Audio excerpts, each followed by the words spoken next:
Okay, good morning, everybody. We're going to call this meeting to order. This is a regular meeting of the Gainesville City Commission, May 5th, 2022. We're glad that you're all with us. First of all, before we get to adoption of our agenda, we are having some broadcast issues with our Granicus web stream. So if you're viewing us on Channel 12 or on Facebook Live, it should be fine. If you go to the city streaming page on the website, there will be a link to how you can get to the Facebook streaming opportunity. You all may or may not know that we are very close to launching our new website and all the pages, and some of these legacy functions and applications are just not cooperating with us right now. So we're doing our best to get it corrected. But there are a couple other options to watch us live, and then of course the video will be available and posted after the fact. With that, Madam Clerk, turn it over to you. Okay, our first item is invocation by Prophet George Young. Okay, Prophet Young, so good to have you with us once again. Good morning to each of you, and once again, as always, it's good to be in the midst. Thanking God for Honorable Mayor and those that serve with him on the board. I'm just grateful just to be here in this particular city and surrounding area, and for the work that is actually being done. It's good to be here. Giving thanks to the Most High God who has established the seat where you sit even now.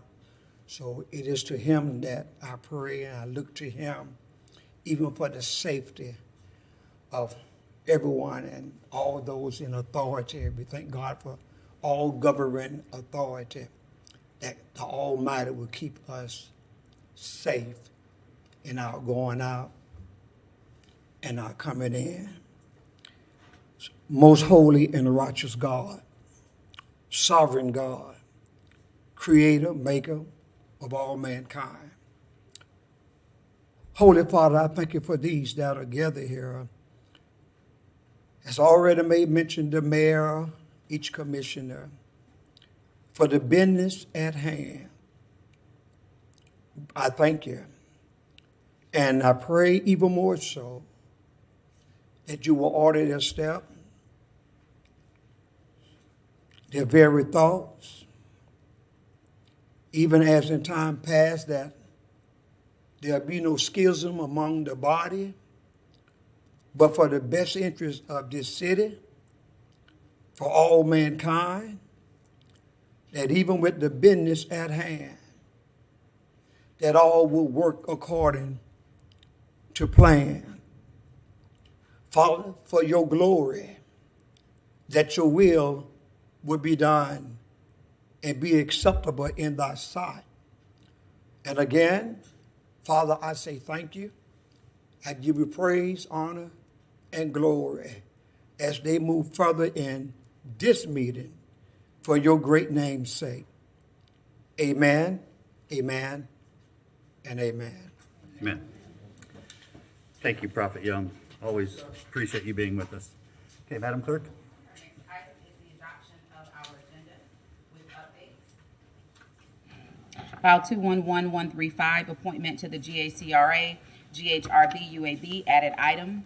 File 210890, Historic Home Stabilization Assistance Program, removed item. File 21108, memorandum from the interim city manager regarding general government financial services update, item moved from the regular agenda to consent. File 210163, redistricting the city's city election districts, additional and revised backup added. File 21190, proclamation Asian American and Pacific Islander Heritage Month, added item. File 211191, proclamation Youth Week, added item. File 211068, proclamation Septarian Circus Day, added item. File 190531, GPD quarterly briefing, revised backup. File 21145, Commissioner Sacco, open container, additional backup. Well, there's not a motion yet, but thank you for your enthusiasm. One additional thing I wanted to request before we get a motion to adopt is if we could flip the first two items at the 1 o'clock portion of our meeting. We have some board appointments that I would prefer to do first, so we can allow those folks to speak and address us, and then move on with the rest of our business. So it would be the board appointments and then the GPD quarterly update. And I believe Ms. Bryant has been able to contact anybody that's applied, and they know that they'll be able to speak at 1 o'clock. With that, we'll go to Commissioner Sacco. Thank you, Mr. Mayor. I would also like one other change if possible. I believe that my discussion on open container would be best served if handled during Chief Scott's presentation of GPD and other issues. I think he also has some things he wants to say on the matter and some of our situation downtown. So that said, I would move the agenda with modifications, flipping BD 5 and 6 to have the boards first, and ask that my item just be folded in to BD 5 with GPD's update. Okay. Sure, motion and a second to adopt the agenda with these modifications, as well as placing the board appointments first at 1 o'clock and putting Commissioner Sacco's item and the GPD quarterly update back to back. I'm okay with that. I would prefer to keep Commissioner Sacco's item and the GPD update separate. One is a policy discussion, the other is a management or operational update, and they're really two separate discussions or two separate things. But I, of course, will, as always, follow the will of the body. So I just wanted to share that perspective with everybody. Commissioner Sacco? If I may, Mr. Mayor, I understand that they're two separate. I think even the chief understands that. So I think if he's willing to separate that portion of his discussion and handle it along with this one during my item, I think we could do that if there's no objection from the chief. But we have the general update from GPD, and then when we talk about this, it just be BD1 second. I can answer on behalf of the chief, Yeah, please, Madam Manager. and it's okay. Okay, thank you. I'm sure the chief will do whatever So it that is would that the make manager it- requests him. So that would make it BD6, BD5, and then BD1. Boards, GPD, open container. Well, I'd rather just do the BD1 and then ask for the operational update right after that this morning. Okay. So Okay, is 6, that, 1, Commissioner, 5. is that okay? Okay. All right, so Madam Clerk, do we have anybody sign up to speak to items on our consent agenda? We do. Our first speaker is Ms. Jo Bates. So it's in the morning, we're moving. Excuse me, before you start my time, may I move this so I can put something on the overhead? Don't know whose that is, so, yeah, Mr. McDonald, or Dr. McDonald, you mind just sliding it to the side a little bit? Just, I don't know if that's UF property, and then all of a sudden we have a thank you. international event. Good morning. Good morning. You know, I hate to be here always speaking on the consent agenda. I would hope that one day the commission would do it right. First of all, you've got all these changes at the last minute. Commissioner Hayes, when you first came on, you seemed to agree that these last minute changes weren't good, yet I don't hear anybody up there speaking out. So I am here today, as I've been here for 14 years, trying to advocate for the citizens and advocate for good process and for open government. And once again, you have violated that. At the last meeting, there was an item on the consent agenda about that included this memorandum from Ms. Curry about our the financial state of the commission. It was spoken about at the audit committee. People asked to have it pulled and asked to have you have a full discussion of it. You've got your basement is crumbling. Everything is, you're going out spending new money and you're really glossing over the financial issues.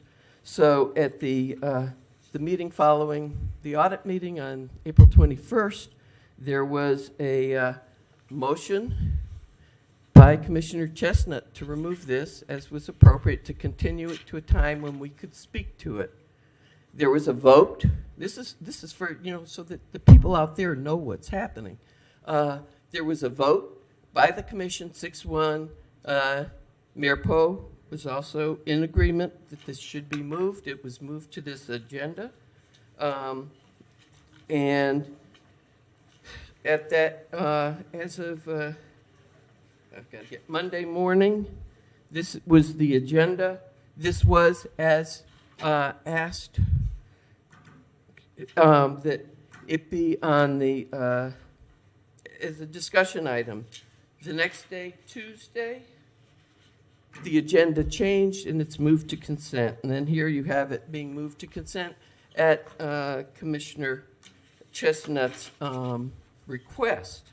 I remind you all and the public out there that none of you has a voice as an individual. What you do is as a vote of the body. The vote of the body was to move it to a discussion item. And nobody has the right. So I would like to know, Mayor Poe, as you know, Mayor Poe, that they voted to move this. And I would like to know, please tell us by what authority you have placed this back on the consent agenda and contrary to your vote and the will of the commission. Thank you, Ms. Beatty. There's more. Thank you, Ms. Beatty. I'm running. When I get up there, Thank you. I will see to it that Ms. you Beatty, follow thank you. the rules. We're not Thank going to you. campaign from the lectern. Or is there anybody else signed up to speak to consent? Go ahead. Thank you, Madam Clerk. Mr. Mayor, I guess I want to follow up with Ms. Beatty's question to you. If one of your colleagues pulled it off the agenda, which you did, it's on video, the question remains and still stands. One of your colleagues removed it for this very meeting. It's not there and it's back on consent agenda.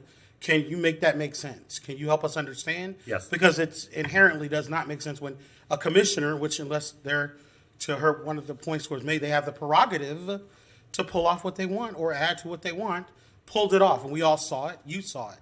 That's that question. But my question also is to you is regards to one of your other colleagues on the dais, was something was going to be pulled off today and added to GPD. I heard the manager, the interim city manager say that they wanted it added to GPD. I don't want to get it conflated, confuse citizens about what's there because what's in that backup and presentation is very disconcerting.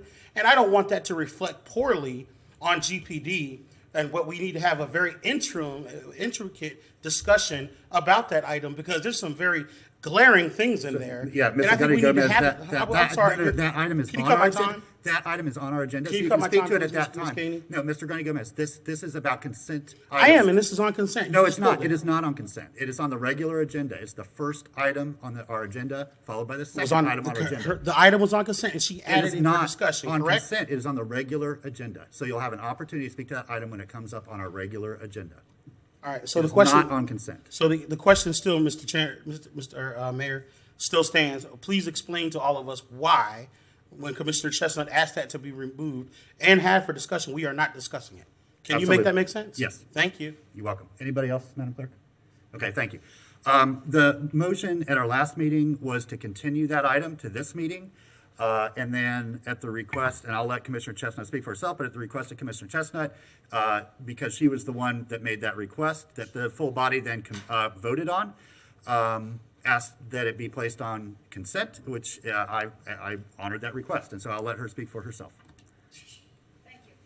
Thank you, Mr. Mayor. Upon further review, I decided that the issue was sufficiently answered at the audit committee meeting. Citizens have the opportunity to follow it, and each commissioner received that report. So it is my request that the item remain on the consent agenda. Okay, thank you. Okay, so again, the motion is to adopt our agenda with the modifications that were presented, as well as reordering the regular agenda to bring the GPD quarterly report to second on our morning discussion item after Commissioner Sacco's item, and then that will place the advisory board decisions first, right, at 1 o'clock? Yeah, at 1 o'clock. At 1 o'clock will be advisory board meetings, first on the agenda. No, Mr. Mayor, sorry. Yes. The motion was, because I think enough conversation has been had that the item is understood to also be covered by GPD, and far more eloquently than I can ever put it with better material, to be covered at 1 PM. I don't want folks to miss the GPD and everything, GPD update and everything that was going to be attached along with open container at 1 o'clock, because we moved that here. I think the better alternative is this is moved to the afternoon. They can give their operational update in the morning, but the open container conversation be had at 1 PM. So if there are people here right now that came to speak to that open container. We item, have early public comment, and my apologies, but I believe that the chief has much better material to be able to do to really speak to the issue much better than I could, and he has better experience on the matter. Okay, well, I'm going to vote against the motion then. The request by you seemed to be that you wanted to have the GPD and the open container discussion back to back. What I'm hearing now is you want to flip them on the agenda. I want them to be together, So why not do that right now? because I do not believe there would be appropriate time to do that, and there were people who were invested in what GPD also had to present on that matter, and that was scheduled for 1 PM. You can always give early public comment if you thought it was going to be at 10 AM. If you have a 1 PM item at 10 AM, you miss that opportunity because you don't know. I mean, to make it easier, I could just remove my item altogether and let GPD handle it in their update. I have no problem doing that option. Okay, I mean, I think that might be a cleaner solution. Commissioner A. Santos? I guess, can I get a clarification of what the motion is? I'm not sure. The motion was to have the agenda with these updates, but, I'll just, if with Commissioner Chestnut's consent, remove BD1 altogether. I'm okay putting, the boards first in the afternoon and GPD second in the afternoon. And that way it's a cleaner agenda and easier to understand. Okay. That way the chief can speak with his expertise and his much better materials on the matter. So removing your item.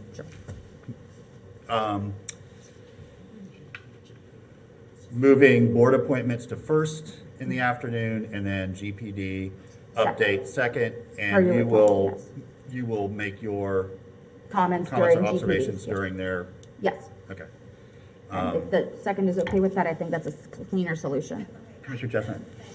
Mr. Mayor, I'm just confused. I want to be certain that things sort of stay separate. One is a policy decision, and the second is a management recommendation.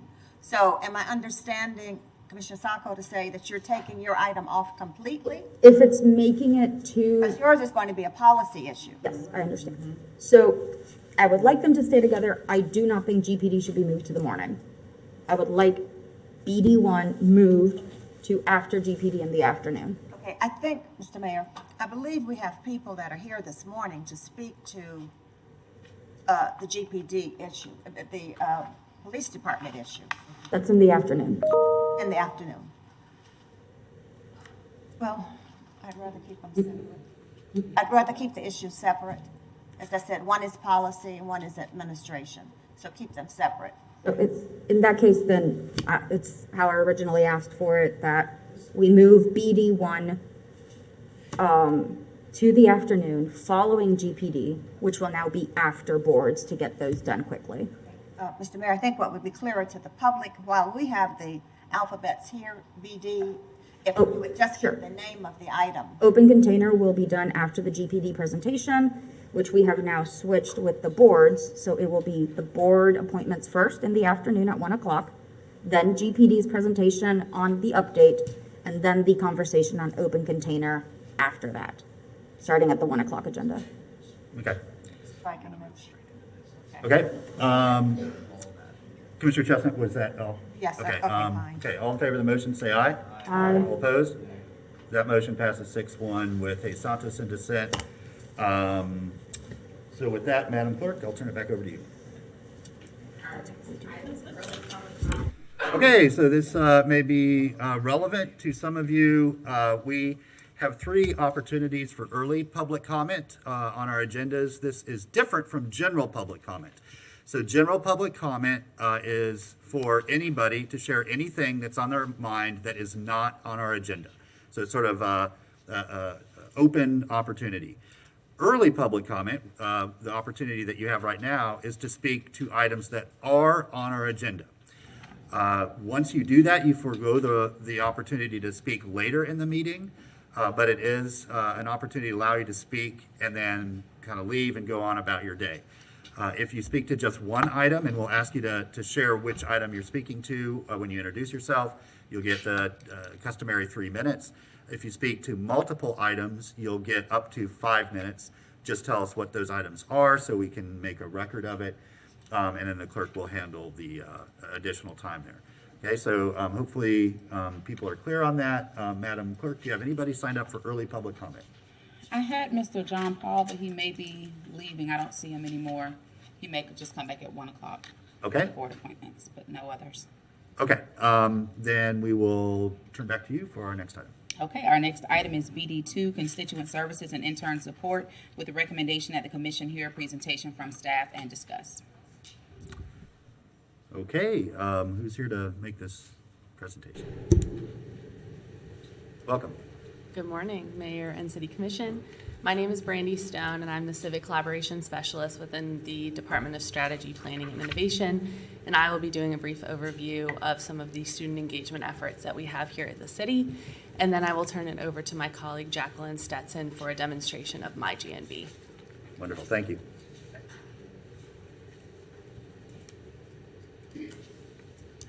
Jacqueline, can you hear me? Yeah, can you hear me? I'm sharing my screen right now. Can you see it? Great, yes, thank you. And can I have our next slide, please? Yes. Thank you. So we do have a formal City of Gainesville Fellowship Program that was started in 2017 following a pilot period of time. And this was an initiative that was started as part of the formalized UF City partnership. And this City of Gainesville Fellowship Program was really aimed at aligning the 2 institutions' strategic plans. This partnership was originally started as a relationship between the Bob Graham Center for Public Service at the University of Florida and the City Manager's Office, with the aim of empowering civically minded students and increasing engagement with our community. In that inaugural year, the City Manager's Office and Strategic Initiatives hired City Fellows to help with research, community development, prototyping, and community engagement as well. Next slide, please. Thank you. The fellowship program since that inaugural year has grown and changed now to include Santa Fe College, and it is entering its 6th year. We now have fellowship programs available in strategy, planning, and innovation, as well as the city clerk's office. And for the first time this fall, Gainesville Fire Rescue will have a fellow as well. Some of the recent work of our fellows that the City Commission has seen includes policy research around community grocery stores and cultural arts centers that has been presented from the City Clerk's Fellows. Additionally, fellows within SPI have contributed to the development of My GNV, as well as other community-based outreach efforts. In the past, fellows have concluded their year by presenting a large project that the cohort has worked on together to the City Commission. One example of such a project was ideas and prototypes to help improve youth access to recreation and community centers. As a result of COVID, however, this became difficult for students to work on a cohesive project as they weren't working together in a shared space and staff was working remotely. However, this shift actually opened up an opportunity for our fellows to work alongside staff on larger projects that are already being conducted within the individual departments. This model is actually found to be more beneficial as the students were able to see their larger impact and outcomes of their work on projects that were currently happening within their respective departments. And because of that, we've kept that model moving forward. This allows fellows to have valuable professional experience and benefits the city's current active projects. Our city fellows join us for 15 to 20 hours per week in both the fall and the spring semester. And as of the 2022-2023 year, fellows will be paid according to the pay plan set for the internship job classification through HR. And that job classification has the minimum pay set at the city's living wage and then increasing in a progressive step based on the student's academic year. The fellowship is open to both UF and Santa Fe students, and of course, students from all majors are welcome to apply to the fellowship program. Next step. Thank you. So to be considered for the fellowship program, students must go through a formal application process. In addition to their contact information, their year in school, and their major, they are also asked to respond to a couple of prompts. The first of which is asking them their skills and experience related to that position, what one hopes to gain from the fellowship, and some examples of their engagement in the larger Gainesville community. They also are required to submit a current resume and a letter of support from their academic advisor, a professor, or a job supervisor. The Bob Graham Center at UF actually has a couple of additional requirements that the students have a minimum GPA of 3.0, and they give preference to students with junior or senior standing. As you can see, the application is fairly rigorous, and it does mirror what any traditional job application would require of an applicant.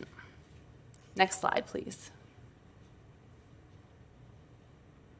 Thank you.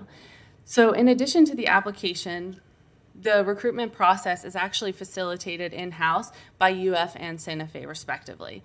The City Fellowship is advertised on the Bob Graham Center's website year-round with updates made at the beginning of the application cycle. The positions are advertised through the month of March and are open through that time as well and closed at the conclusion of the month. In the period of time where the application is open, the Bob Graham Center does invite staff to come in for an information session for interested students to learn more about the departments that are hosting fellows, the individual positions, as well as ask any questions that they may have of the staff.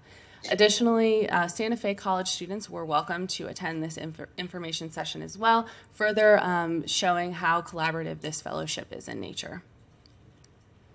After the application closes, the Bob Graham Center staff then vets the applicants for academic standing and status and sends the applications along with the resumes and application materials to city staff to review.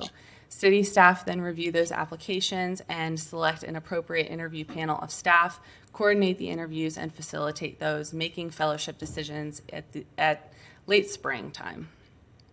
Per the Bob Graham Center, students are also required to register for one fellowship credit hour in the fall and the spring semester, and as a result of that are also required to submit a progress report back to the Bob Graham Center noting their experiences in each semester.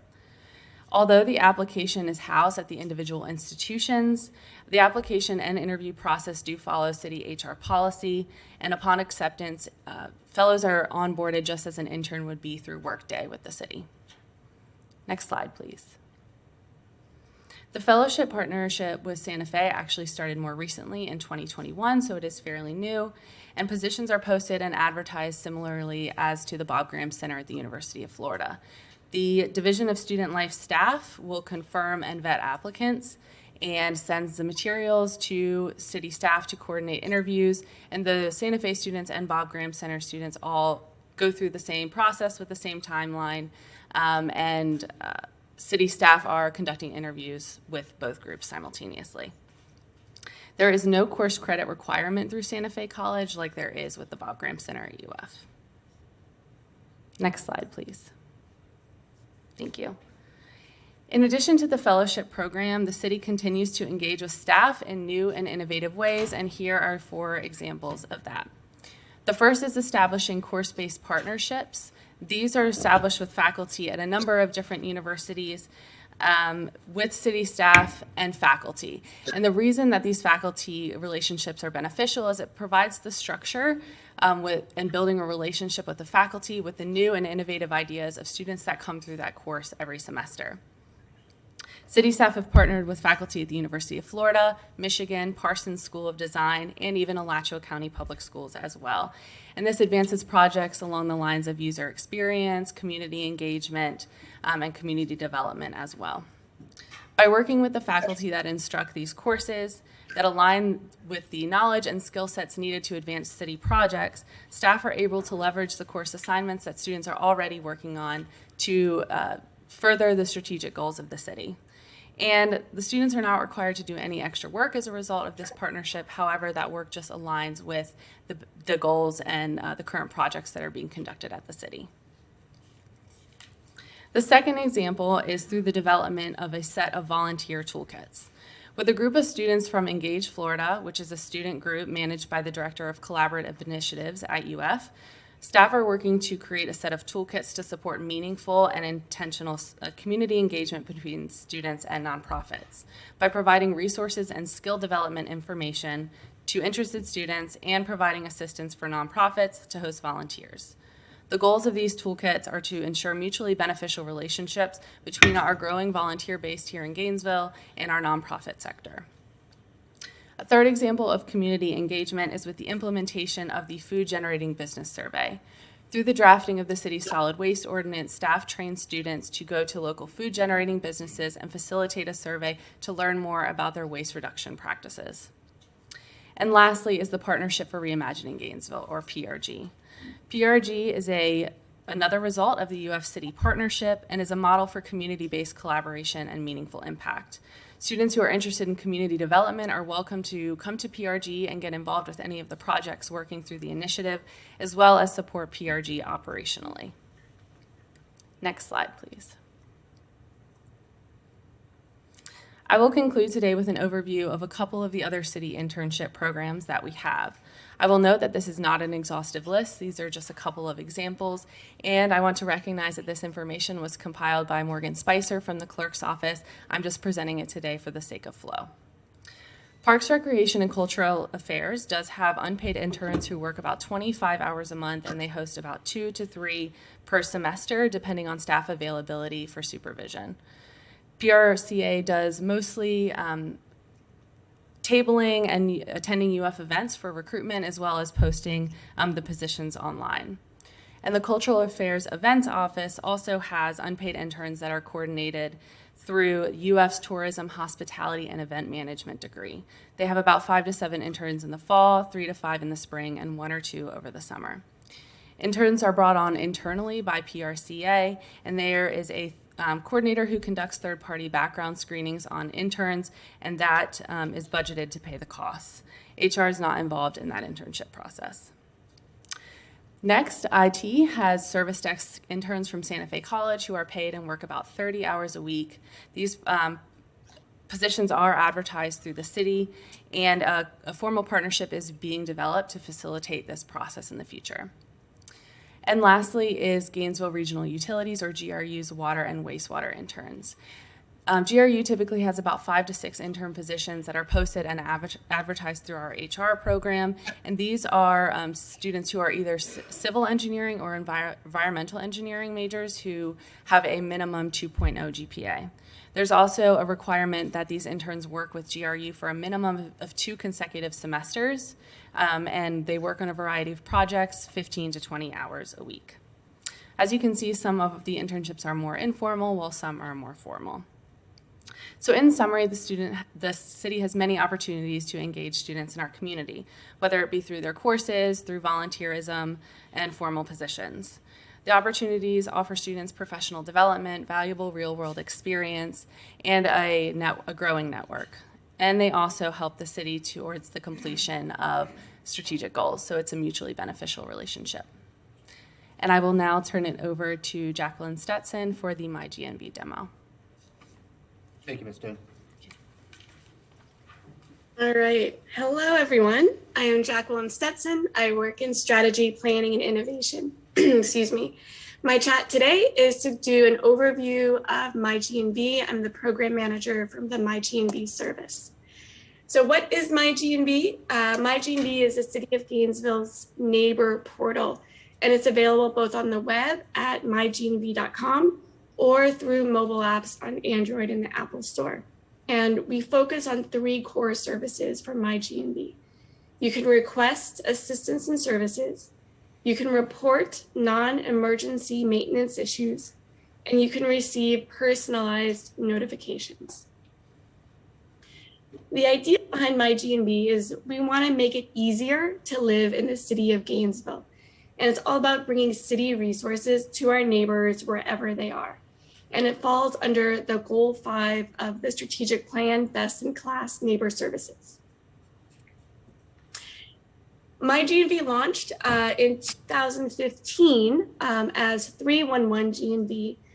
The goal of that initiative was all about neighbor engagement. It was about reporting non-emergency maintenance issues like potholes. In 2019, there was a major usability redesign where we shifted the branding from 311 GNV to My GNV. And we also did a really robust engagement effort to shift how we're presenting our information to make it much more human-centered and much more neighbor-centered. In 2021, we did a platform migration, so we changed vendors. So we went from one vendor to another vendor because we needed to have the ability to do a lot more functional requirements to make it much more impactful. And so we had to switch platforms. While we did that, we also expanded the number of neighbor assistance categories. So the number of things that you can do on My GNV today has greatly expanded. And now this year in 2022, we're expanding those features. So we're currently testing some of the notification systems with trash collection and location-based notifications for engagement. We also are doing some usability improvements on the back end for some of the code enforcement requests that are coming through. And we've also expanded some of our neighbor assistance categories as well. So there's a lot of different names for what we're doing. And so because language is important, we want to level set to make sure that we're all talking about the same thing. So there's this thing called 311, right? And that's usually a phone number that you can call to request city services. But here locally, 311 is run by Alachua County, and it's only activated during an emergency. So if you call 311 right now, it's a voice recording that lets you know different phone numbers to call to get different kinds of services. And so we went with a digital option of that instead. And so that's why we have our mobile app or through the website. And so the brand name is My GNV. So we changed it from 311 to My GNV. But the kind of platform that it's on, it's called a CRM platform. So maybe you'll see some of that language as well. And that means it's a customer relationship manager. And so we have quite a long roadmap of what we want to do with the My GNV platform. We launched our service requests phase. So that was phase 1. Right now, this year, 2022, we're working on location-based notifications. And then moving forward, we're working with GRUIT for some of the ID management stuff that we'll want to do. And I'll go through that in just a second. So the gist of what we can do for the neighbor portal for My GNV is engage with our city and neighbors, receive those personalized notifications, explore services near you, receive services, buy services and amenities, and pay bills. You can see how the My GNV portal is the hub. It's that centerpiece for lots of different kinds of activities a neighbor can do with all those different types of transactions. And this next slide is just kind of fleshing out what some of those details could be. So you can read these on your own. So when I mentioned that we've expanded the number of things that you can do on My GNV, this is what I was talking about. So we not only have things that you can report, so things that are wrong, but we also have services that you can request as well. And so the higher level categories are things like request a meeting with a commissioner. We have things with fire and life safety issues. We're currently testing homeless assistance. That'll probably launch within a month or so from now. We have homes and buildings. We have micromobility. We're working on notifications. So this is something that we're testing right now as well in staging, parking, parks, non-emergency police. So if it's an emergency, please call 911. But if it's not an emergency, we have the ability to deal with those kinds of issues as well. Roads and streets, streetlights and traffic signals, new infrastructure, trash, tree, water issues, and other. And so you can see that this really crosses all the different departments and even some other charters as well within the city of Gainesville. The two items in blue is we do have some internal requests that we can do as well as employees and community builders. And then also we do have an emergency mode. So if an event does occur, like a storm coming through, we have the ability for the Emergency Operations Center to take over my GNV, and they triage issues live as they come in. And so those are the issues that are then activated during an emergency. So now I'm going to do a demo. So I'm going to pause sharing just for one moment, but I encourage you to either go to my GNV on your website, on your platforms, or to download it on your apps. And I'll give you a quick demo of how to submit something on my GNV.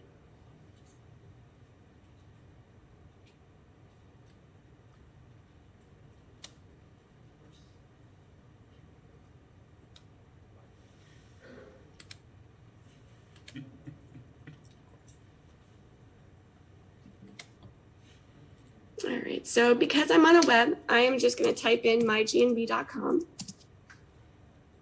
And you'll see our homepage here. And so on our homepage, we have the ability to link out to multiple things within the city. So if there's a power outage, you can link out to report your power outage at GR. We have a link to the bus trip planner for RTS. We have our meeting calendar for all of our commission meetings.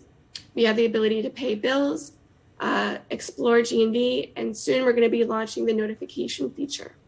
So to put a request in, you'll notice that there's a bar across the bottom. If you ever get lost in the platform, you can always go to the home button, and that'll take you back to this home page. If you're logged into this system, you'll notice that there's messages across the bottom, so we'll be able to communicate back and forth with you about any issues. There's the request button, and that's what we'll go through. And then you can customize your account a little bit as well. So we're gonna go ahead and click request at the bottom.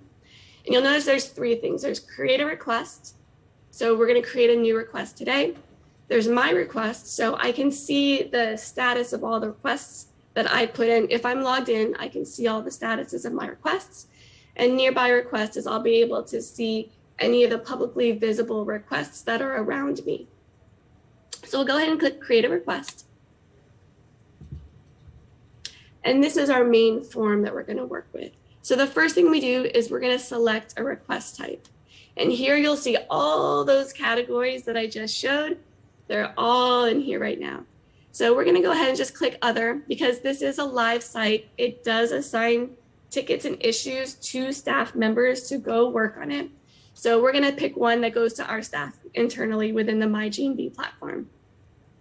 So we'll say other for now, but any other type of requests, you'll be able to submit them here. The next thing that you do is you can enter your address. So if you're on the web, you can enter your address. So I'm going to say East University Avenue. I'll say something's at City Hall. And so you'll see that it automatically pulls it up on the map. But if I wanted to change and say, no, that's actually not the right address, I want to tweak it a little bit, maybe I want to say it's at OLB instead, it'll go ahead and update the address for the new location that I'm selecting on the map. When I am on a mobile device, I can select this geolocator and it'll find where I'm at. So I won't have to mess with an address. It'll just point to where I'm at right now. So when you're done entering the address, you click done in the top right-hand corner and it sends you back to that home base form. So the next item we're gonna get to, you'll see that there's check marks that we've done our request type, we've done our address. The next thing we need to do is to tell us more details. And this section will change depending on what request type that you put in. So if you put in something about flooding, we'll ask you questions about that. If you put in something about trees, we'll ask you questions about that. This one, it was our general catch-all. So we ask you, okay, well, what's the best number to follow up with you at? And then we ask you, well, describe the issue in more detail. And I'm gonna be testing from demo is what I'll put in today. One of the things you may have noticed is that once I've done all the required fields, the done button will now become active. So now I can press done and I go back to our home base. If I have any photos or video or audio, I'm able to upload it here. We really recommend that people do that if possible, just because it helps inform staff exactly what they're working on. So we really recommend folks do that if possible. And then our last option is keep this request private. And that harks back to that very first pop-up we saw where it said see nearby requests. If I wanted to say, don't show this request in that view, that's where I would be able to put it in. So I'm going to say this looks good. I'm going to go ahead and hit submit. And it's going to actively go back to our staff. And we get the thank you message here. So what happens from here from a neighbor perspective is that I'll get some, because I'm logged in, I'll get some automatic updates about the status of the issue. If there's any additional questions, staff can write to me and I can write back and answer questions that go back and forth. And I'll be able to see the progress of the issue as it gets resolved. When the issue gets closed by staff, there's then a satisfaction survey that goes out that says that it asks, as a community member, are they satisfied with the resolution? If they're not, can we follow up with them? Oh, and you'll see that I have notifications turned on my machine, so that's the issue coming in now. And so through that closed loop satisfaction survey, if our neighbor isn't satisfied and they say yes, they want us to reach back out again, we reach back out again. Dee Kirchman, she's amazing at reaching back out to folks and making sure that we resolve issues, any issues that come up.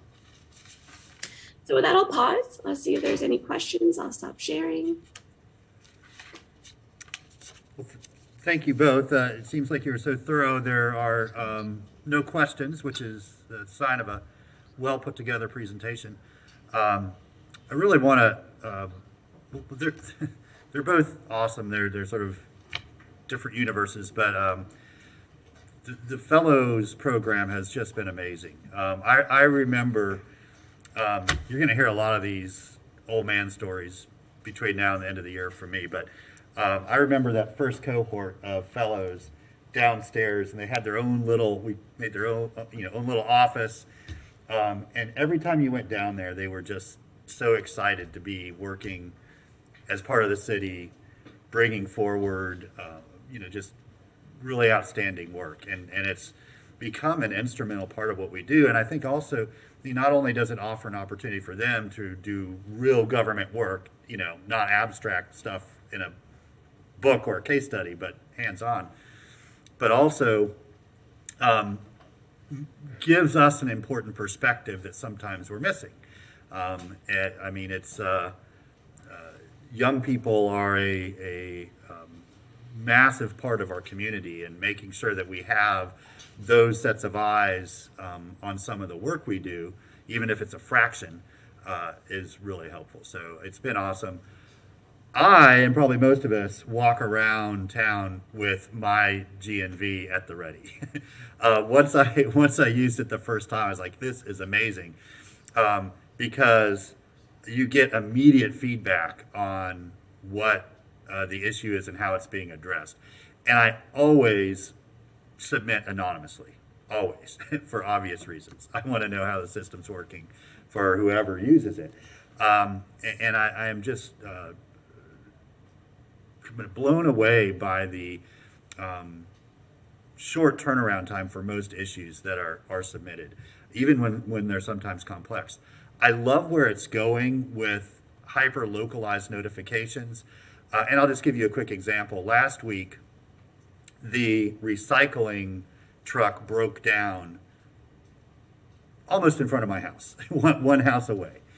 And they had to get a big wrecker there, and it was a whole ordeal. Well, it meant the recycling didn't get picked up on my neighborhood that day, and all our neighbors were wondering what's going on. Did they just skip us? Did they forget? And to have that sort of geo-coded personal notification would have been phenomenal. That you just got a little pop-up on your phone and said, "Hey, due to a equipment failure, recycling is going to be delayed today. Don't pull it back in. We'll be there, as soon as we can tomorrow." That lets people know that we're aware of the situation, and we can directly sort of share with you what the remedy is. So it's been fantastic. I think the future updates and improvements are going to make it much more user friendly, and they're both really valuable parts of our community engagement process. So I thank you for updating us on both. Commissioner Santos. Thank you, Mayor. So this came out of, I think, our discussion in general policy on staffing and a change in the charter to allow the commission to hiring staff. Yeah, the MyG, I use it. I report things, and I think it's great. Part of a certain portion of constituent services, but there's also the second part that's not about like one specific pole being out or a certain pothole, kind of broader things that take kind of hours of meeting with people and talking with people, and those were kind of the constituent services that I can't readily fit into an app. They do take personal service, and it can. So yeah, that was one of the reasons why of having us being able to hire staff is those deeper constituent services, not just the ones that are straight up on a street light or something like that. But it does work well and fast. I do have a question though, just on broader. We have 20 street lights that are out or covered in vegetation in downtown. I've gone through a few and reported them, but how do we deal with kind of larger areas that I don't really want to go through and hit every single light? And how should people who are having see broader issues report those in terms of constituent service in an area instead of having to go through every single place?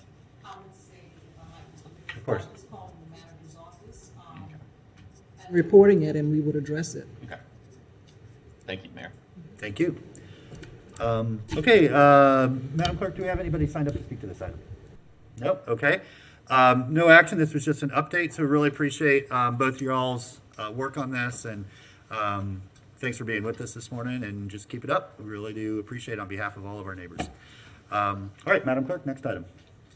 Our next item is we need brief updates to the lighting program within the City of Gainesville Code of Ordinances, Chapter 27 and Appendix A, with a recommendation that the commission receive a presentation from staff and authorize the city attorney to draft and the city clerk to advertise revisions to Chapter 27 and Appendix A of the City of Gainesville Code of Ordinances for an anticipated October 1, 2022 effective date.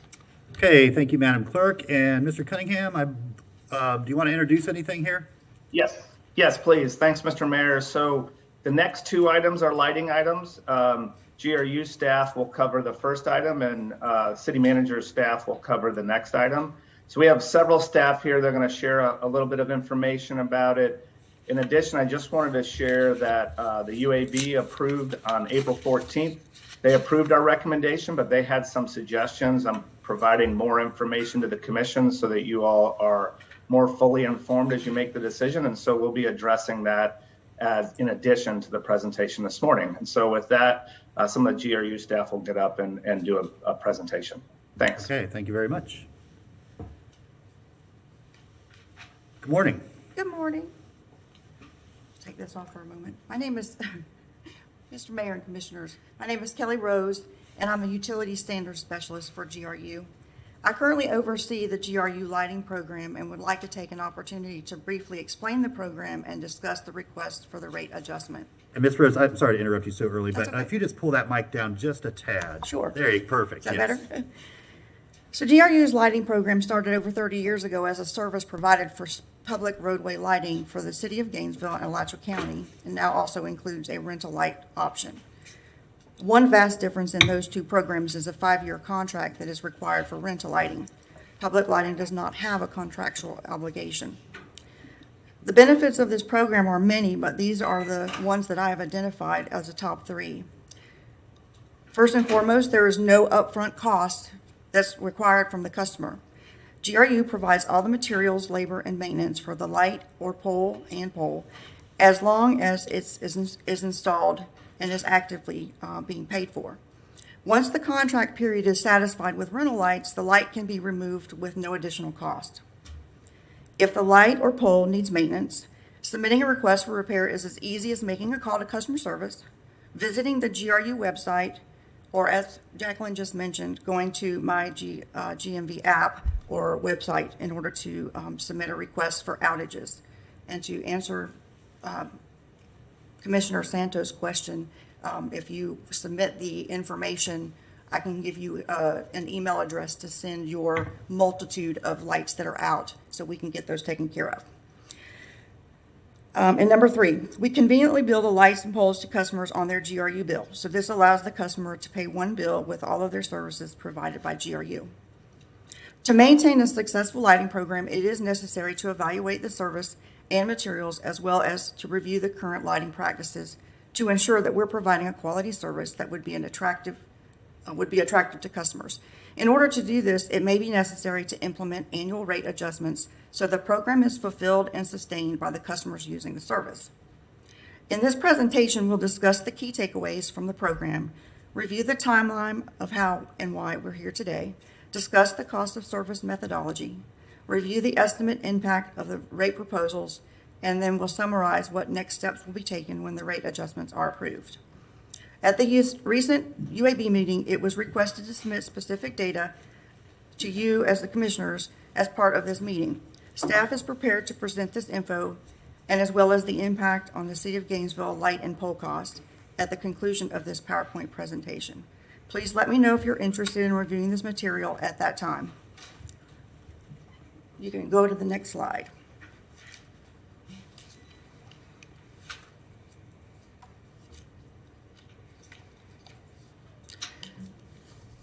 So with the adoption and installation of all of energy efficient LED lights through our lighting program, the City of Gainesville, GRU, and Alachua County have helped improve our environmental footprint. As with all of the utility services provided by GRU, the lighting program undergoes annual analysis to determine any rate adjustments and possible standard modifications. The GRU lighting program has been around for 30 years and provides lighting to a variety of customers. Many rely on this program for public and personal safety. Most of these customers elect to take advantage of this option due to the little or no upfront cost required at the time of installation. Just a few examples of some customers that we have are retail stores, hotels, hospitals, schools, residences, and restaurants. This analysis provides us a snapshot of current cost versus recovered cost to prevent non-lighting customers from subsidizing the lighting program and allows for realignment of the rates to recover the cost from those customers who have elected to use the service. And just to reiterate, there's no upfront cost for the customer at the time of installation. Rental lighting requires a 5-year contract. There is no cost for routine maintenance or replacement or even removal. We have convenient billing, and it's easy to report the repair requests for the light to be repaired. Next slide. So as previously advised, GRU reviews its lighting program rates annually along with all the other services. So back in 2019, we were preparing for the fiscal year 20, and a presentation was made and a rate adjustment was approved by the City Commission. The request for the increase on pole rates was made due to the pole rate remaining unchanged for 14 years. So for 14 years, we had not gone up on our pole cost, and so 2020 fiscal year, we were wanting to go up on cost. So after the request was made and approved, customer inquiries and feedback came in and prompted GRU to roll back the rates. They rolled back to fiscal year 19. The rollback was done to allow for time for internal review of our processes and report back to the City Commission those results. The lighting program was slated for discussion this past summer in 2021, at which time we were prepared to discuss and present our findings, but it was postponed, and that has moved us to today. Next slide. So to explain the cost of service methodology, I'm going to use the example of an L40, which is a roadway light. It's the third step in our roadway lighting. We have a 38, a 39, and a 40, so it's going to be one of your higher wattages. So many people consider the materials needed for installation, but forget about all the employees required to fulfill the request for the customer. So in the cost of service, we have to factor in those people. So for the light to be installed, there are many departments involved in the process. These folks are necessary labor required to fulfill a light or pole installation. And these employees can be field personnel, but they're also people that work behind the scenes.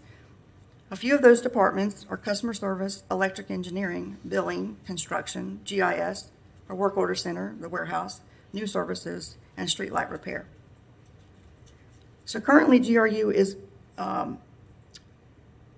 showing the cost of labor for engineering for this particular example as $103 for installation and $51 for removal.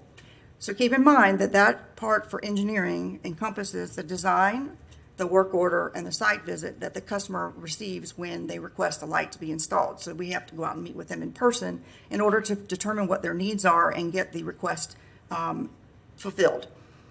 So the second part of labor is construction, which is the $294 for installation, $147 for removal, and $71 for maintenance. They do the installation, removal, and maintenance of those facilities. The third part is materials. We have a warehouse that keeps materials on hand so that when we have problems with the lights, we are able to get the material quickly to be able to make the changes and replacements to get the lights functioning again. So the cost for the light is $589 for the installation and $57 for the maintenance of it. So in total, for this one particular light, the cost outlay from GRU is $1,312. And we calculate that over a 10-year period. So the light itself is $20, not including energy, with the energy cost at the posted rate in ordinance at 0.0984, and the light uses 45 kilowatt hours a month. You are at $4 a month, bringing that total light bill to $24 a month. The GRU is actually proposing to incrementally step up pole rates for a multi-year period. This will help align the costs in a less aggressive recovery period and allow for adjustment by the customers on the program. So we're actually doing it because the poles are the ones that are going up in cost, not the lights necessarily. They are getting an adjustment, but not the same amount of an adjustment as the poles are. So I want you to realize on this next slide, if you don't mind going to the next slide, thank you.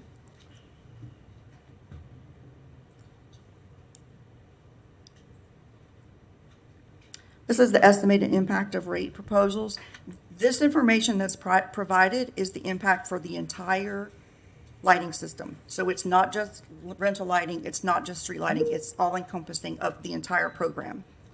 So it includes the City of Gainesville, Alachua County, and rental lights.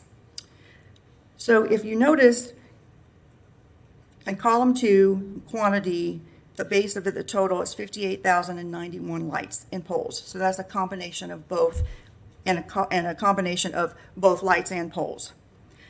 Our current revenues from that particular, or those 58,000 lights and poles, currently is $560,585 based on February's billing information. So column 4 is where the step up of the poles are going to be reflective. In column 6 is where the actual full cost at 100% would be after the step-up program is complete. So if we do the step-in like we talked about doing, the customer will pay the step-up rate for poles and then just pay the adjustment for whatever the lights are at this time. So the variance between them in column 5 shows an additional $119,162 between what it was and what it's proposed to be. And then, as you can see, at the end of the step-up period, the total amount for the bill will be $819,450, but that does not include anything for inflation for the future years. And we can provide specific information about the impact of the rates on specific, we've got some specific examples of customers that we can share with you. Next slide, please.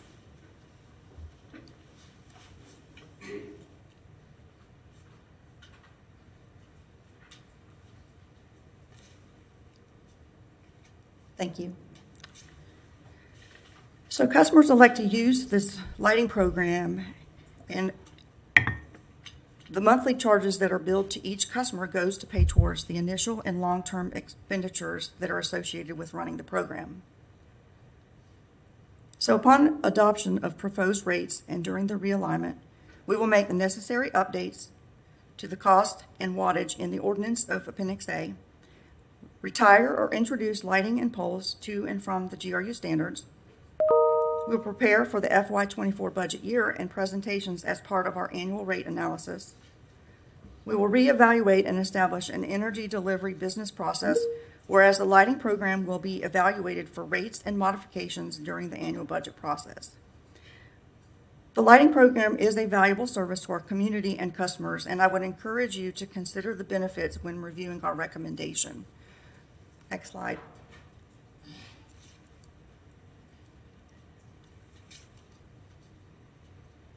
So this is a recommendation that we're making today, and we ask you to vote in favor of making this increase.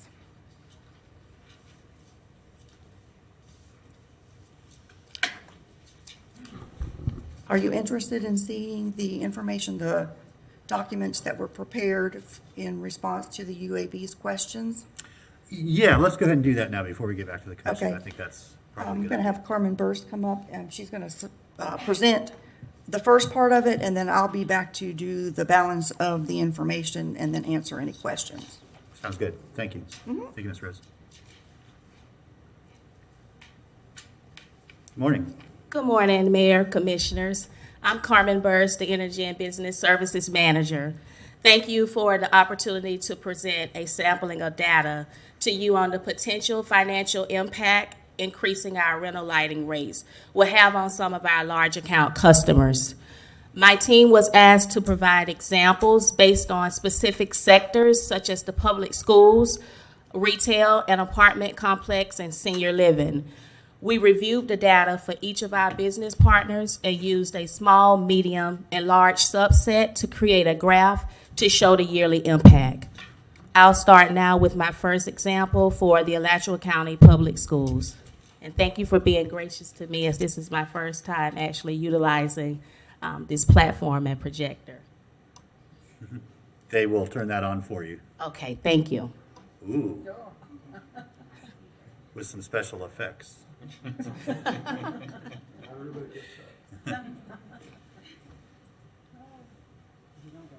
There we go. Perfect. So this is just a sampling of data for the Alachua County Public Schools, and it just shows the yearly impact graphed here based on the proposed changes for each specific light type designated here as an example.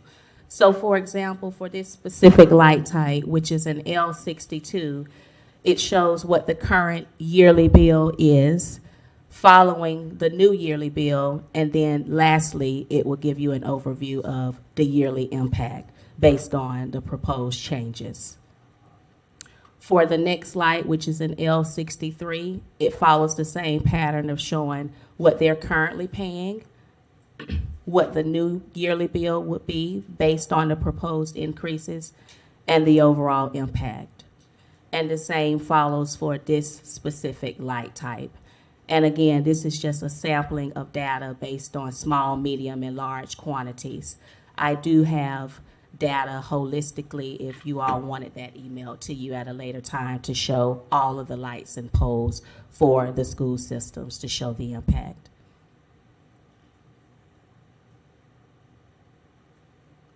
Here are the poles for the public school system, just as an example to show you for this specific pole what they're currently paying, what their new yearly bill would be, and the overall yearly impact for each one of the pole types listed here as a sample.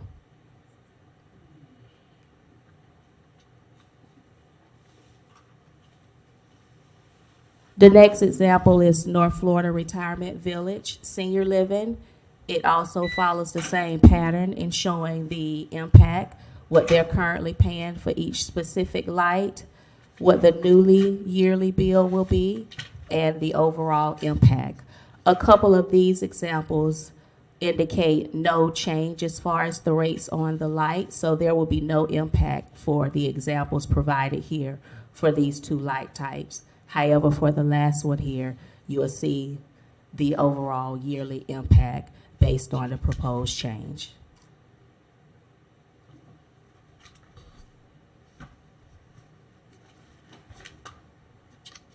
And here are the poles outlined for the North Florida Retirement Village.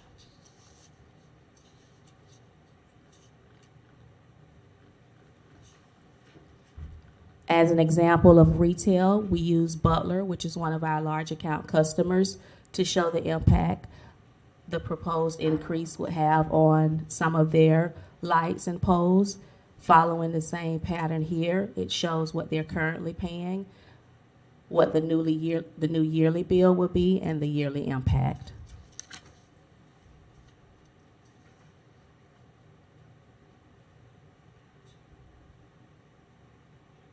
And here are the poles for some of the Butler locations.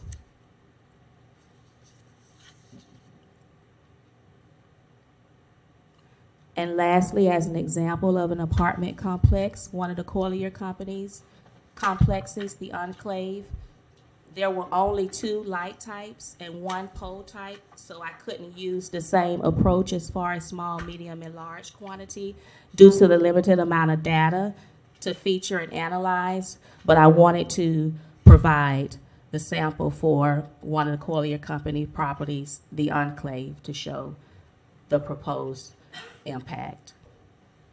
One of their light types are not changing as far as the cost, so there was no impact there, but I wanted to still present it since there were only 2 types.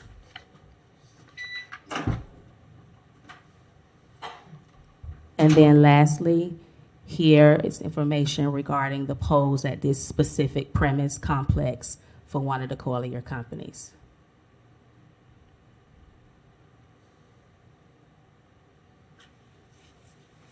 Thank you so much for your time and the opportunity to provide these examples for you. Thank you for that breakdown. That was very helpful. Very welcome. Thank you.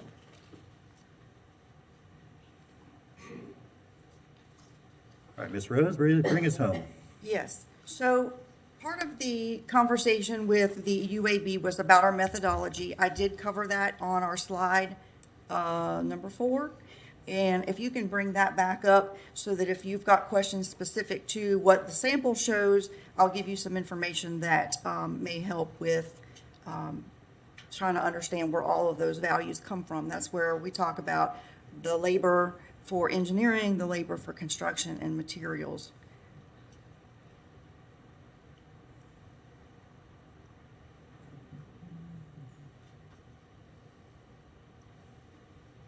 Sorry, I should have told you to keep it. There you go. Thank you.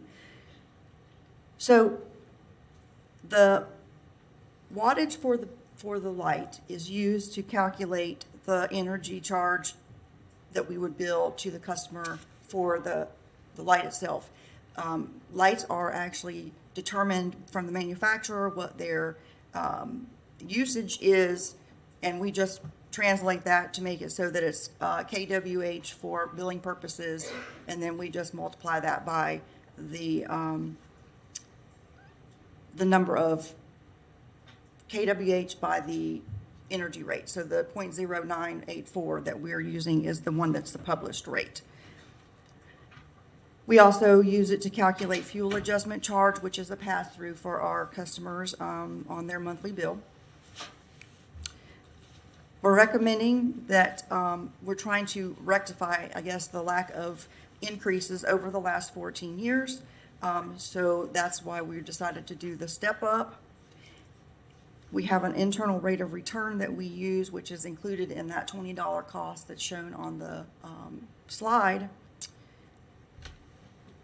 We determine based on life of the light and life of the pole for the return period. Right now it's 15 years for lights for public lighting and 10 years for rental lighting, and then it's 30 years for poles,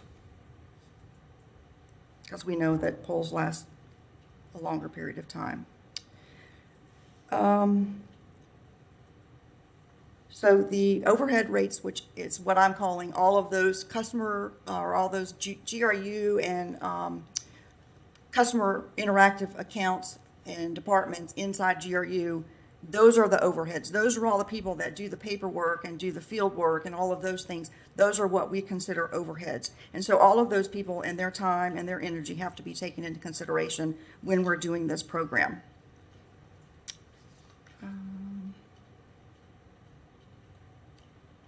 don't think I have anything else on here. Do you have any questions about methodology? We do have a couple lights, so that perhaps they're about something else, but we really appreciate the thorough presentation. Very helpful. I know you gave a summary, but I'm going to give an even briefer summary. One is this has not changed in 14 years, and so the charge has not kept pace with the cost of delivery. And two, this cost is being recovered right now. It's just being subsidized by all users as opposed to the people directly benefiting from the service. And so we are all paying this in our bills. This is rebalancing that, so it's a direct pass-through to the folks that are using it. Correct. Okay, we'll start with Commissioner Ariola. Thank you, Mr. Mayor, and thank you for the presentations. It was very informative.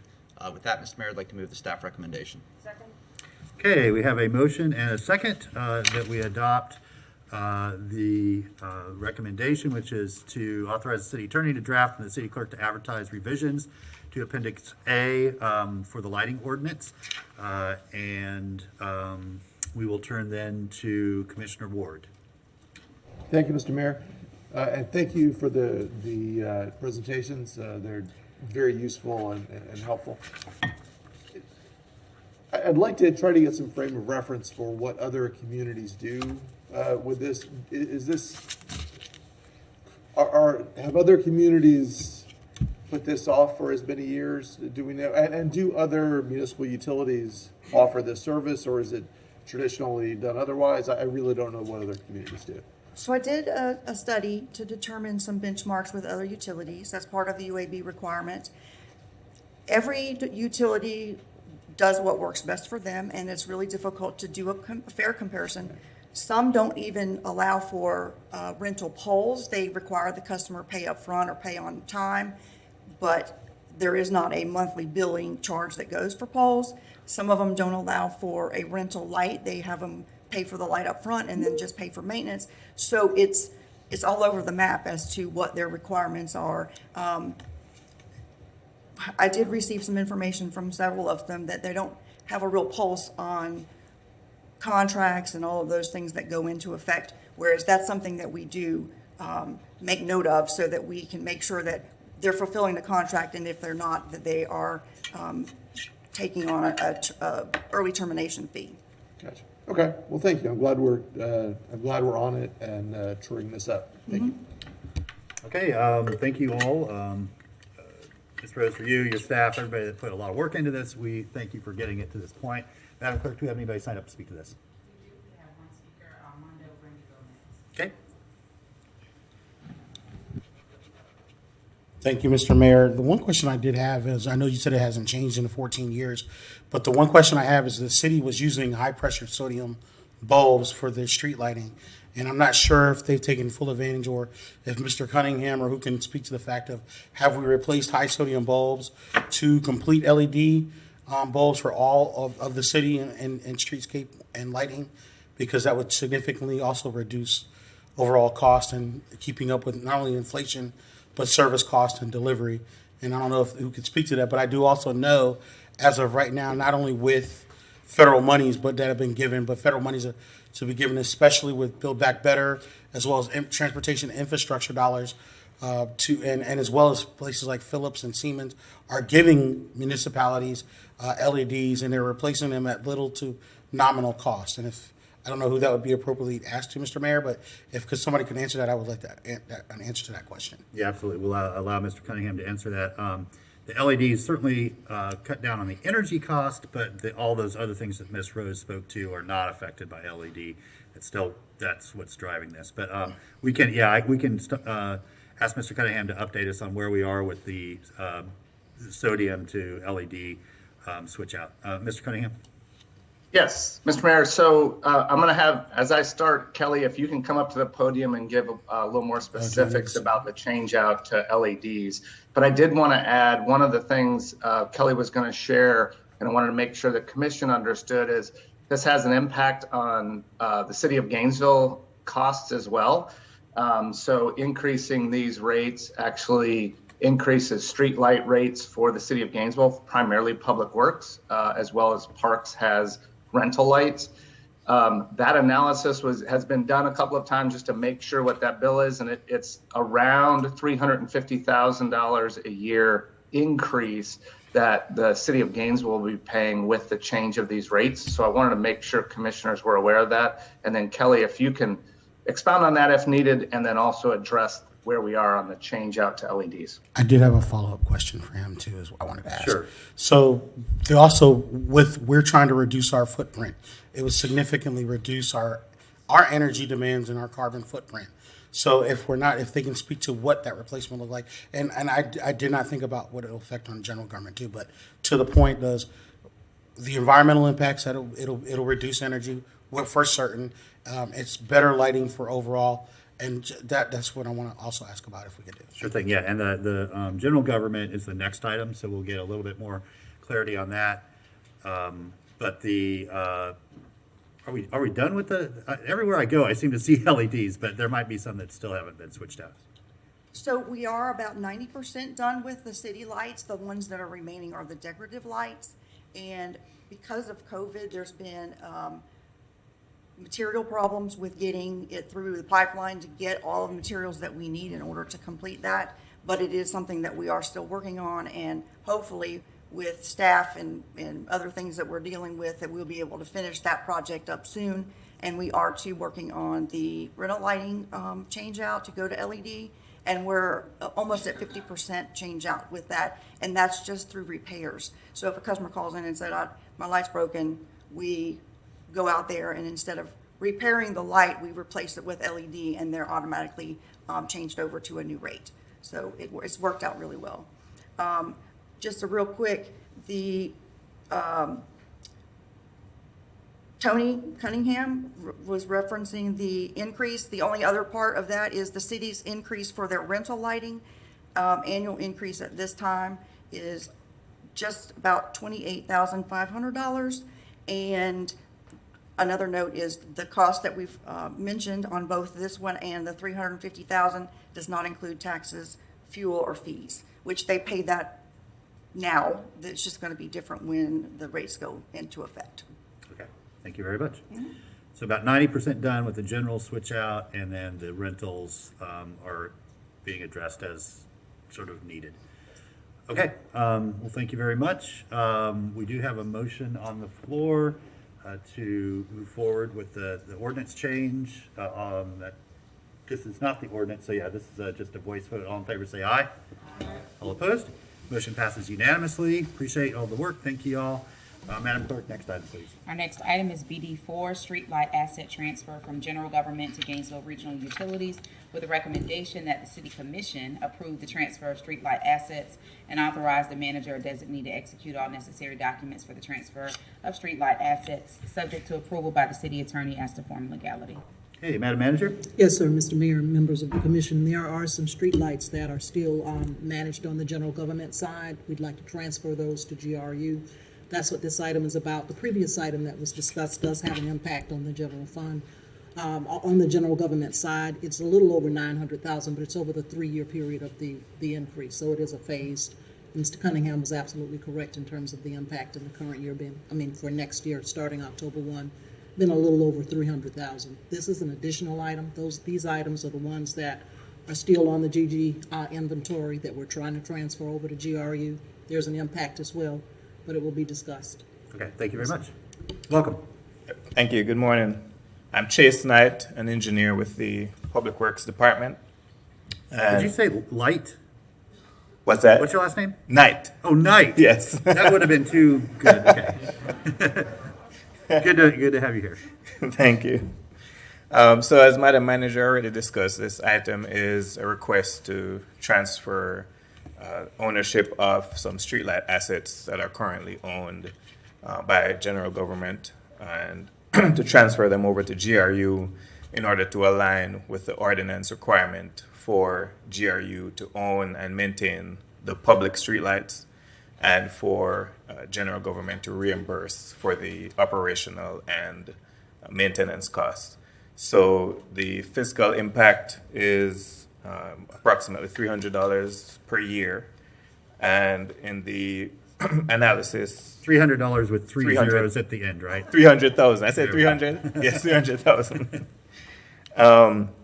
So that amount is a net change, which is offset by our current costs for operating these lights.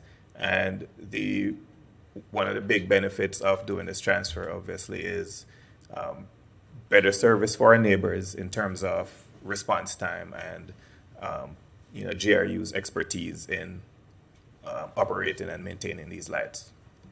So if there are any questions, I'll be happy to address them.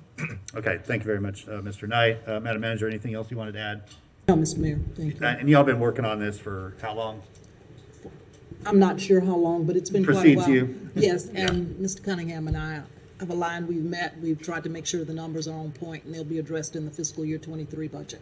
Thank you. And I see Mr. Mann back there, was working on this when you were still Director of Public Works, I think. And so, yeah, and I think things just kind of got put on pause during COVID, but good to have it back. And just for me, there's an economy of scale here, and aligning the service delivery under one sort of roof makes a lot of sense for our customers as well.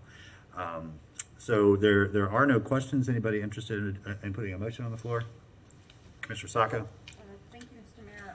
I move staff's recommendation to allow the transfer. Okay, motion and a second that we authorize city manager to execute all necessary documents for the transfer of the streetlight assets. And the seconder was Commissioner Ward. Madam Clerk, we have anybody signed up for this? No? Okay. Then we will move back to the commission, and that's just a voice vote. All in favor say aye. Aye. All opposed?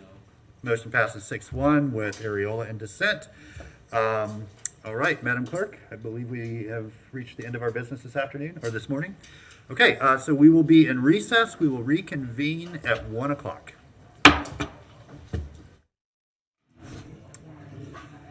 Okay, good afternoon, everybody. Welcome back. We're going to call this meeting back to order, May 5th, 2022. And as we got started, I wanted to just remind everybody that today is Law Enforcement Memorial Day.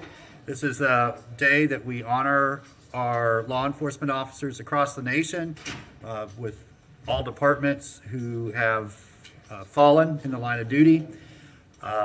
There will be a ceremony tonight out at Veterans Memorial Park, which is out off Tower Road, sometimes called Kanapaha Park, at 7 p.m. And that's, of course, open to the public. Everybody's invited. We will still be in our meeting, I'm quite sure. But we invite everybody that's free to join everybody out there to honor our fallen law enforcement officers. So with that, Madam Clerk, can you take us to our next item? Okay. Our next item is early public comment. Later in the agenda, we will be here. Yes, thank you. So again, early public comment is for folks to share their thoughts on items that will be on our agenda later this afternoon or this evening. By doing so, you forego your opportunity to speak later, but it allows you to share your thoughts with us and then go on about your business for the rest of the day. Madam Clerk, do you have anybody signed up? No? Okay, and then we will then move to general public comment. This is for anything that is not on our agenda today. Madam Clerk? Armando Grundy Gomez. All right, Mr. Grundy Gomez, welcome. General public comment?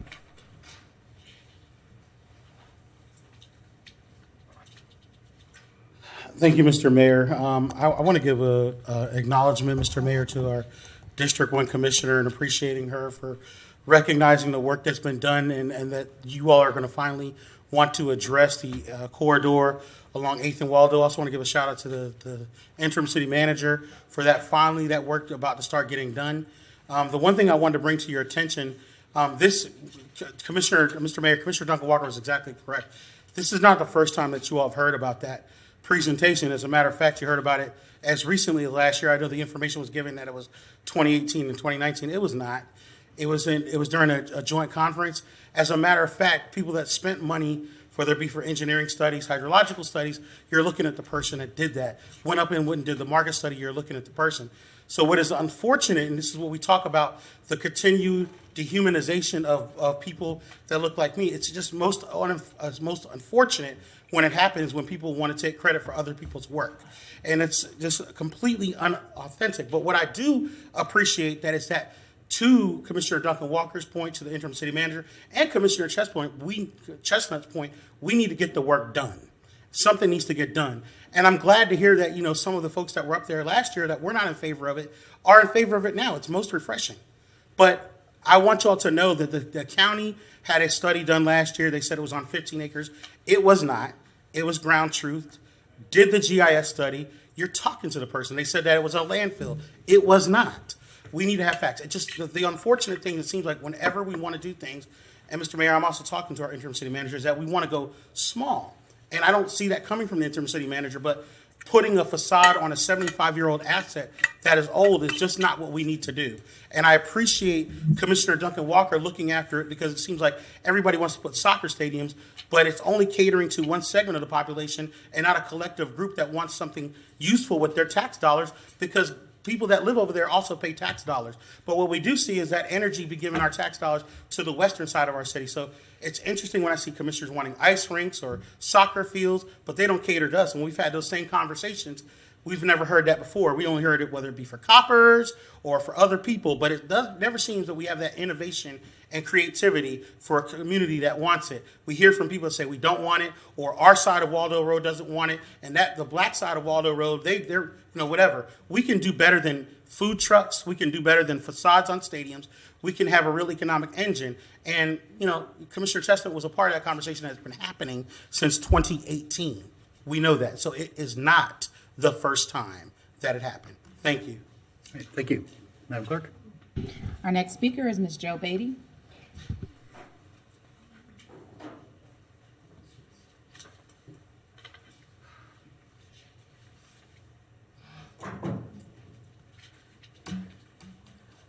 Could I have the overhead, please?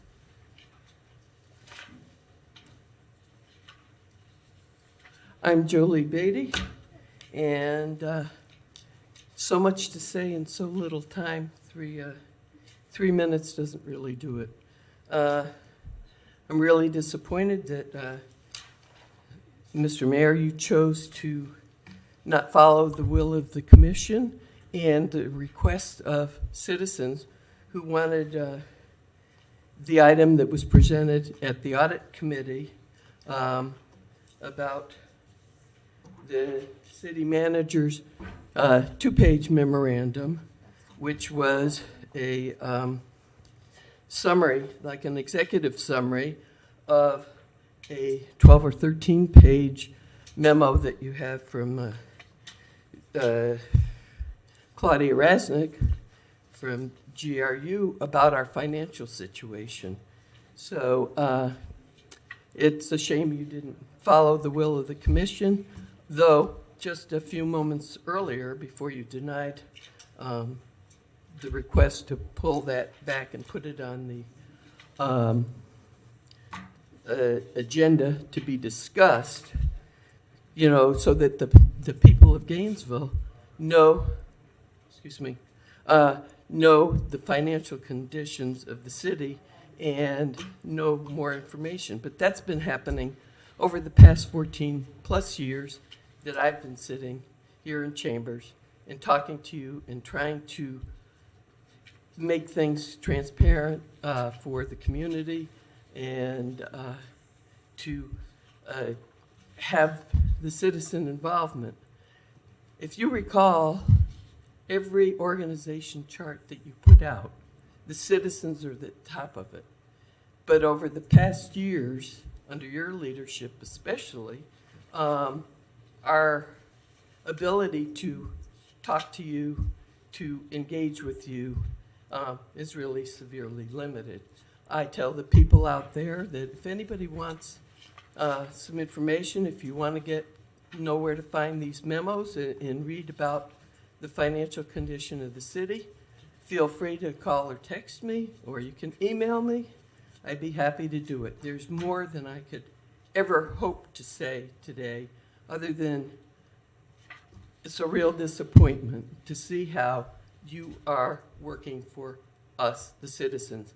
I am here not for me personally. I've been here for 14 plus years. I've told you time and time again, I'm here to speak for the people that are even hurt worse than me, the people for whom you have made this city unaffordable. So, there's no sense in trying to convince you all of anything. I thank you for Thank you, Ms. Beatty. allowing me my right to speak to you. Thank you. And, Appreciate you being here with us today. Wish you better governance. Thank you very much. Madam Clerk? Okay. And so, that's a good opportunity to remind anybody watching that any of our documents and agendas can be found by going to the city's website, clicking agendas and minutes, and for every meeting, all of the backup is there and easily accessible. Just have to click the link. And I also want to punctuate the fact that I did follow the will of the commission. The motion that was made to adopt the agenda was approved unanimously, and therefore that is my agenda that I must follow with the help of the city clerk. And so that is our process. Once the agenda is adopted, that is our agenda for the meeting, and I will execute it in my capacity as chair to the best of my ability. Commissioner Sacco.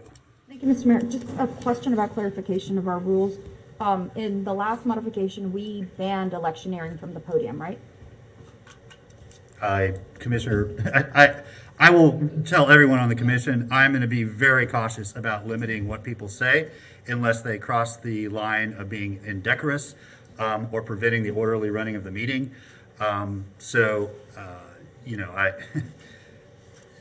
The next person that chairs these could take a more restrictive view, but that has been my pattern since I've been mayor. Commissioner Santos. Thank you, Mayor. It was proposed to have no electioneering for personal campaigns. That did not pass the vote. There is a rule that the city commissioners cannot do electioneering from here or personally. Thank you. Yeah, and we won't revisit it. I think that would be difficult to support in court if we restricted speech on that narrow of a basis. But again, that might be for the next commission to figure out. Okay, Madam Clerk, do we have anybody else? No, sir. No? Okay, thank you. Then we will move on to our next item. Okay, our next item is a BD 6 on page 16, appointments to the Gainesville, Alachua County Regional Airport, Gainesville Human Rights Board, and the Utility Advisory Board. Okay, let's start off with the Airport Authority. Do we have anybody here that's applied to be on the Airport Authority that would like to introduce themselves and just let us know a little bit about why you would like to be selected? Mr. Clausen, thanks for being with us today. Mr. Mayor, Commissioners, thank you for the opportunity to come before you. Some of you I've known for several years, and others it's nice to see new faces. I'm Perry Clausen. I'm a retired Army colonel, 33 years in the Army. The last 17 years I was a transportation officer. So I find the Airport Authority Advisory Board to be a unique challenge and something I'd be interested in doing. And I wanted to tell you a little bit about why I think I'd bring some unique perspective to that advisory board. Previously, I served on the city's Police and Firefighter Consolidated Pension Fund as a trustee. And to show you the seriousness I take of being on these advisory boards, in 6 years of being a trustee, I missed 2 meetings. I was the only person to go through the 2 years of training to become a certified public, Florida Certified Public Trustee on that board. So I don't just take this as something that's fun to do. I take it very serious. I'm committed to it. My background, in addition to having an engineering degree from the United States Military Academy at West Point, which would help me with the construction side of things at the airport, with the expansion that's been going on there.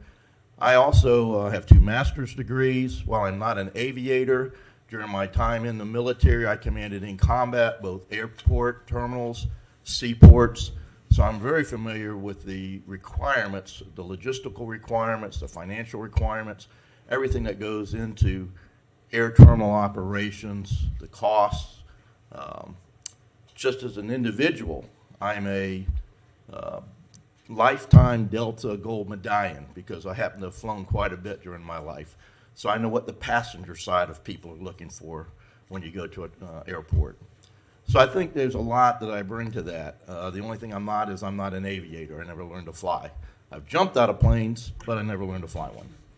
So I'd like to think that it would be a challenging experience for me, and I'd ask you to give serious consideration to my application. I'm sure you have some other well-qualified applicants, but I wanted to take a moment and introduce myself to the new board members that don't know me, and to kind of talk about some of the unique perspectives that I bring to it. And lastly, in honor of law enforcement recognition, I'd like to say the reason I served on the pension board was to honor my father, who was a 20-year Orange County deputy sheriff veteran after he retired from the military. So thank you for your time. Thank you, Mr. Clausen, for taking time out of your day to come and say howdy and share your thoughts with us. I guess. How you doing? Mr. Mayor. Commissioner Chase, is this the first time you've been back since you served on the board? I came in 2018 to yell at you all about the police. Yes. Other than that, first time. There were so years. many people there. I forgot you in the watch. Welcome back. It's good to see you. Thank you for your interest in serving on this authority. Thank you very much, Mr. Mayor and Commissioners. I'm Todd Chase. There's several of you there's a few that I don't know. Commissioner Michael Walker. I applied for this board after actually I was at the airport event a couple months ago, and met a couple of the board members there, and they said there was an opening, and they suggested I consider it, and so that is why I applied. That's a board that I think is important. I have taken some time off and sort of rebalanced my life over the last few years, and I felt like I wanted to try to get back into some form of service to the city. Again, it's a board that I think that I'll be your representative. As you know, I think I'll keep an eye on the money as best I can. There's a lot of money that flows federally into that thing. You know, it sounds obvious, but making sure that our runways and taxiways and things are at the best condition they can, and we're prepared for new planes and different things that are coming, I think is important. We've got an opportunity with the fairgrounds in that area around there to, I think, promote some economic development. And I think my background is suited to the board. And actually, I thought there was I don't even have to follow the agendas anymore, but I thought it was after the police report. So I ran in here, and I'm not sure if they're running tickets out front, but maybe I'll owe you all about $40 here soon. But I am here to answer any questions or just offer my application and appreciate y'all's service. Yeah, thank you very much, Mr. Chase. We'll make sure not to ticket you. And I should say, I am a pilot, and I think people that jump out of my airplane were crazy. So I'm telling you. I appreciate the colonel and his service. Why anybody would jump out of a perfectly well-functioning airplane, I'll never know. We would just strap in tighter. I guess when you're told to jump, you jump. When you're in the military. No, we appreciate it, and certainly welcome you back into these chambers. It's good to see you again. Thank you. And we know you know what you're getting into. So I do, and I'll show up. That's on these boards. That's sometimes that's more than most. So anyway, thank you all very much. Thank you, Mr. Chase. Do we have Mr. Foster with us? Mr. Brent Foster? Okay. So appreciate both of you showing up and saying hello. Let's go to the commission, starting with Commissioner Sacco. Thank you, Mr. Mayor, and thank you to everyone who applied. It's an unpaid position, but it's great work, and I really appreciate when people have the enthusiasm to do this. That said, I do want to recommend Mr. Chase for the position on the board. Mr. Clausen, I'd love to have you back whenever somebody else rotates out, but I think at this moment I'd like to see Mr. Chase on there. Is that a motion? Yes, sir. Okay, motion and a second to appoint Todd Chase for the one opening spot, or one opening on the Airport Authority representing the city of Gainesville. Madam Clerk, do we have anybody signed up to speak to this item? Commissioner Santos, was it for this item? You're good? Okay. Okay, so we'll move to a vote. Again, thank you both, or all three of you, for being willing to apply. If you are not chosen, please keep an eye on new openings because they come up at least once a year, and more often if there's resignations. All in favor of the motion say aye. Aye. All opposed? Nay. That motion passes 6-1 with Duncan Walker in dissent. Thank you, Mr. Chase. Thank you, Mr. Clausen, for being with us today, and keep your eye on that opening board. Okay, up next, let's take the Human Rights Board. We have 2 partial terms and 2 applicants. Do we have Joanna Anderson or Taquin Forbes with us today to introduce themselves? Okay, then we'll move to the commission. Commissioner Sacco. Thank you, Mr. Mayor. I move that we appoint Ms. Anderson and Ms. Forbes to the Human Rights Board. Okay, motion and a second that we appoint the 2 applicants to the 2 open partial terms. Madam Clerk, anybody signed up to speak? Okay, back to the commission. All in favor say aye. Aye. All opposed? Motion passes unanimously. And up last, we have 2 openings on our Utility Advisory Board. We have 4 applicants, Mr. Bloomberg, Mott, Paul, and Stevens. So do we have any of those 4 individuals that would like to introduce themselves today? Come on down and introduce yourself. Tell us why you'd like to serve on the Utility Advisory Board. Yes.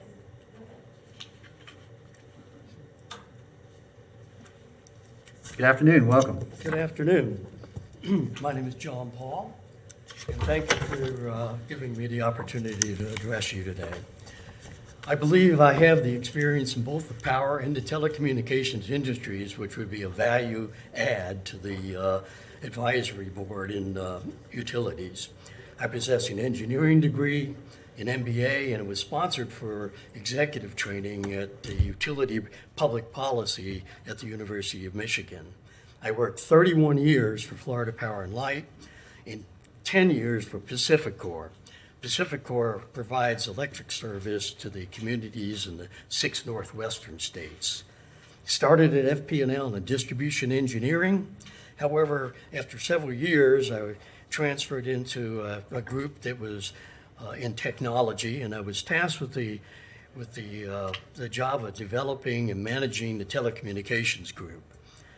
This organization was responsible for delivering voice, data, video, radio, and internet services to all the company locations.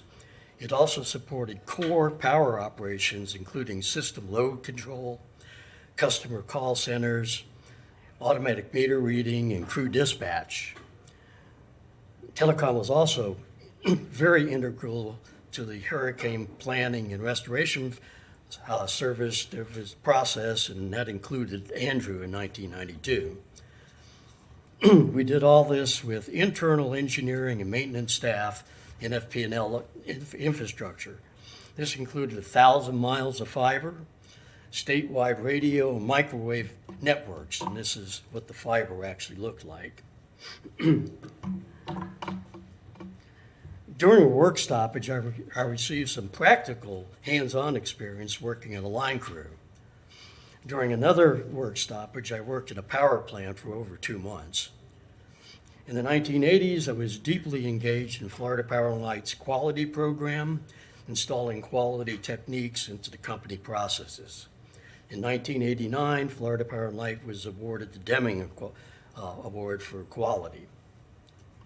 At PacifiCorp, I managed all computing and telecommunications infrastructure.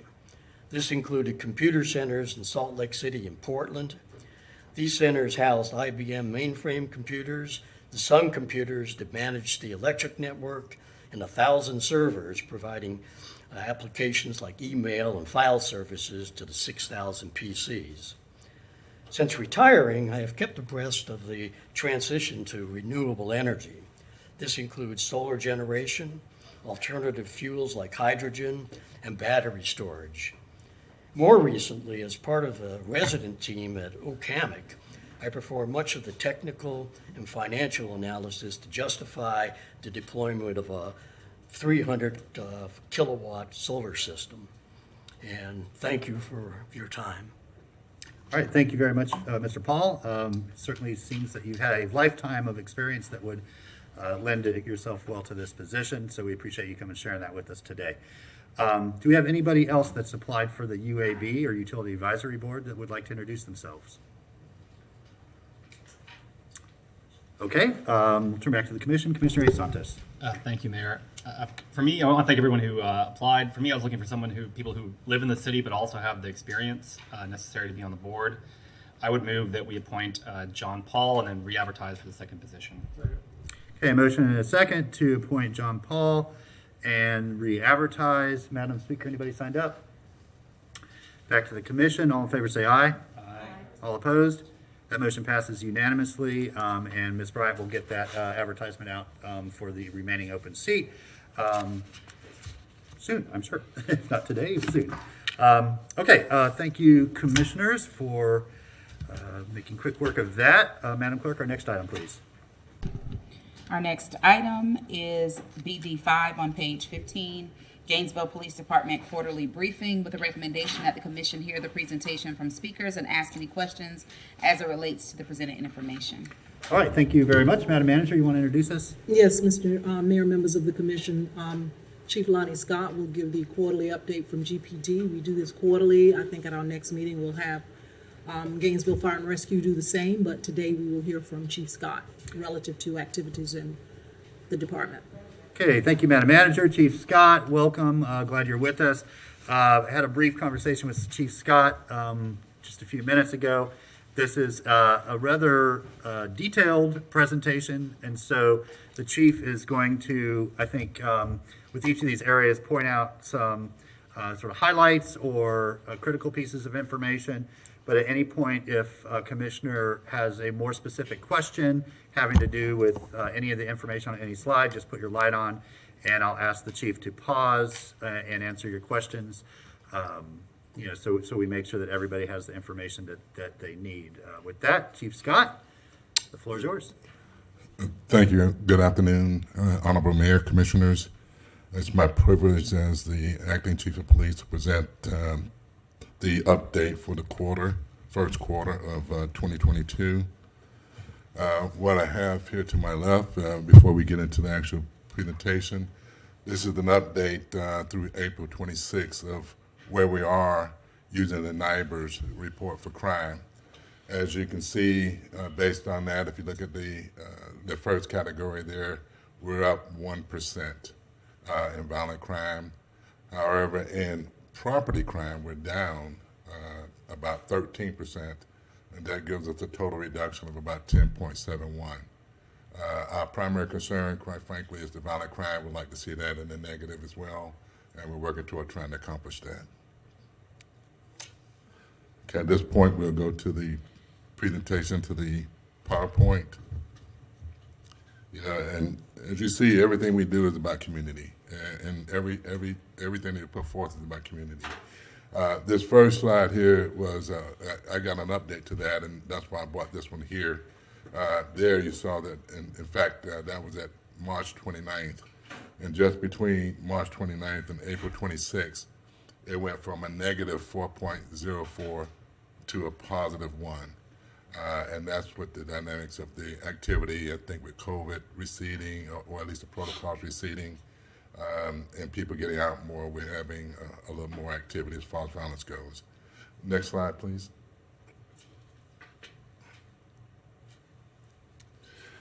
Here, it's important, and some of the primary concern, I think, for our neighbors and really for us is the amount of gun activity that we have, and really making sure that we keep track of that and relay that information to the public. This is one quarter statistics. I mean, I want you to note that we had 36 stolen firearms and during that 3-month period, and out of that, 17 were from conveyances. And typically those conveyances are unlocked. And those guns are out on the street and probably in the hands of people who are underage and shouldn't be having them at this point. We have 33 weapons that we seized, and those are things other than firearms. The number of firearms that we seized are 91. We seized 91 firearms, roughly 30 firearms a month. So almost one every day we seized. We took off the street. We had the number of shots fired. We verified at 29, and those are those that were verified. We get reports of shots fired. We have to verify to count it. In other words, we find some shells or something along those lines to validate that concern. The number of persons shot, 8. However, 4 of those were self-inflicted. Most of those were accidental, or at least reported to us that it wasn't intended. But so half of those were self-inflicted. Next slide, please.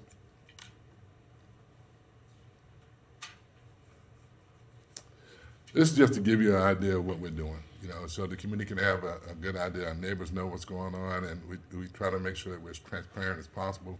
We show that with community engagement, that's one of our #1 priorities, and engaging the community and talking with them, making sure we understand what their needs, concerns are, and they understand what we're doing. We collaborate with them in forming action plans, and we designate who's going to have what role, and we want to make sure that we're up to date on doing that.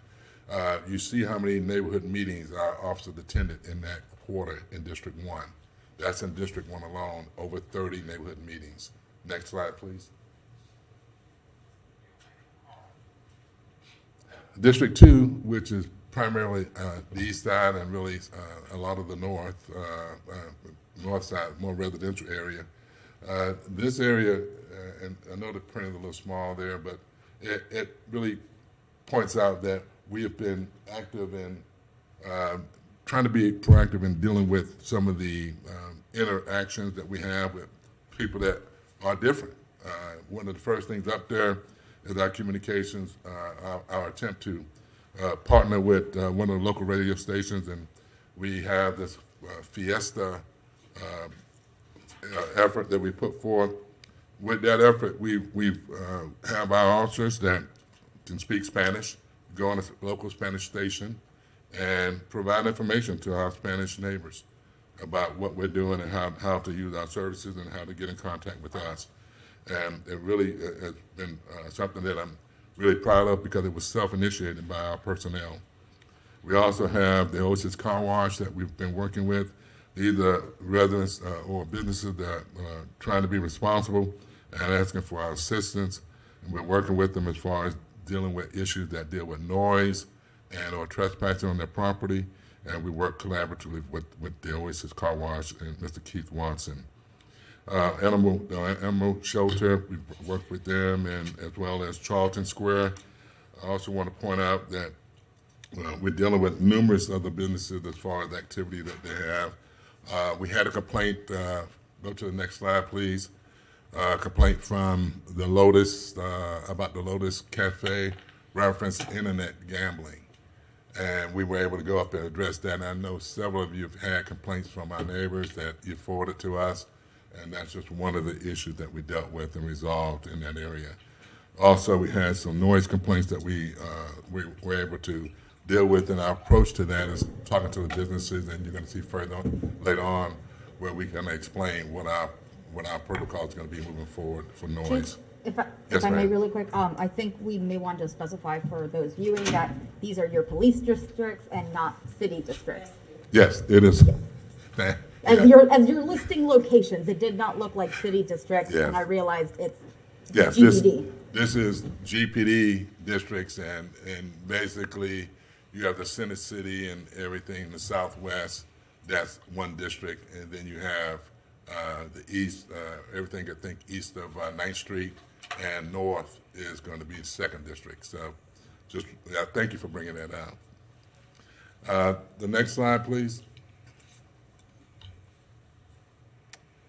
Okay, these are 3 subjects, and normally we wouldn't present photos in our presentation to you, but when you have internet crimes against children, we want to make sure all our neighbors know what we know. And we have these 3 individuals that were arrested. Because they were arrested, they have not been found guilty yet, so they're presumed to be innocent until found guilty, proven guilty. But they were arrested for internet crimes against children. And you see the 3 subjects up there.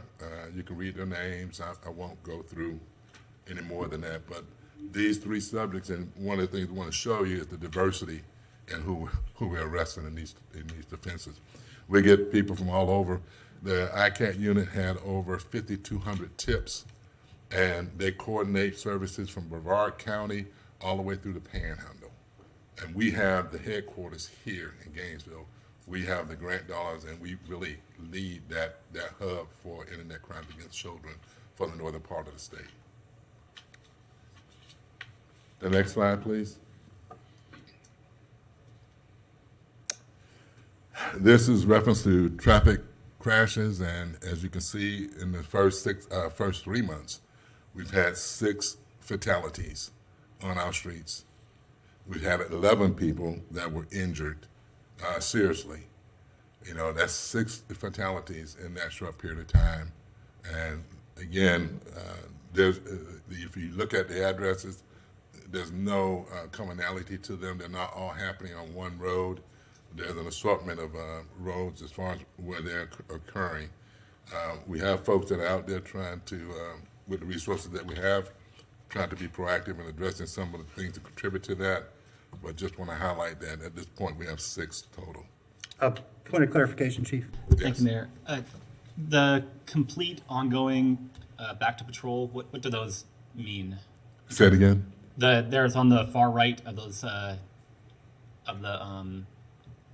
of each case. It says complete, ongoing, and then back to patrol. I assume complete's been solved. That's the actual investigation.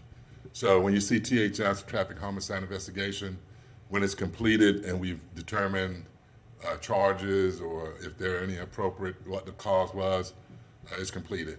And while they're continuing to investigate, because they have to wait for toxicology and everything else to come back, it's ongoing. And what does back to patrol mean?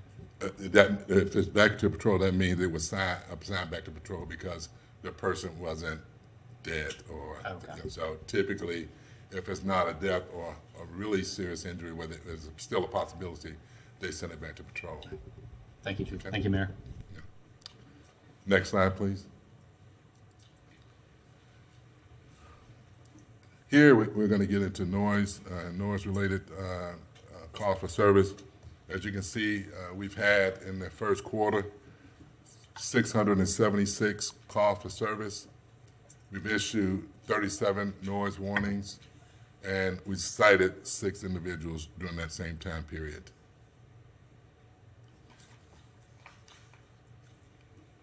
Next slide.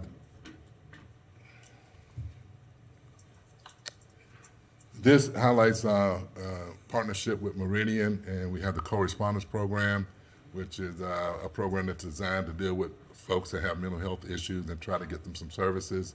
You know, I'll go over the numbers real quick here on the far right. You see the call for service was 792. The patrol assist was 335. The contact were 428. We had we had Baker Act that was 53, and voluntary transports were 21. 22% of the people were homeless, 21% were veterans, and 3% were college students. I also want to point out that we diverted 110 people from jail, and that we had 134 Baker Act diversions. So these are folks that did not end up in jail. They received some medical assistance.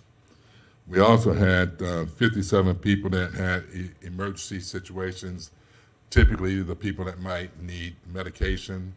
And yes, they do call the police, and we were able to help them get some medical assistance then.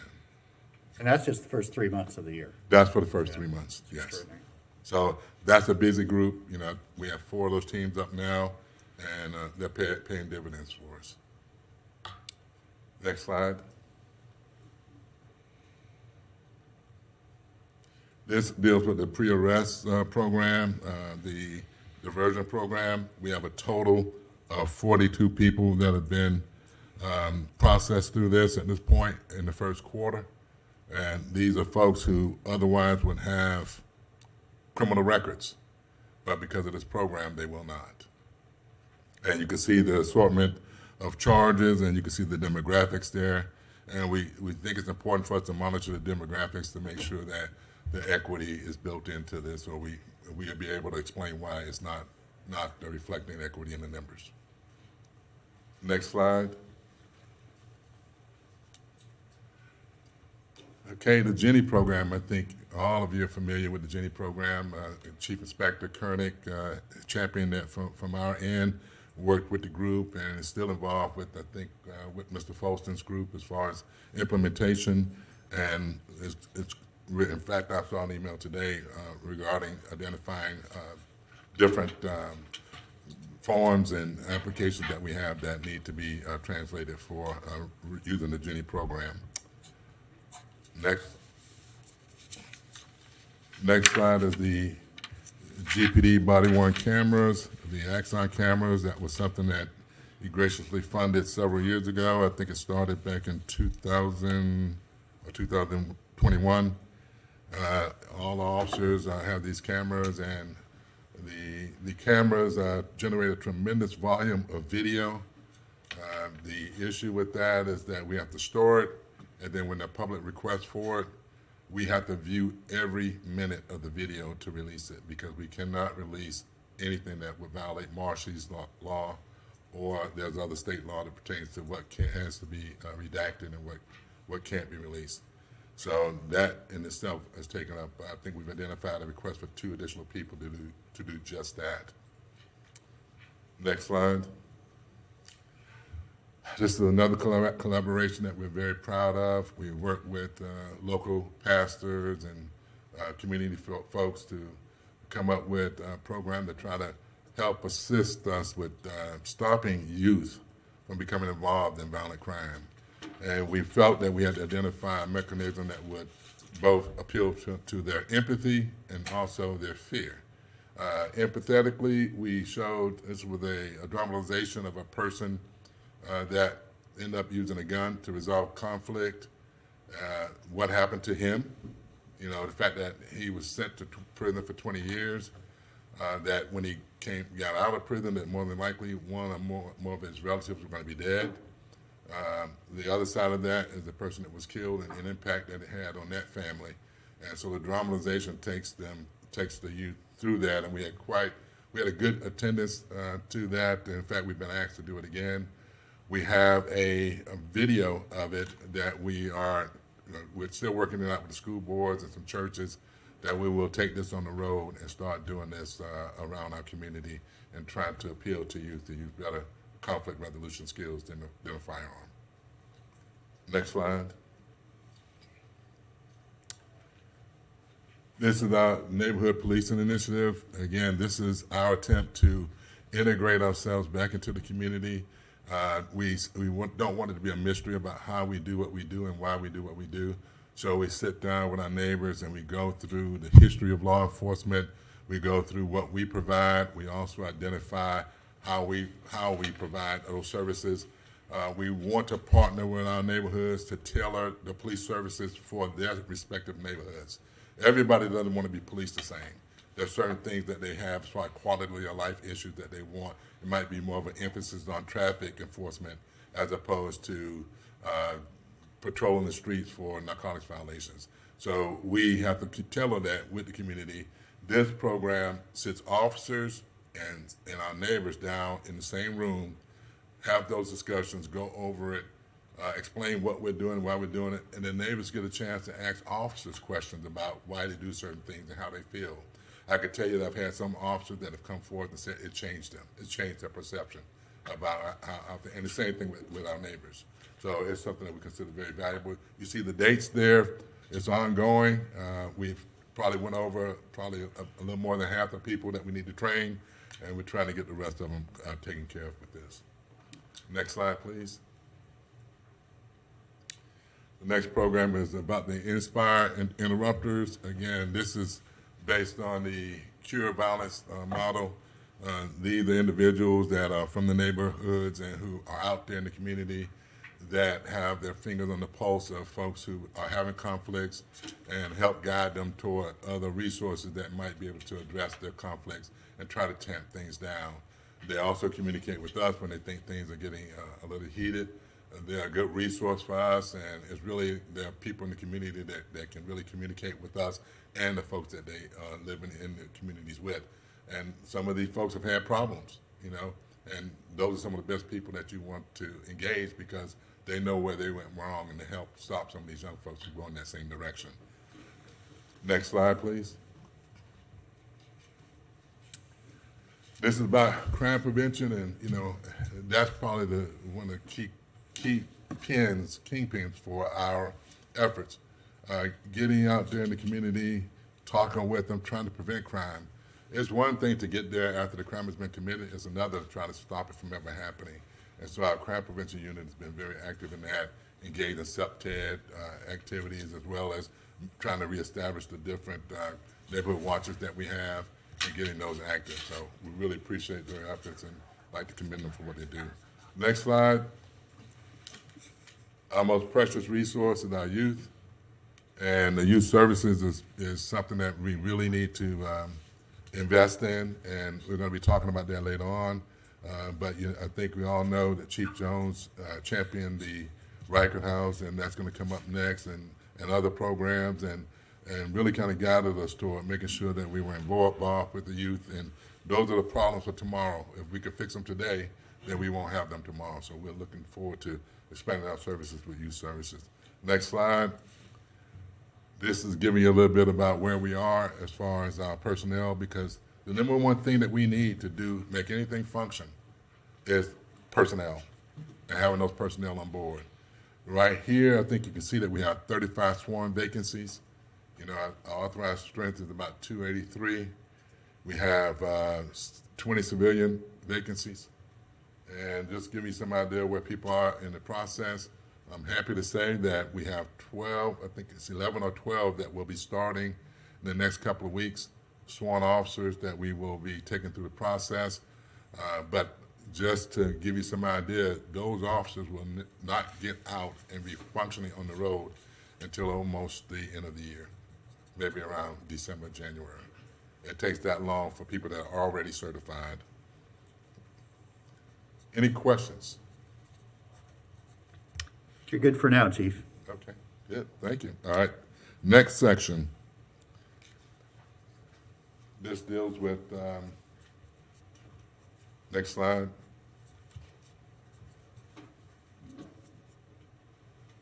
Order maintenance issues. This is, I've had several officers approach.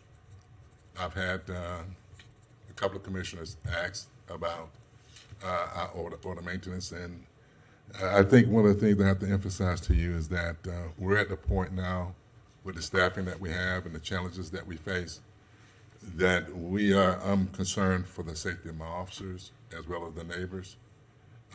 And the officers have come to me to say that, and I feel like I have to bring that information to you.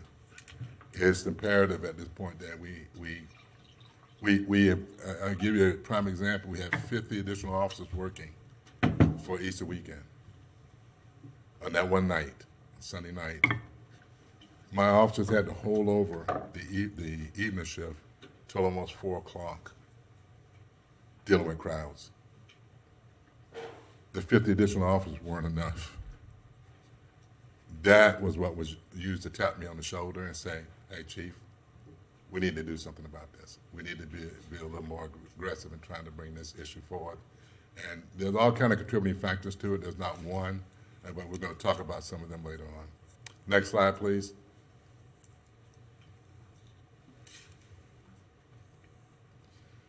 So, order maintenance, the highest demand for us is Thursday night, Friday night, Saturday night, and Sunday night. Sunday night used to not be one of those nights. Sunday night used to be around 12 o'clock, everything kind of went to bed. That doesn't happen now. Now people are out there to 5 o'clock in the morning. And you say, are they going to school or going to work? Obviously not. We have become, it's become a problem for us. So these officers that are working the weekend get no rest at all. And it pulls away from other resources that we need to police the rest of the city. Next slide.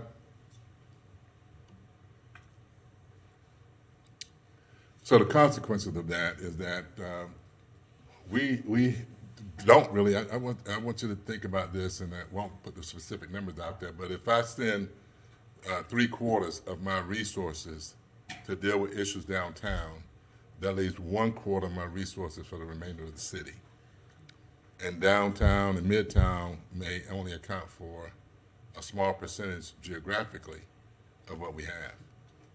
So that puts us in a position where someone may be experiencing a serious need for a police officer, and we can't respond in a timely manner that we would like. And that has happened. It decreases the number of personnel that's available to the rest of the city. It increases our response time. We can't get there in the 3 or 4 minutes that we would like to get there. It's gonna drag out and cause us to be a little slower.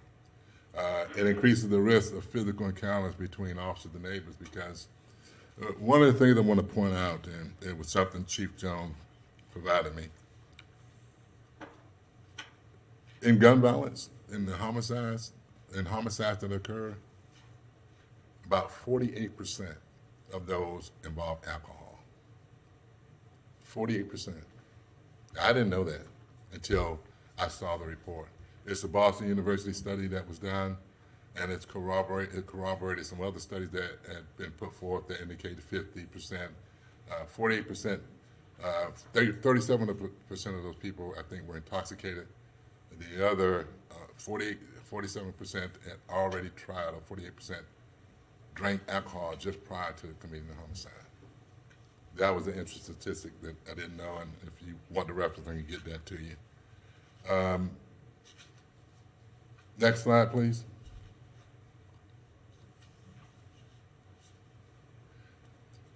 The increase in gun violence, we had the spontaneous gathering, staffing. Nationally, I think nationally everyone knows that we have an increase in gun violence. I mean, you see what's happening nationally, that the guns are more available and people are using them and not with good judgment. And we have the Gainesville, quite frankly, has become the regional hub for folks in and around this area to come drink and hang out.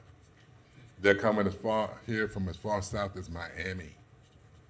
I was there, I think Chief Jones, Mr. Feldman were there, and heard some of these folks say, we asked them, why are you coming here from Palatka? Because they were from Palatka.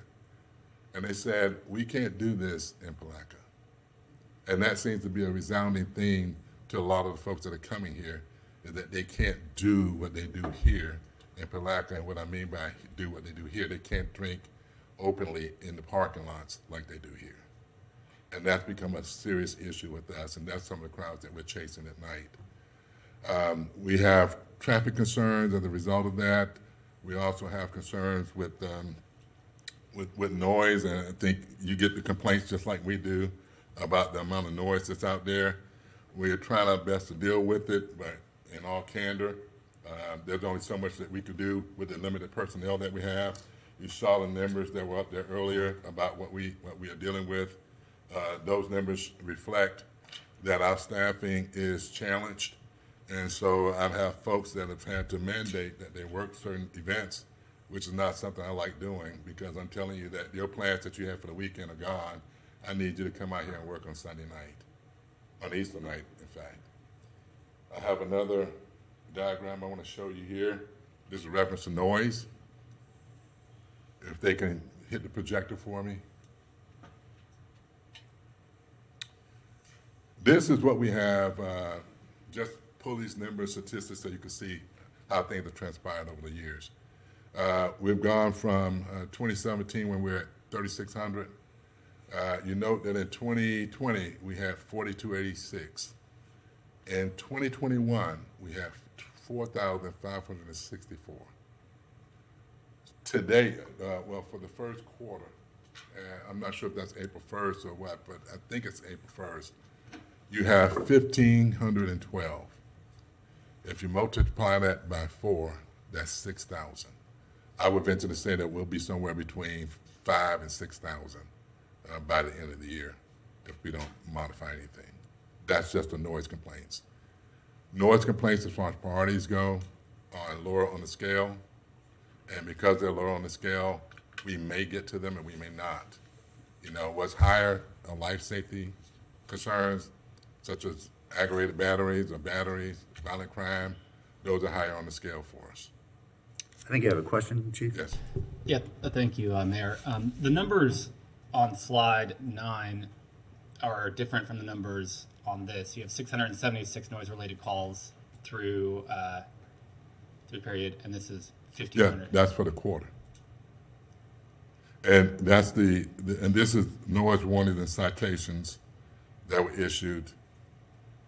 I'm sorry, this is the noise citation. No, I'm sorry, I'm looking at the wrong thing. Yeah, well, maybe that is for for April then. That incorporates April, but I think the other one stops in March. Yes, yeah. Yeah, so that is, then that's 4 months. So that's going to be 3 times that to get where we are. So 4,500 to 5,000 is what we're going to have as far as the end of the year. So that's the difference, is that it goes from quarter to from a quarter to a third. So it's on track to be about the same as last year then? It's going to be a little, it may be a little more than last year, I think. Thank you, Mayor. Okay, next slide.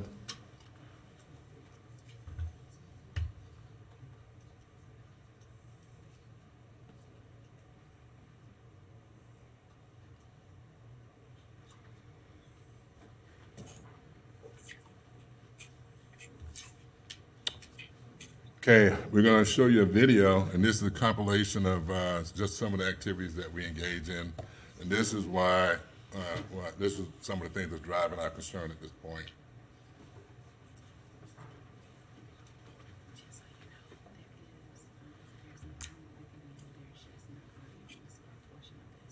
You'll have volume on some of this, and some of it you won't have volume because some of this is drone footage and some of this is body-worn camera footage.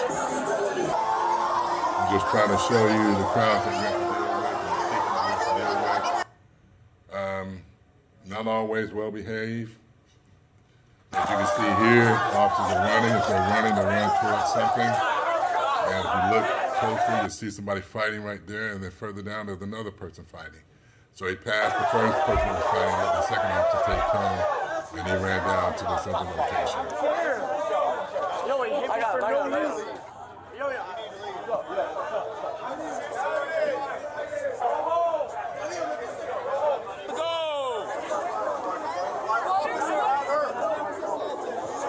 This is another incident. If you look and look closer, you'll see an individual laying on the floor, on the ground there. There's fight there, but right below that is a guy on the ground who apparently had a confrontation or something and needed some assistance. I need some water. All I need is water. All right, everybody back up. Back up. Okay. All right. That has nothing to do with I don't know what it is. This is one of the businesses that we've been having issues with. She come out to talk about the car down in the parking lot. We caution her about what we're going to have to do. She's going to take some stuff to address it. And so she's called and said, hey, you need help with these people out in the parking lot. We're getting complaints from the neighbors about the car stereos that are playing there. There's noise that's been generated from that location. They gotta go. They gotta go. Somebody happens, accident or something, I will never forgive myself.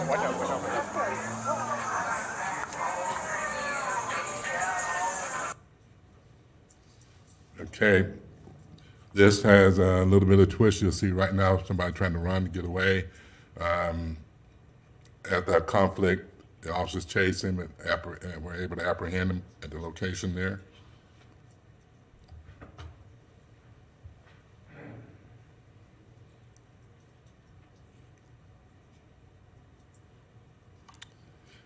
After this video, it's going to get a little more serious because I think you have gunplay that comes in. This is what we experienced. I think this is going to be one of the incidents on this Easter night. I want you to watch the interaction of the crowd with the officers. You see what you have on the ground there. You have 2 different fights going on, one here and one right over to the side. The officer is being pushed by a female in the crowd. The officer maintains his composure and continues to deal with people that are fighting.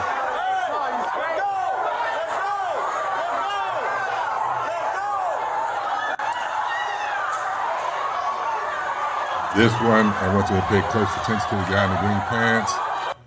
Right here, he's grabbing a gun. Now, this is the body camera from the officer. That's how close the officer is. That could have been a deadly force situation where someone was killed. The officer fights the individual to get him restrained. He gets him under control. The gun falls. Somebody in the crowd picks up the gun. That's the officer looking around, trying to watch his back. People walking behind him. He doesn't know where the gun is. He doesn't know who has it, what's going on. A few feet away from him is another fight that's going on. Other officers that are dealing with it.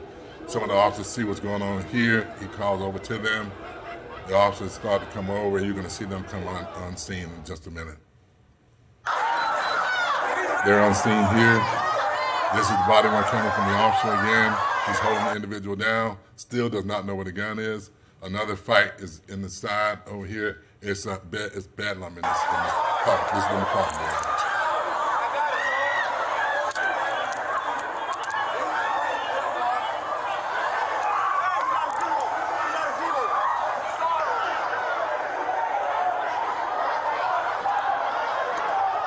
This is Officer Valsis. His body cam is coming in. You'll see people, when people start running, that's typically somebody with a gun. You see people still fighting. The officers have to be careful how they enter the crowds and engage these folks.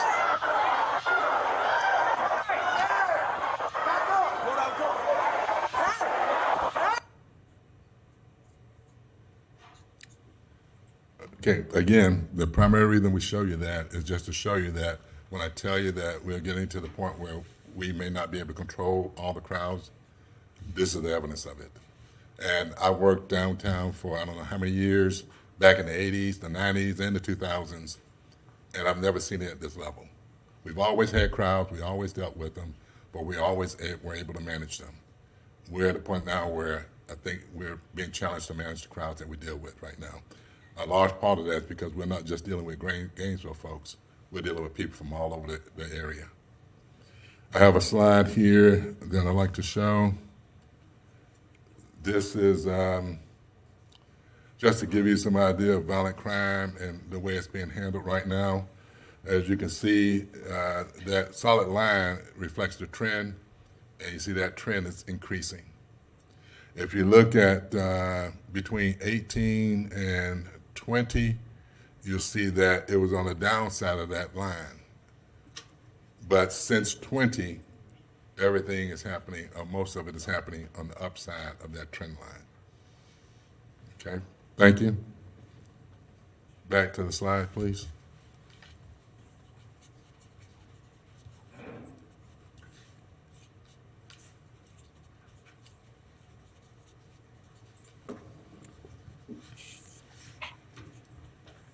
Next slide.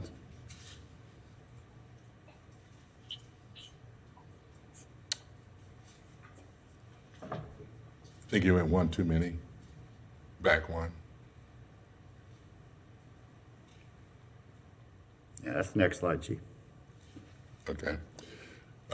Okay. This is to show you, this is something that GPD has had in policy since the days when I worked downtown.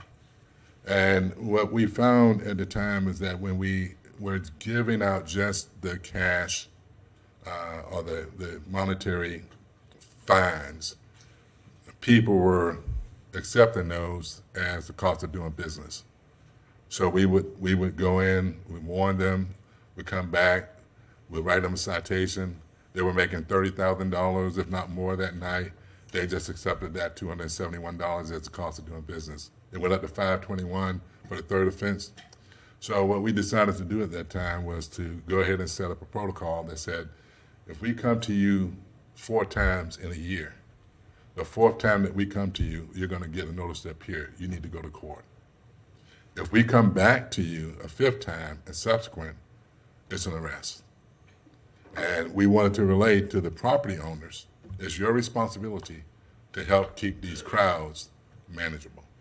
This protocol has not, quite frankly, been enforced. We haven't been living by it. We've taken an approach that, we're going to be kind of gentler, but our neighbors are demanding something different. They want us to be more forceful in getting the cooperation of businesses in this town.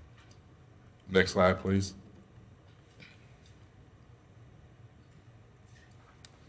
Again, staffing is one of the primary concerns, and right now, I think when we started the year, last year, we might have been down at, 21 vacancies.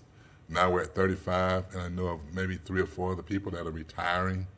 I looked at the list today. We have 11 people that are in limited duty status. In other words, they can't work the road because they have some type of injury or some illness or something along those lines, some type of condition. So that takes our staffing. Our roadworthy staffing down by 11 more bodies. So you could say that's 46 people that we're missing from the road. We don't. That's almost. You look at the number from total authorized 283. That's quite a bit of people. We looked at how we can address some of these issues. I think many of you've heard the complaints from some of our neighbors that the loud car stereos are driving them crazy. We've been working with a group of them, or several groups, over the past year to try to come up with an ordinance that would be to their liking. I won't say we have 100% on board, but I would say we have good 75, 80% of the folks like what we've prepared so far in addressing the car radio situation. We have, we're gonna, if we can bring that ordinance forward and get those adjustments, we will establish a noise enforcement protocol that not just focuses on the loud car stereos, because that's not the only complaints we're getting. We will also be concentrating on the modified vehicles that have a loud exhaust. And they have a modification to the vehicle that when they accelerate down 13th Street and Main Street, because those are some of the complaints I get from Kirkwood, that you could hear them for blocks. So our enforcement protocol will get everything that makes noise that's driving down the street, that we will address those. We're establishing the SOP for this and just dealing with the businesses, but we want to make sure that we educate the businesses. We don't want to jump out and start doing something different. We have to talk to our neighbors, to our businesses, and let them know, hey, this is coming, okay? Be responsible. If you call us, we'll come and help you out with it. But if you're sitting here and you're letting these people come here and make the noise and disturb the neighbors, there's going to be a cost to it, and that cost is going to be to you. Next slide, please. Any questions? I think you might have a few, but thank you. Yes. I appreciate the thorough presentation, Chief. Commissioner A. Santos, start with you. Yeah, thank you, Mayor. And thank you, Chief. So I guess to the video, I mean, Easter Sunday was not a normal weekend. No. It was much larger than any kind of normal weekends that we have. I would say it was considerably large, but not much. Yeah. The issue is that every Sunday, my folks out there dealing with these problems, and with crowds that are similar in size. And, I won't put them on the spot, but I have officers here that work these folks are talking to me saying, Chief, you got to do something. And when if I could tell you the numbers of what we're putting out there and what we're doing, the staffing, I think you'd be surprised. No, I've been out there many times on those Sundays and then walking around. And but the Easter weekend was a much larger. There was more people there than normal, and I'm glad addressing the noise ordinance, because I think that's one of the biggest issues and one of the most complaints that I get, and being able to address that. And especially the loud vehicles. I do want to say one thing about the beginning of that video, and this is something that happens almost every weekend, is people are getting pushed out into the road because our police vehicles are blocking the sidewalks as well. Like on the crosswalks on both sides of First Street, in that video, the police car is blocking where the pedestrian crosswalk is. So people have to go out into the road to get around it too. So I think those are things that we need to look at as well, as where we're putting, because we blocked those roads for years prior to this as well. I know, again, from my experience in dealing with it, if we blocked a road with a car, it was so that cars wouldn't run over people. No, I'm not saying, yes, I'm just saying where we're parking those cars. Sometimes we're parking them on a crosswalk, which means that people who are trying to get past have to go out into the road. But we've been blocking roads downtown for decades of time of blocking and sirens and all going it, especially when the bars are closing. And unfortunately, I mean, I'm sure Easter Sunday had many more fights, and there was more incidents, unfortunately, there. But it is not abnormal for there to be fights both at Midtown and downtown on a busy night. the issue that we have is that we're dealing with bars, and there we have a confined space. When we're dealing with people drinking in the parking lot, they're not confined. The other part of that is that, you know, a lot of these people bring weapons with them, and the weapons are in the car. So if they're sitting out in the cars drinking, I just gave you the stats on how many people have been drinking before they commit a homicide. They're right there next to the gun, and that's when we have some shootings. Also, the fact is that these folks we don't have a confined space or a location, a definitive location that they are going to be that we can get to. By the time we get to them, there are hundreds of people there. I cannot send 4 or 5 officers into hundreds of people to try to stop them from drinking and stop them from playing loud music. We have to get there at the beginning, but we have nothing legally that we can do to people who are sitting in the parking lot today drinking. There's nothing we can do. In the past, we could do something with that. We can't, so the crowds get larger, and by the time they get unruly and unmanageable, we have very limited resources to deal with it. When looking at the data and the trend line that you put forward of crime in Gainesville, I think one of the things that, and you mentioned this early on national trends, I think we should compare ourselves to where we are nationally too, because crime does seem to move up and down somewhat on a national level and kind of where society is in a You know, I hate to tie, everything to the statistics. It's more about quality of life, particularly for our neighbors. And these folks in these neighborhoods are fed up. I mean, I was out and I had a guy tap on the window and say, "Are you going to do something about this?" You know, they're fed up, and that's what's kind of driving it. And I give you the statistics because I think that's something that you want to see. But when you talk to the neighbors overwhelmingly, they're tired of the noise, they're tired of the rowdiness, they're afraid. I mean, I've dealt with some folks who call me personally, and they're afraid to complain because if they complain, they think people are going to do something to them or their homes. So it's a tenuous situation for us. No, and I guess one of the things is the enforcement of noise violation and enforcing that more, because I've been out many times on ride-alongs, and someone's with the truck that has the back and it's just full of speakers, and we don't that truck is clearly violating that. And then also, I mean, I think that we're not really doing that. I think that's one of the, because you brought that is one of the largest issues is sound, and I'm glad we're changing the ordinance, but that's something that needs to be enforced more. Thank you, Mayor. Okay, thank you, Commissioner Chestnut. Thank you, Mr. Mayor. Yes, with 676 noise complaints. Yes. We neighbors are tired of it. Yeah.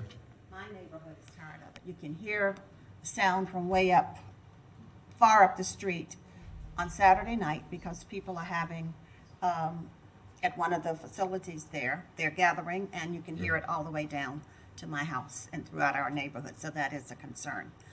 On Easter night, the video you showed and the people in the street, was that at a parking garage? Were they in a parking garage? The incident with the gun was the parking garage. The incidents with the folks fighting, multiple people fighting, was the parking garage. The first 2 or 3 slides were of Midtown, and I think they weren't in the parking garage. Okay. But the last 3 or 4 were definitely the parking garage. So typically, are these incidents occurring, not just Easter night, but are they occurring typically in one particular area?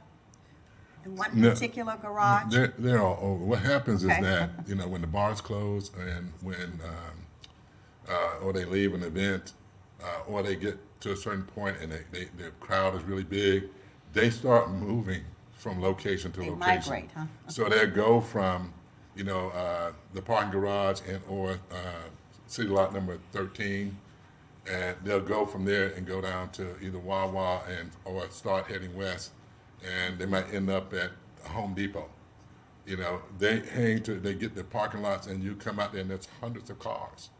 You know, and so we literally, my folks are chasing them around, trying to make sure nobody gets out of hand. And you have probably 3/4 of our resources dealing with that crowd. Okay. And you said you've got about 35 vacancies now. So we have become a tourist, unwanted tourist destination. It was interesting to hear you talk about people coming from all over the state here because they can gather because of the relaxed laws here. Yeah, Jacksonville Sheriff's Office put out a notification that's on social media that says you cannot come to our parking lots and drink. You can't do all. If you do it, you will be arrested. They literally they put that on because they know what we're dealing with. They put that out to the public, you know. And I can get you a copy of it if you'd like to see it. But basically, the sheriff office is saying not here. That's not happening. And the folks that we deal with overwhelmingly are saying we come here and do this because we cannot do. You can't do this in Ocala. You do this in Ocala, it's going to be a really bad night for you. You can't do it in Putnam County, Bradford County. You can't do it. Levy County. So, as I said, we've become the tourist destination, unwanted tourist destination. Well, Thank you. Just by happenstance, the person that committed the homicide this past week, he's not from Gainesville. You know, he's not from Gainesville. He was from a local community here. You know. Thank you. That's my You're welcome. comments for now, Mr. Mayor. Thank you. Thank you, Commissioner Chestnut. Commissioner Ward? Thank you, Mr. Mayor. Thank you, Chief, Manager. You're welcome. Sadly, the reason we're having this discussion, the biggest reason, is because somebody lost their life recently. I mean, that's what brought this forward. The issue has been going on for a long time. I know that we're going to talk about open container, and I will tell everybody I am open to making some changes as long as we're careful and make some parallel decisions, but we get to that in a few minutes. But that's not the whole problem. I mean, because this was going on before we relaxed open container. It has gotten much worse. And you and I have talked extensively about it. I've talked with other officers. You know, we look at the video, and some of that's Midtown. Some of it is downtown at the parking garage. Yeah. Some of it is across the street from the Wawa. And we hear all these things, and we hear from neighbors consistently, and we know that these problems exist.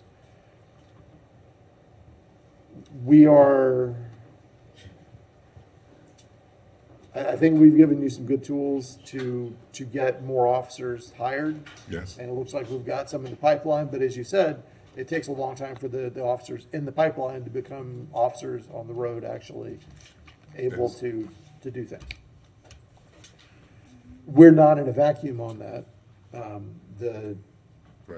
ASO, UPD departments across the nation have trouble filling slots. We're not out of line with our vacancy percentage here.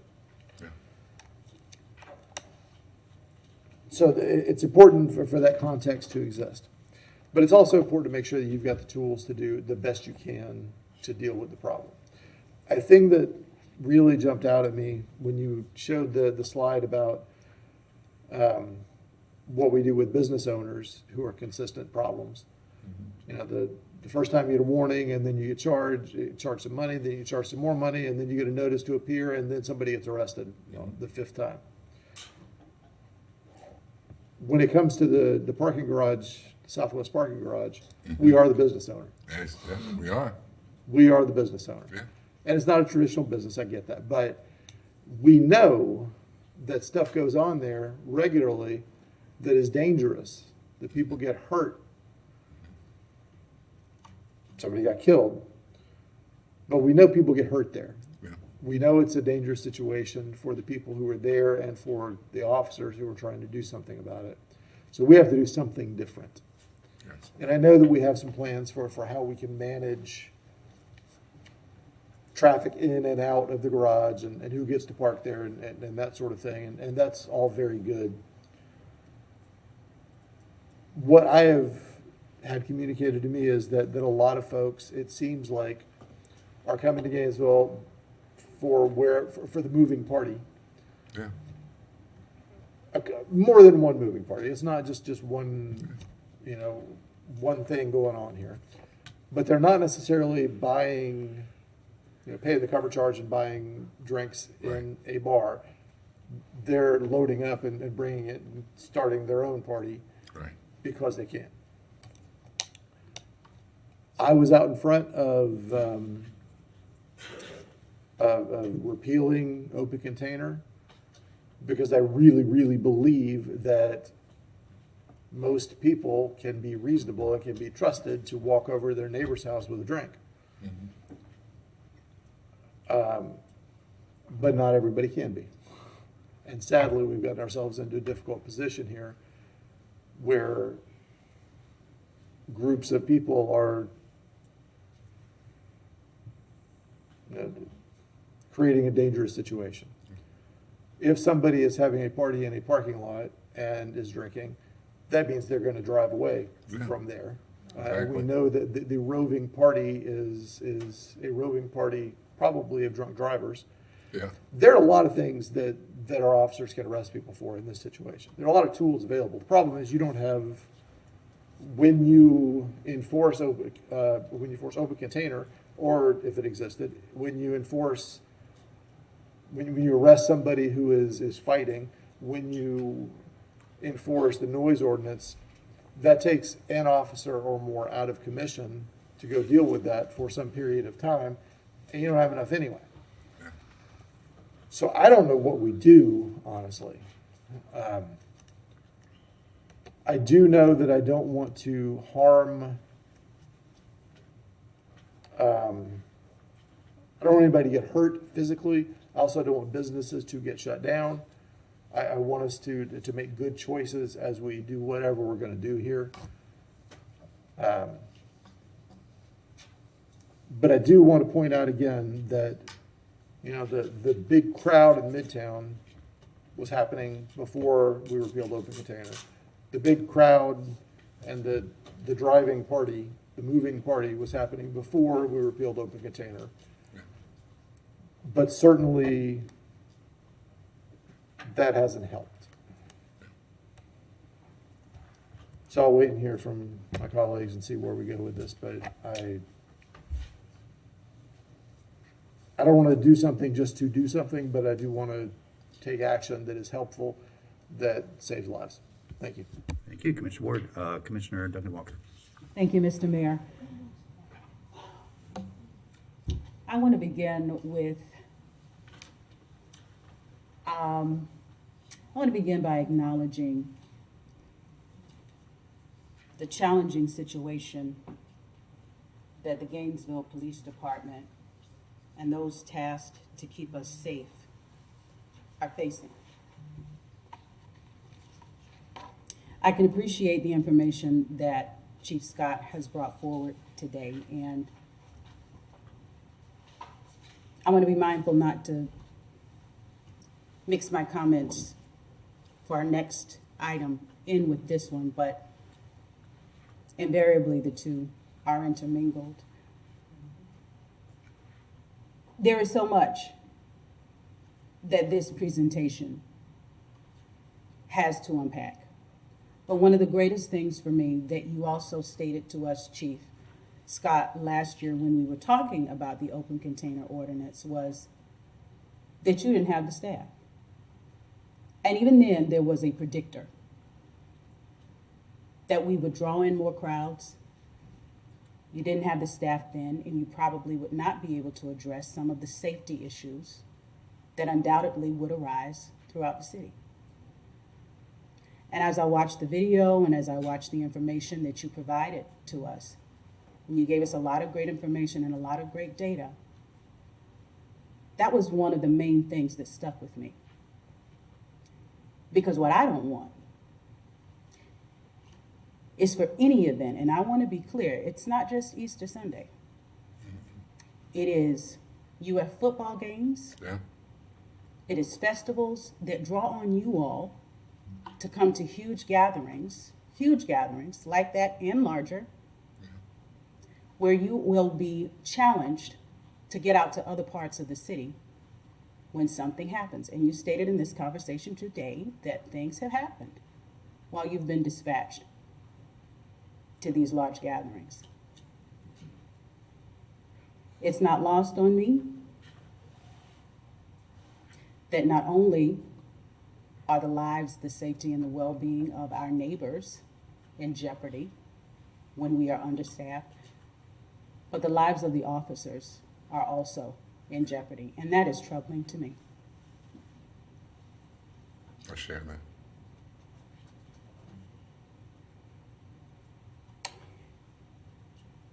I don't remember if there was a slide on this.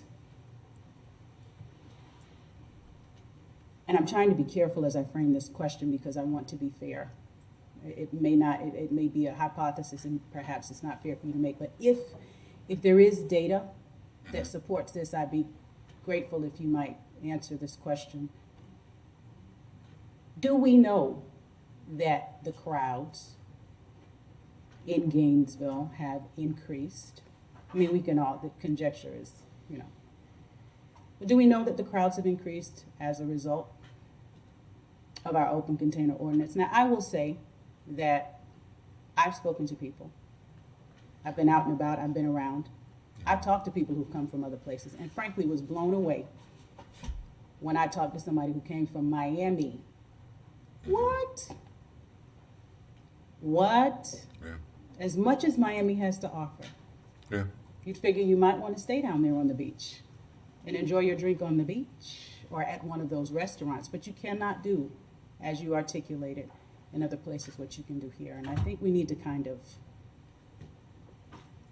be mindful of that as we move forward with whatever the decision of this commission will be. I'm not going to ask you the question because I already know the answer. Okay. But I will say that public safety, the safety of our police officers, the quality of life of our neighbors and business owners, all of those are really, really important things.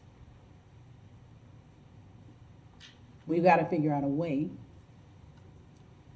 to make sure that those things are priority for us, not just in word, but in the policy that we put forward.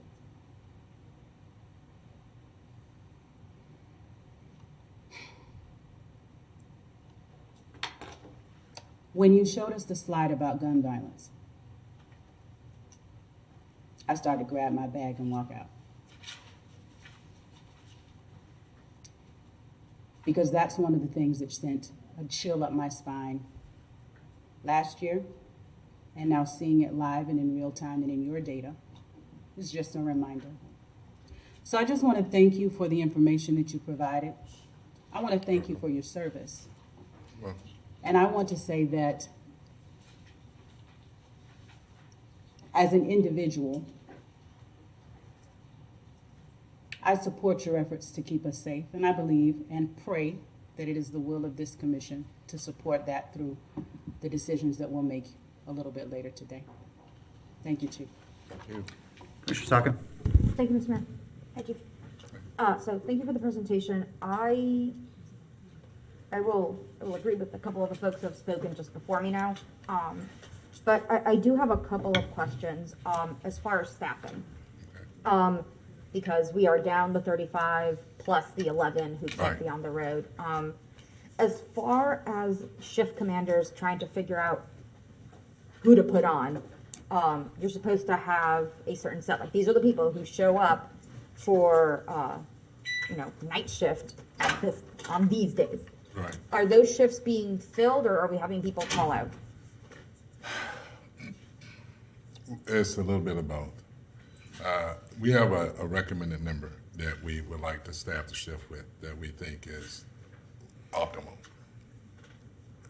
They do not meet that recommended number every night. Almost on a daily, in fact, I'm pretty sure it's a daily basis, except for maybe 2 days out of the week. You have folks asking for people to work overtime, begging people to work overtime. The officers are burned out. They're not signing up for the overtime. As to the point where when I have to order someone to work overtime, that just is not a good thing to do for morale. It's not a good thing to get into the habit of doing. We are already looking at how we're going to deploy our personnel for the summer, how we're going to be able to use some of the school resource officers, how we're going to be able to get some of the detectives to put on uniforms and go out and work the road, people in administrative assignments to go work the road. We're juggling. You know, you only have a certain number of people. We're juggling to try to make it work. And we're down to 35 vacancies right now. If it continues anymore, I may have to undo some units that we have and put them on the road, because the primary service that we have to provide is responding when our neighbors call. You know, and that cuts down on our efficiency. That cuts down on our ability to solve crimes and be proactive in addressing them. So I feel good about where we are right now as far as recruitment, that we have 12 in the, I think it's going to be 12 that we can get on board in the next 2 weeks. That's a start, but we need to repeat that 3 times. Those shifts are 10 hours, right? Say that The again? shift is 10 hours? Shifts are 10 hours, yes. And plus overtime that you're driving around. Plus overtime, or if you happen to get a call that takes you beyond that, or like happened the night that you rode, there's a crowd that we just can't disperse. I need you to hold over for another 45 minutes to an hour, until we get this crowd down, So, thank you, Chief. I will say, my car has this thing whenever I drive somewhere that after about 3 hours, it asks me if I want to pull over and grab a coffee. Yeah. Because you've been driving for too long. So I don't like it when GFR needs overtime because you've been working for 24 hours. Yeah. I still don't like it when someone's been working and driving for 10 hours in potentially volatile situations to then continue for another hour or 2. Yeah. We're barely functional when we get late into the night after our meeting and we're sitting. That said, though, I do want to offer some compliments on what you have presented. As far as the language, I was glad that it said certified, because I remember our previous chief inspector and I had words about how to get them to be certified language. And the singular call we did go to when I rode along on Sunday, we went to one, it was about 6:15, and it was an overdose. The people who found the victim were English was their second language. They could kind of communicate in English fairly well, but they weren't hearing anyone who was speaking to them in English. But you had one officer, and I was very grateful for that, who was there to speak that language, given that in the trauma of the moment, it was difficult to communicate anything else. So I really appreciate it, and I'm glad I was able to witness the fruit of that labor and those efforts and that diversity in our staffing to best serve our community. So I thank you and everyone before you who had to listen to me yelling about getting those certified officers, but thank you. And sorry, I'm trying to, and the last thing, given the nature of calls that we are having and the kind of overwhelming size of these groupings, what I do want to say is I have been continuously impressed by the composure and the professionalism of officers when they're on the ground.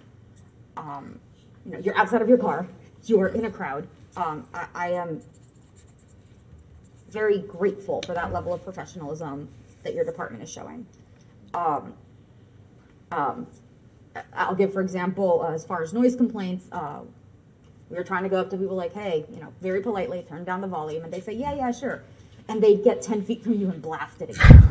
And at one point, we're like, listen, we're going to have to give you a ticket. I believe the guy just yelled out, like, I think the officer knew the person. It's like, come on, buddy.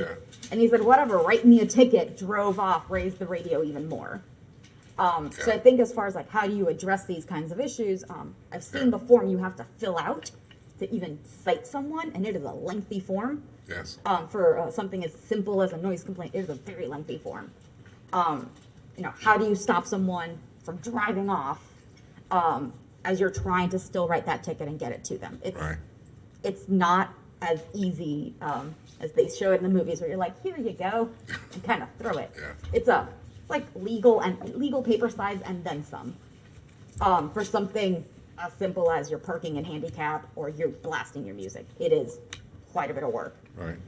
So I do understand that is not the easiest way, and I see that you're asking for updates to how do we handle that. Either in our system and how we act out on how we execute our policy and whether there could be changes to that policy. And I would welcome suggestions or work on that, further work on that to make it sustainable is more practical, to make it practical to actually execute. Because we could have all the laws on the books, but if you can't actually go out and do it, it doesn't matter. And I think I'll reserve the rest of my comments for the next item, but thank you, Chief. Thank you for your feedback.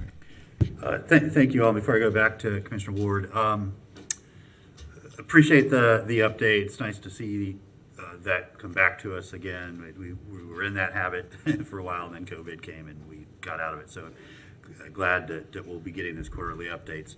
A couple requests. One is when we look at trend lines for anything, whether it's overall crime, violent crime, traffic citations, if you could please report that in a per capita or per 1,000, because when you look at an increase but don't account for an increase in population, it doesn't give us a sort of apples to apples look, and that's pretty easy to do, and that way we'll know, is the rate going up, not just the sort of absolute number.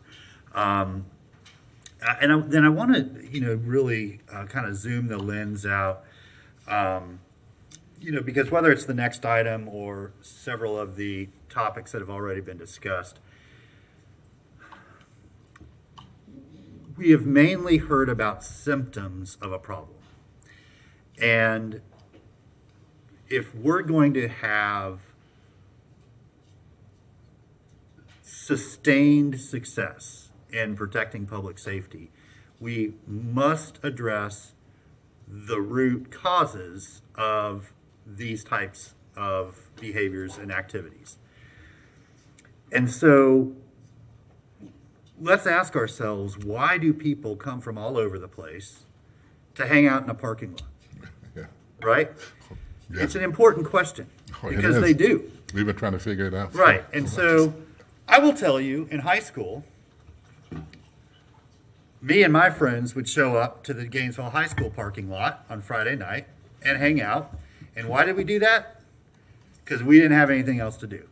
We wanted to get out of the house, and we didn't have anything else to do. Some nights we did, but a lot of nights we'd sit around in the Gainesville High School parking lot until our curfew, which, for me was pretty early. I have a feeling some of my friends were sitting in the Gainesville High School parking lot till midnight, and then they go home. Many of these young men and women are coming and hanging out at TV McPherson, at the garage, at the Home Depot parking lot, because they don't have anything else to do, or they don't feel like they have anywhere they can go and where they're welcomed. And that's something I have heard from many community leaders, including Tony Jones. And Chief, I don't mean to sort of project my own views on you, but this is a conversation I know that you would acknowledge we've had since 2008, right? And you are not the only one I've had that conversation with. I'm not the only one you've had that conversation with. And Chief Scott, I know you've had that conversation too. Why are there not large crowds of predominantly white college kids hanging out in parking garages or in city parks? Right? So if we don't address the root issue of what, if we agree, which I think we do, that a bunch of people hanging out in parking lots and parking garages, blasting music, getting in fights, bringing firearms is not a sort of community gathering that we would want to encourage. Right. What is the alternative we are offering? And that is where we have come up short year after year, and I don't know the answer. I am not here to sit at this dais and say, I figured it out, and if we just do what I said, then this problem would go away. And it's sort of like, you squeeze the balloon. We can take steps. We can, in the open container ordinance, we could shut down the downtown parking garage on weekends. We could do it. I'm not saying we should, but we could. Can't go there anymore. It's not going to address the root issue.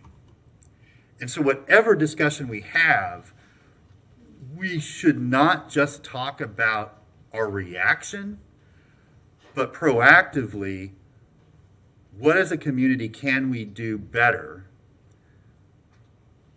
so people have an alternative to hanging out in an empty lot, blasting music and bringing their guns, right? That is a more difficult conversation, and there are probably some examples of communities that have made progress in that area. I don't know anyone who has found the magic fairy dust that you just sprinkle it and all of a sudden everybody is happy and engaged and having a good time together in a safe way. And if you want to respond, that's fine. Yeah, Mayor, that's why we engage the public, because we figure the people that have the best shot at having answers to that are the neighbors, and particularly the young folks. And you see the midnight basketball come up as a result of some of that. And I know there's some discussion about cultural art and cultural center. And those are things that some of these folks want in the community. They want something to be able to gather, and so and what's troubling to me is that we have folks who take advantage of our laws, come here, start trouble, and they go home. And we end up having people hurt and or killed. I hear you, and that concerns me as well. Yeah. Right? If they were coming here to engage in some good fun that didn't include blaring music in a neighbor's window and feeling the need to bring a firearm or multiple firearms, then that's okay, right? We welcome people from all over the place to come to our arts festivals. Got no problem with that, right? Yes. There's hundreds of thousands of people on our streets, and we don't freak out about it. We're excited about it. We can't wait till that time of year. So it's got to be relevant, and that's whatever we do, whatever incremental steps we take will be short-lived and ineffective until we get to that bigger issue. We also need to be courageous enough to have conversations about rethinking policing. There are situations, many of which we saw in the video, where it is only reasonable and acceptable for a police officer to deal with that situation. Assault and battery, anything that has to do with violence. There are so many situations that our officers respond to that I would not consider primary police work. And neither would they, by the way. I've had those conversations with leadership. And one example that, somebody that you know quite well, shared with me is, a gator was in somebody's yard. Oh, yeah. Well, snake, gators, that's not police work, right? I don't know whose work it is, but That's not police work, right? So there are thousands of calls that y'all get that are not police work, and so we have got to, and so some of that, and again, the previous chief, I think, had been talking about this, but we have got to be courageous enough to try implementing force multipliers and other technological solutions or alternative service delivery solutions that allow us to respond to citizens' needs, but free up our officers to do actual, real police work. And so, I'll just give you a quick example. I know that we've talked about some opportunities with, speeding, special folks speeding in school zones and doing that sort of on a pilot basis. The city of Paris just implemented an approach where they are able to identify the loudest vehicles and automatically cite them using technology. And the fine ain't cheap. You ain't going to do it twice, right? I mean, it's more than the car payment. Because I hear it all the time. I mean, I live kind of near THS. I hear it on 13th. Yeah. I'm more willing to accept that as part of living in a city than others, but it's not, I'd rather not have it. When we started having those conversations, we had it when we started talking about body-worn cameras, right? Intruding into people's personal lives, loss of privacy. I mean, but these are ways to augment our police officers and our other city services to help protect and serve our neighbors, to help protect the peace, that don't require a human being to answer a call and to engage in that interaction, right? So that's got to be part of a larger discussion. I know that I'm losing popularity points by the minute these days, but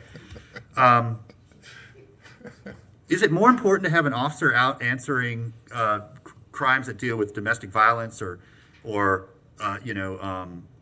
people dangerous, or is it more important to have them sitting in an elementary school?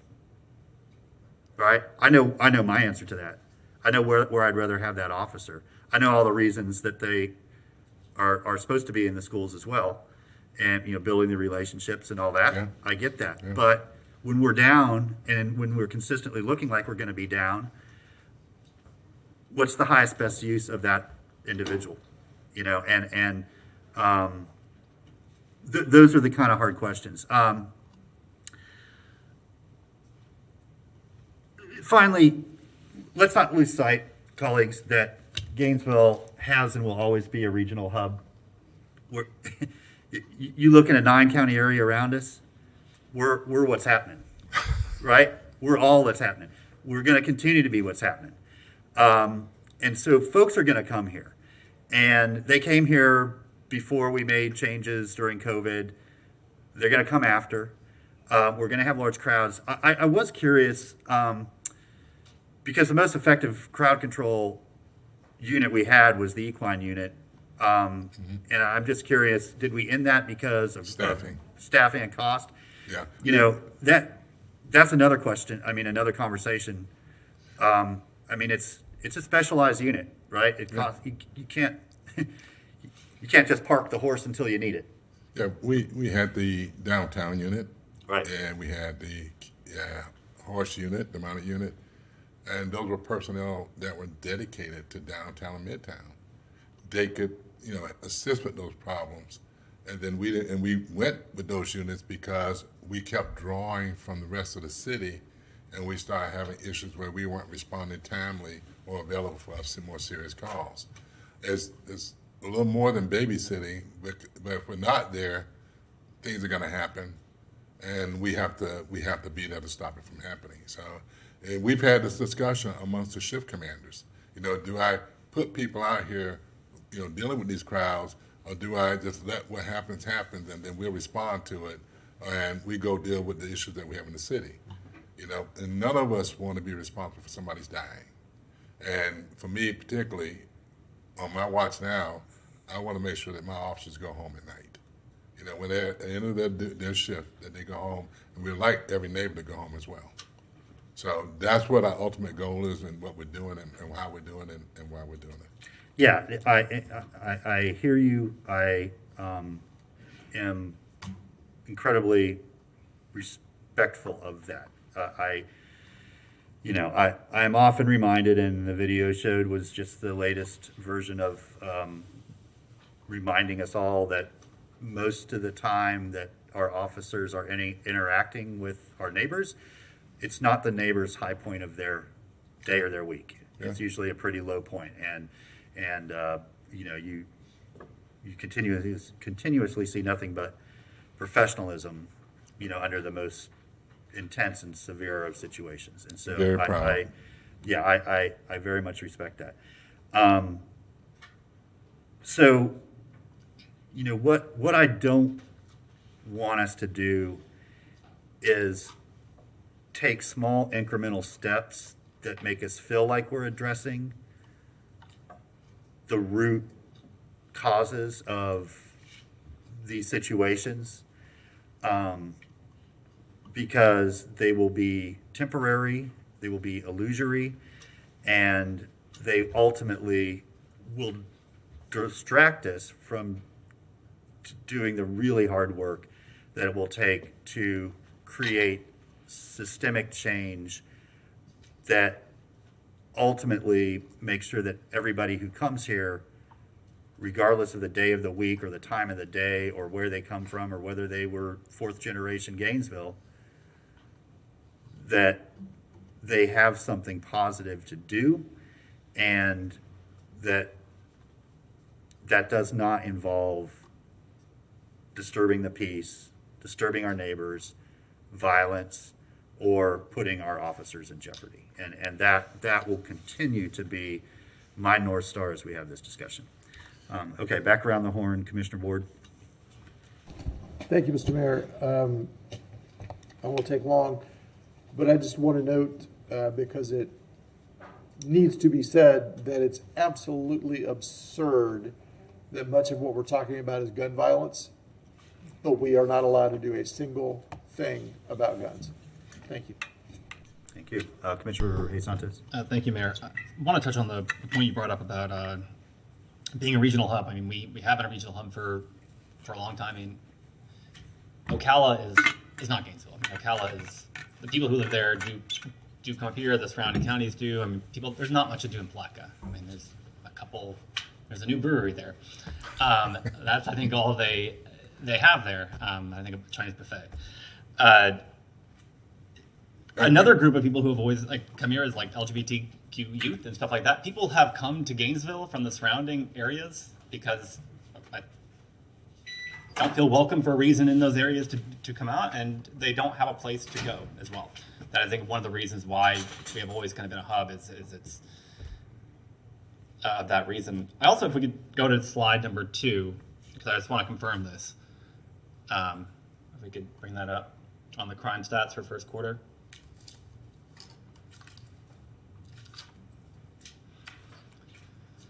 Do you want the chief's updated one?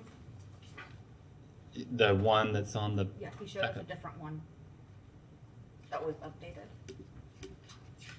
Sure. I guess I don't have that one in front of me. Do you have that? It's the first sheet that you put on the open. The photocopy you had.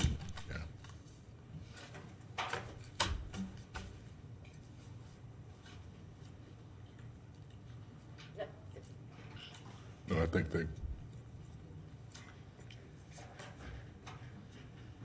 that the one you? Yes, yeah.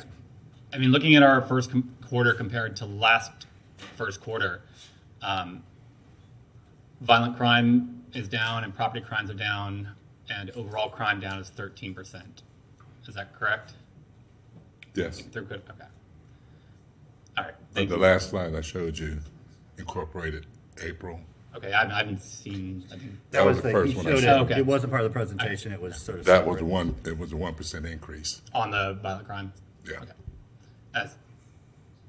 Thank you, Mayor. That included April numbers too, just yes. month of numbers, right? Yeah. Commissioner Duncan Walker. Thank you, Mr. Mayor. I want to be very candid when I say this. I am concerned that this conversation seems to have taken on the tone of largely being about Easter weekend.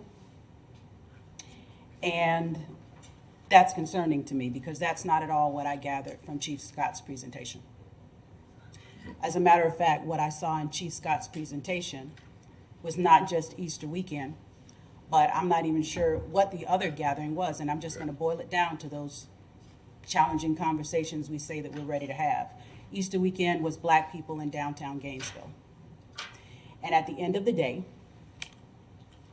the challenges that arose out of that, but the chief of police has said that this is not just Easter weekend, it's not just Black people in downtown Gainesville. So addressing root causes, okay, but that's not really what we're talking about today. We are talking about what has made Gainesville so appealing that people, wherever they come from, for whatever reasons, travel to whatever part of Gainesville, enjoy their drink, and create havoc for the neighbors, create havoc for the business owners, etc. What I saw in that video was, I'm not sure, Chief, do you know what the other gathering was of? Oh, that's just a regular night. Just a regular night? You know, Okay. That was at Midtown, right? Yeah. Say it again? That was at Midtown. That was the Yeah, bars at and Midtown. you have to look at this part of it too. We engage people quite often, and we don't have cameras on until we think we're going to encounter something that's going to be problematic. Then we turn the camera on. So if I had them go back and start looking at video from football games, I'm sure we'll find some situations there where we had crowds that we had to deal with, particularly sometimes the fraternity parties and that get out of hand, or just young college students. They get out of hand, they get foolish, and they do things. It happens. It's all over. Right. What was most accessible to me right now is what was most recent. Hey, give me some of that video from there, and give me a couple more videos. But if I dedicate the time and effort to it, I could show you probably more diverse groups doing things that are just stupid. You know, young folks, when they start drinking, just sometimes they do stupid things. It's not just young folks. I take that back. We get some older people acting stupid too, okay? And when they get alcohol in them, they just act foolish. So it is an issue that's not specific to any race or gender. Right, and I think, and I appreciate the fact that you articulated that in your presentation, because I think that's very important for us to make that distinction. At the end of the day, you just said it again, at the core of this, in your observations, was alcohol. And so if alcohol is a part of the problem, then for me, we have to do our due diligence in addressing that. We can talk about root causes of violence, but you've just said to us that the root causes of the issues that you're asking us to look at It's one of is the the contributing alcohol, factors, yes. correct? Yes. Okay, thank you, Chief. Do you conclude, Commissioner? Commissioner Chestnut? Thank you, Mr. Mayor. Tallahassee has two distinguished universities and community college. Yeah. Now, and they're our hub. Does Oh, the yeah. Tallahassee Police Department have the same issue that we have here? Do you know? Not to my recollection, not to the extent that we have. You know, and they're a little better staffed than we are. You know, All right. they're 400. I think it's 405, 406, 410 staff was sworn Because you returned here in 2020. from Tallahassee. Yes. Now, does Tallahassee have an open container law, to your knowledge? Somebody may know that. I don't recall. Okay, all right. Thank you. Okay.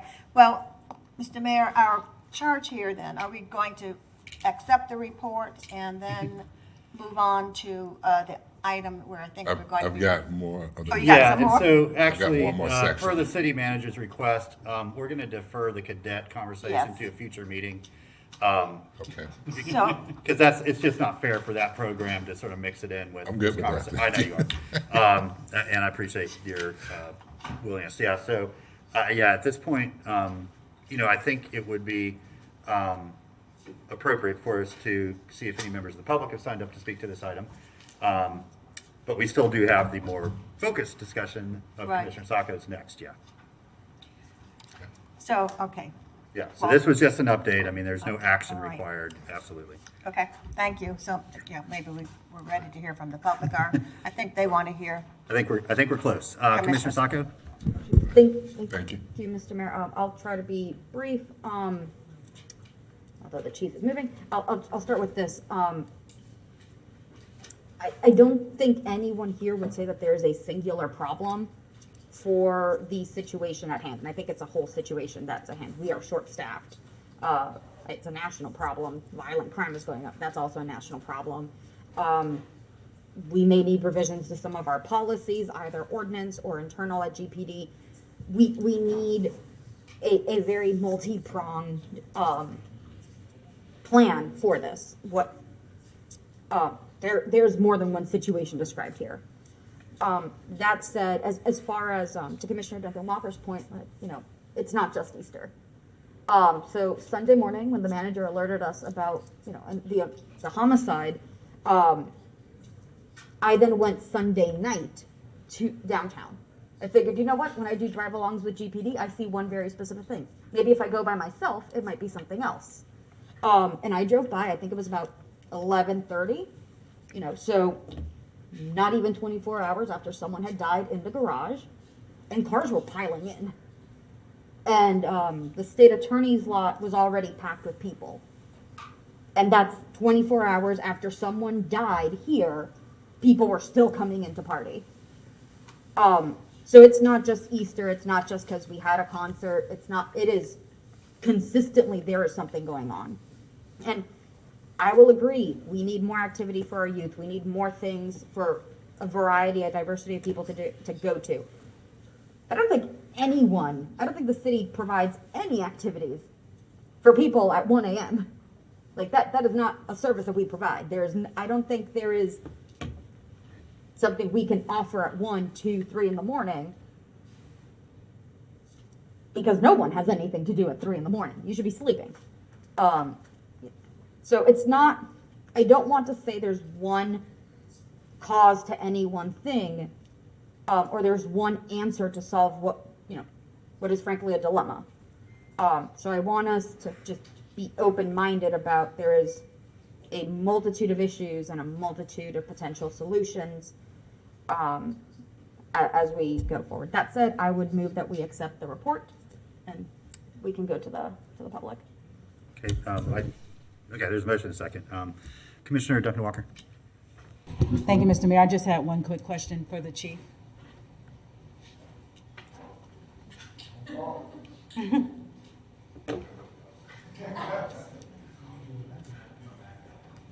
Yes, ma'am.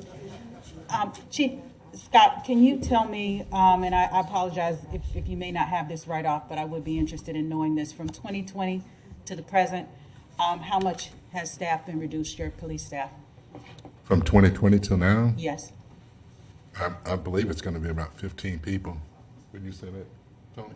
About 15 people. Down 15 people since Yeah. 2020. And part of the issue, we have folks, young folks that come in, they find better opportunities. We had some issues contractual wise some time ago, but that's all been taken care of. The commission has really done a good job in supporting the troops and giving them the tools that they need. Right now, it's just a matter of us recovering and trying to move forward. And the incentives that we had, I think those things are going to pay dividends for us, step plan, everything. It's just a matter of us catching up. And it's not like when you have a mechanic and you can bring a mechanic in and give them a few weeks of orientation and send them out. It's months, if not a year, before we can get a new hired police officer and put them out. We haven't applied for any recent COP grants because we know we can't fill them. But when we get to the point where we can get a little further ahead, we'll make progress with that. Okay. Thank you, Chief. Thank you, Mr. Mayor. Okay, Madam Clerk. Okay, our first speaker is Sharon Burney, followed by Armando Grundy Gomez. Welcome. Hi, thank you. I'm probably going to age myself, but I've been here since '89, where I was a student at University of Florida in some organizations where we would try to have parties where we were over-policed and we had to pay a ridiculous amount of money to have police at our parties to monitor the black students on campus. So I've been used to the over-policing that's happened since then, when we would be trying to raise money for charity. But we were over-policed, and the police would walk straight through the middle of our parties with no issues, and we were policed on campus. And then we would go outside of the community, try to party. But I think we need to really, because the video disgusted me. There were two totally different race-based viewpoints of those videos. Midtown has a lot of crime. Midtown, the new Midtown, because it didn't used to be called Midtown, right? When they pushed and closed all the clubs on this, then they pushed it closer to make it more convenient for the students and the University of Florida students. But there's a lot of date rape crime that occurs in Midtown.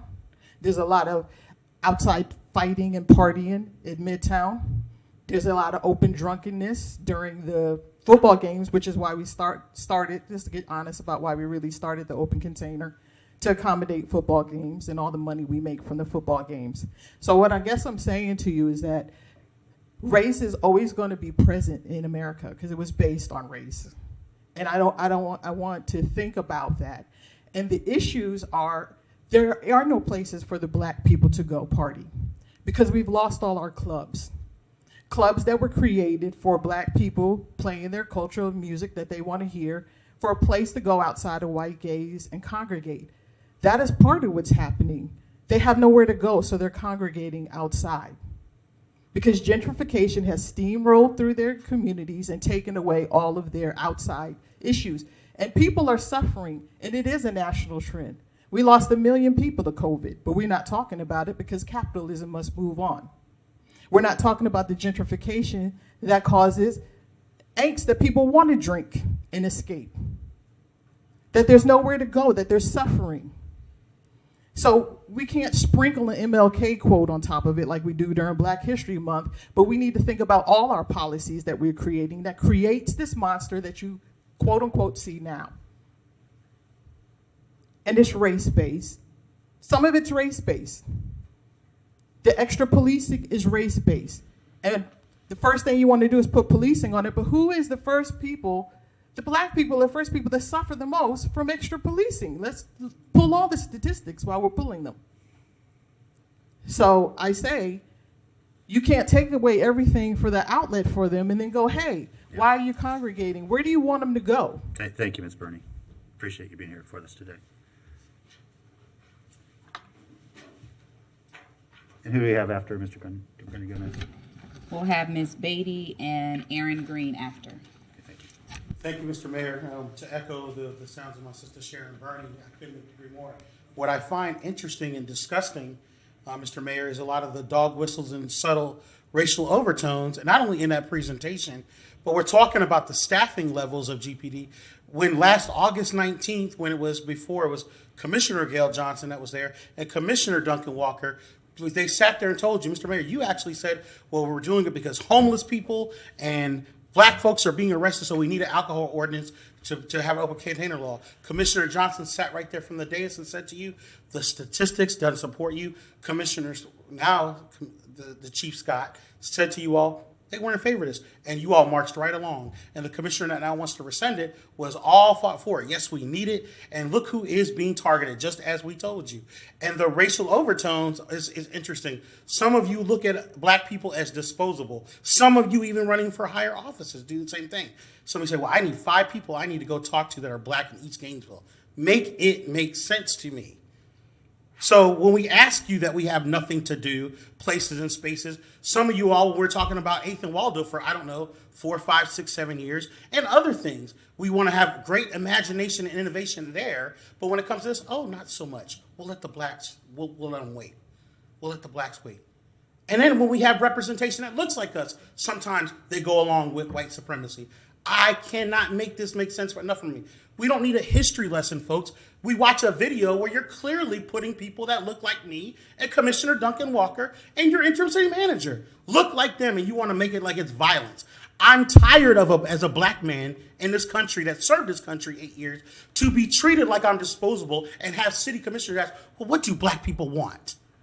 Or to have a commissioner want to lecture us and say we want to draw red lines and target this area, these places, and these spaces. And you all like, it's no problem here, folks, because it's business as usual. Well, you know what? It's not business as usual. You all are fake allies. You're not allies of black people. You're not willing to give up resources to do the white supremacy that you prop up, because we watch it in the very things that you do and your actions and behaviors. I'm not attacking you as individuals. I'm attacking systems, institutions, actions, and behaviors. And you know what? It is open season on that.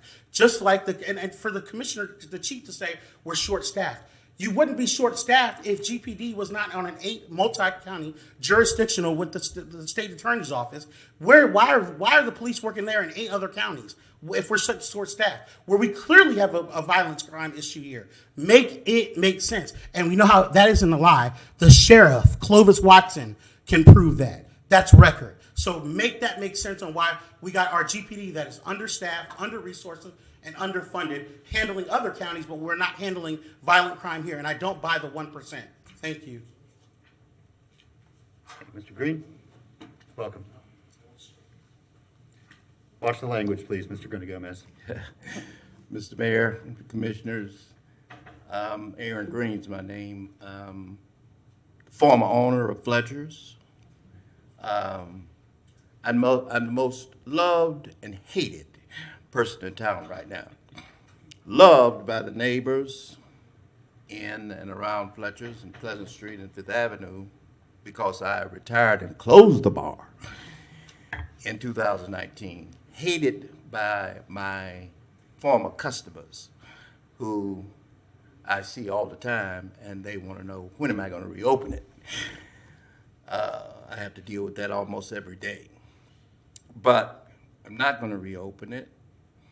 And I'm just here today to suggest to you a couple of things based on what I heard from Chief Scott.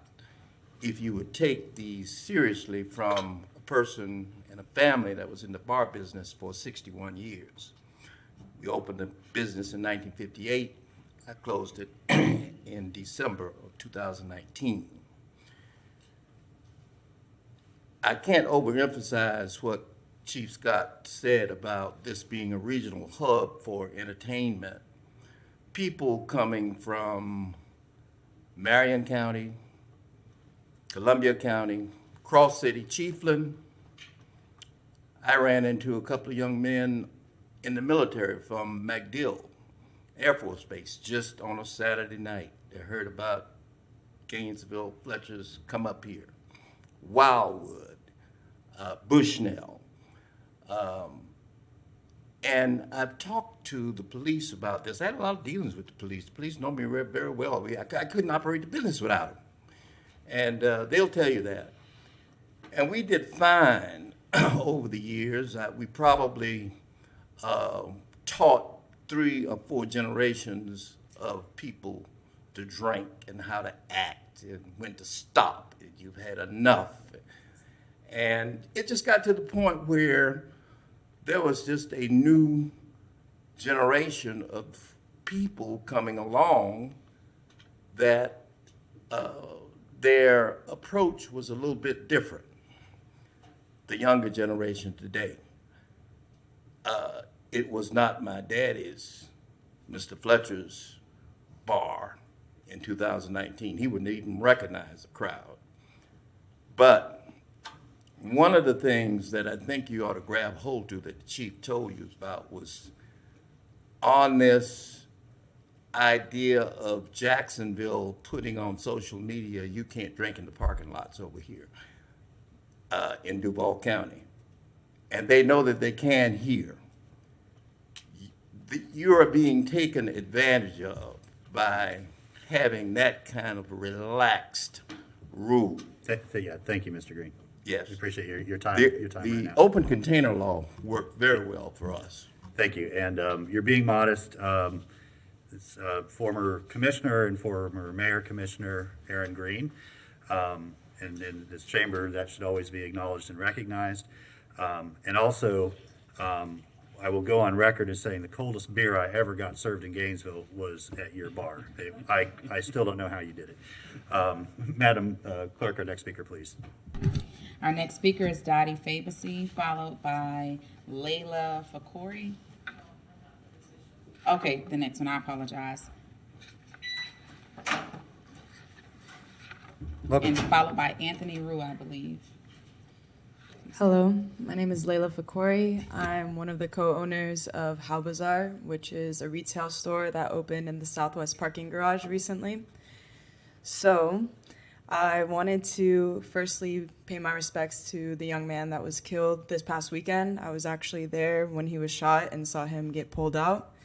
I also want to pay my respects to the other people and victims of violence in that space over the past few weeks and months. I wanted to point out too that as a business owner in that area, as well as some of the other business owners who are here, like Anthony and Jacob, we are the ones who are directly affected, aside with the police officers, with the violence in the parking garage and in the area of downtown. I leave my business around 11, 12, 1, 2 every single night, and I'm in the parking garage walking to my car. So of course, I'm there on a daily basis. I see the violence, I see the issues, and that's why I think that our voices need to be heard in terms of open container laws, especially because of how they affect and impact our businesses. So some of the suggestions that we want to make as business owners, specifically from How Bazaar, is that there's some issues in the parking garage. Firstly, the lighting. There needs to be brighter lights. Again, like I walk to the parking garage, I walk to my car every single night, and I see that it's not bright enough. Another thing is the security cameras. There's not security cameras in that space, and there's not enough if there are. I've seen some at the very top, and I've seen some at the very bottom, but I've heard that they don't operate very well. So I think that's something that's essential. Another thing that we wanted to suggest is limiting open containers specifically in the parking lots and parking garages. It doesn't necessarily make much sense to have alcohol right before you jump into your car. It doesn't make sense to have your alcohol sitting in your car while you're up there hanging out. We do, again, want to say that open container is very important to the businesses in the area, and it's been helping us get through COVID. It's been helping us get through coming out of COVID, and it's necessary for our operations. But we also do want to find a middle ground where we're curbing the violence in some kind of way. Thank you. Thank you. Anthony Rue, followed by Jack Carter, if you wanted to speak specifically to this one. Hello, everybody. I'd like to thank you for giving me the time to do this. I agree 100% with everything that Layla just told you. I've operated Volta in the parking garage. Our 14th anniversary was last weekend, so 14 years of being in the garage. And I can tell you, I've seen a lot of changes over the garage over the years. It used to be violence spilling over from Decadence. Decadence finally closed down. Things seem to simmer down quite a bit. But since the open container has been repealed, things have progressively gotten worse. And I'm actually fairly surprised that nobody from your Department of Risk Management is here, or from the private security company that you've farmed out a lot of the security to the parking garage away from the police into a private security company. I know that 2 weeks before the Easter weekend, that there was a massive brawl on the second floor, that the security guards got into it, mixed it up with the brawlers, and they could not get an ambulance into the garage to remove one of the injured security guards, so they had to air evac them off of the roof of the parking garage. So no, it is not just Easter weekend. This has been growing. There was a weekend 5 weeks ago where I tried to go back to my business on a Sunday night at 9 o'clock, and I could not even get to my business because of the crowd. It was not safe. Another weekend, I was there on a Saturday past 9:30 doing financial work. It took me 45 minutes to get out of the ground floor of the garage because of the people doing burnouts and the crowds and the drinking. And all I can say is that the parking garage shouldn't be a bar. You should not have open container in the parking garage. And I know that the open container has been essential for the other downtown businesses during the height of COVID. out on the streets in the streetery project where you set aside tables and places in the lot 10, and that's one thing. But in the parking garage and in the state attorney's parking lot, I just don't understand why you have open container on city property. I mean, you guys are my landlords. You should be looking out after me. And I can tell you that as the business owner, that on those videos that the chief showed, that the worst of that violence was on 3 sides of my business. And it's not uncommon in the last 2 months for me to come out and find shell casings all around my business, right? They're shooting guns in the air when they're not shooting each other. And this has become like, I'm just waiting for the call that my windows have been shot out, because there are shotgun shells and there are 9mm shells every weekend in the garage. And I can tell you that after that worst brawl that you saw on that last one, and everybody cleared out, who do you think had to clean up that mess, right? It was like cleaning up a toxic waste zone. There were used condoms, there were wigs, hair extensions, pieces of underwear, bloody jewelry, glasses. We spent an hour having to clean up around 2 sides of our business after that fight, because the city doesn't have maintenance people coming in to clean up after these fights. And it is every weekend. It is not just on Easter weekend. That's just an illusion if you think that it was that one specific weekend was the issue. Thank you. Thank you, Mr. Rue. Our next speaker after Mr. Rue will be Wayne Fields. Mr. Mayor, how are you doing this afternoon? Well, yourself? My concern is this. You have a problem of people coming to Gainesville causing trouble. You're understaffed by your police department. When you decided to open up your open container, that could contribute in costs. People who's in the parking lot, they're going to Grange. We know that. We all are adults. I was offended. Let me ask this question first. Are we have a discussion about open containers after this discussion? Yes. Well, I'll just hold my remaining comments for that. Yeah, that'd be fine. Thanks.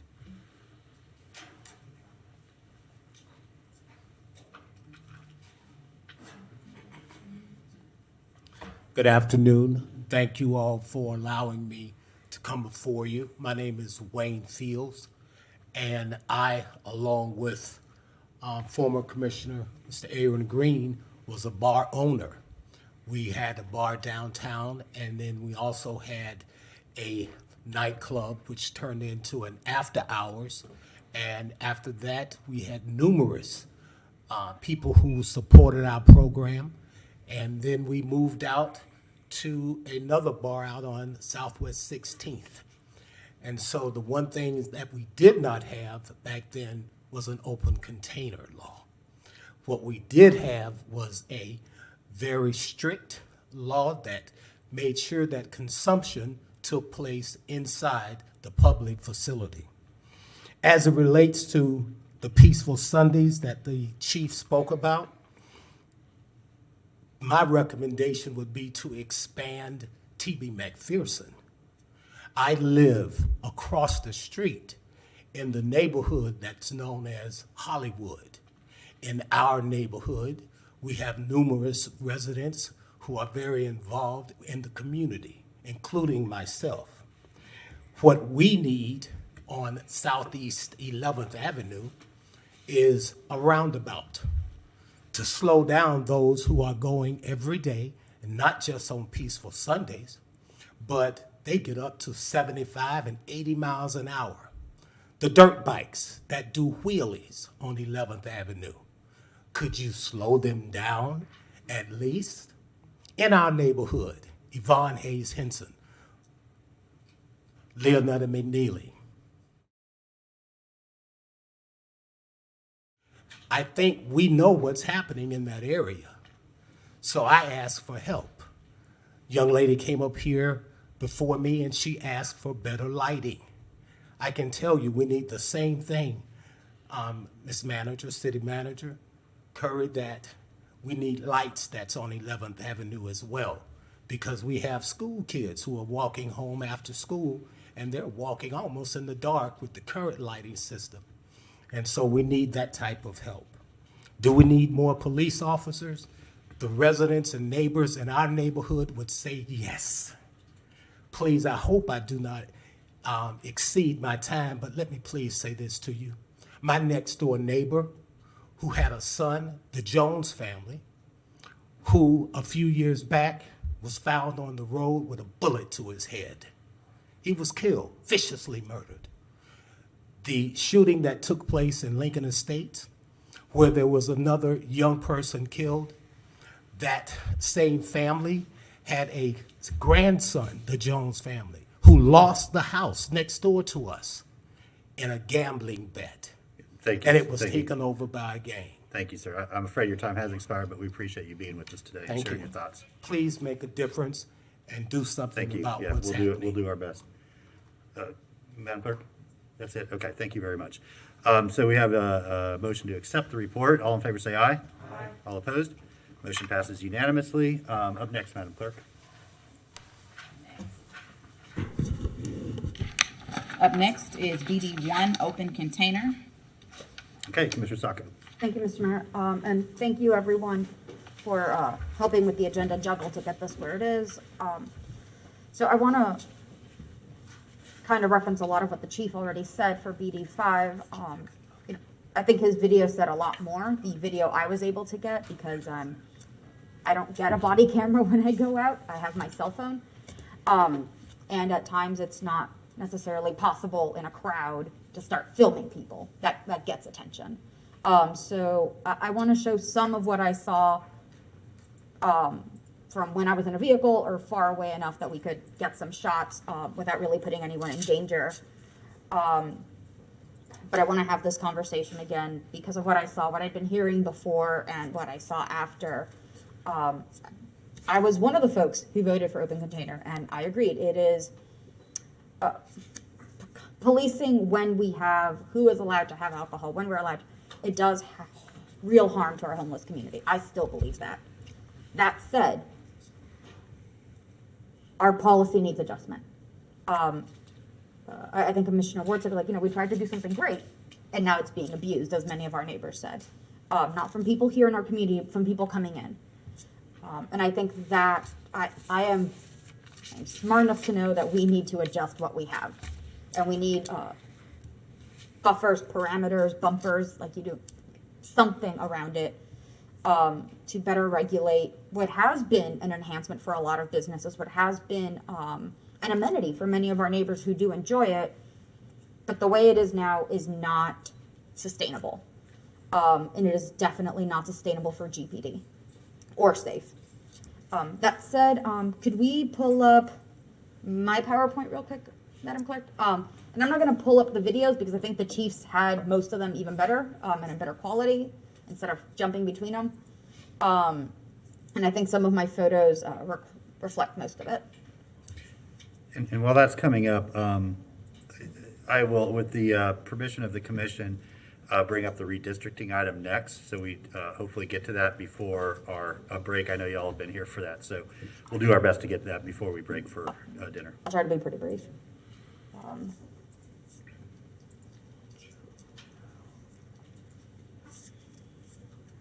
So while we're pulling that up, I do want to say this was prepared by the very nature of how we work.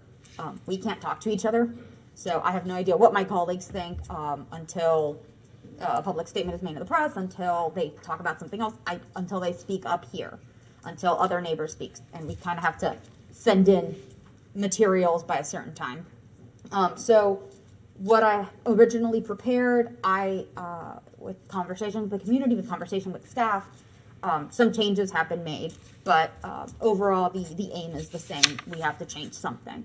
So that said, this is our current ordinance where we do allow open container in our community. It is a blanket allowance with the exception of some time limitations. That's going to go to, we can skip the next slide and go to the other one that says 1109. So 1109 is on a Sunday. So this is Easter Sunday.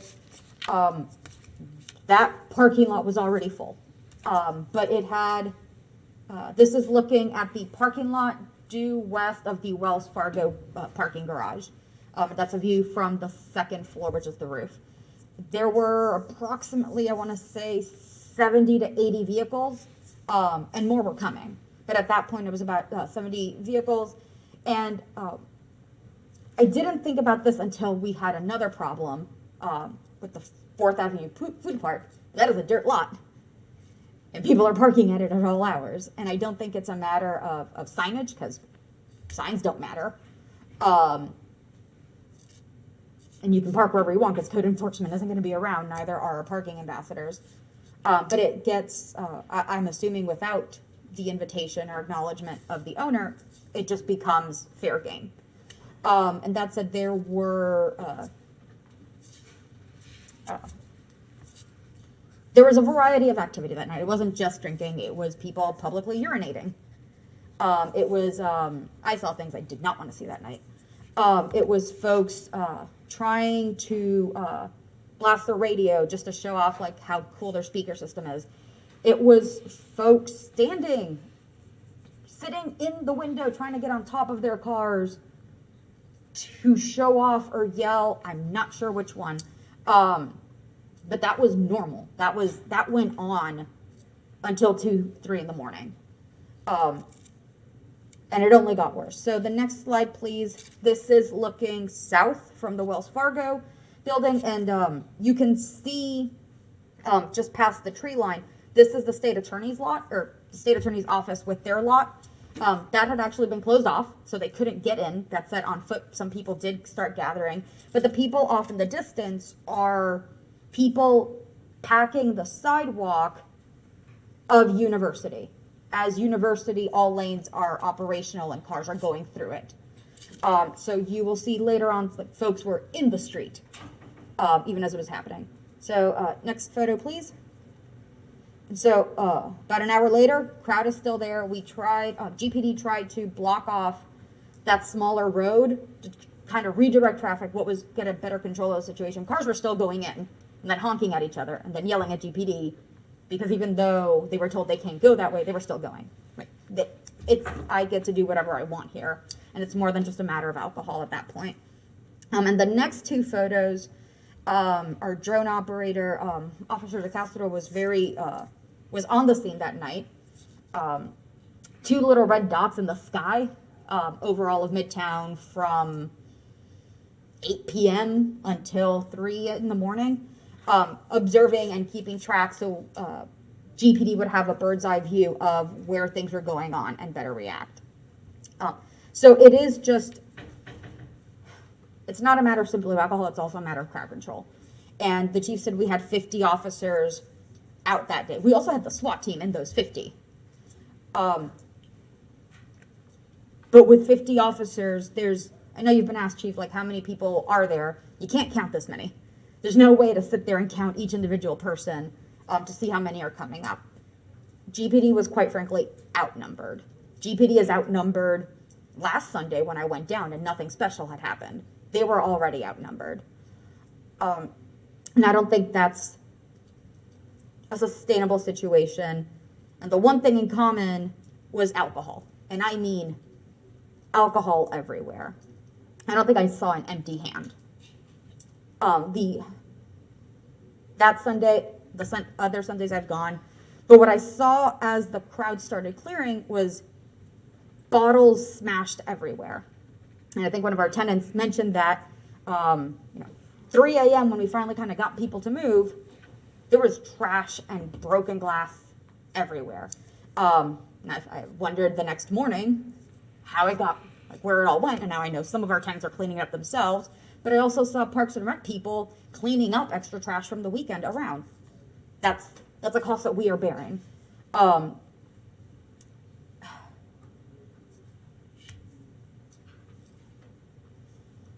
wanted this to work. I wanted this project to work. But it's not working how it is right now.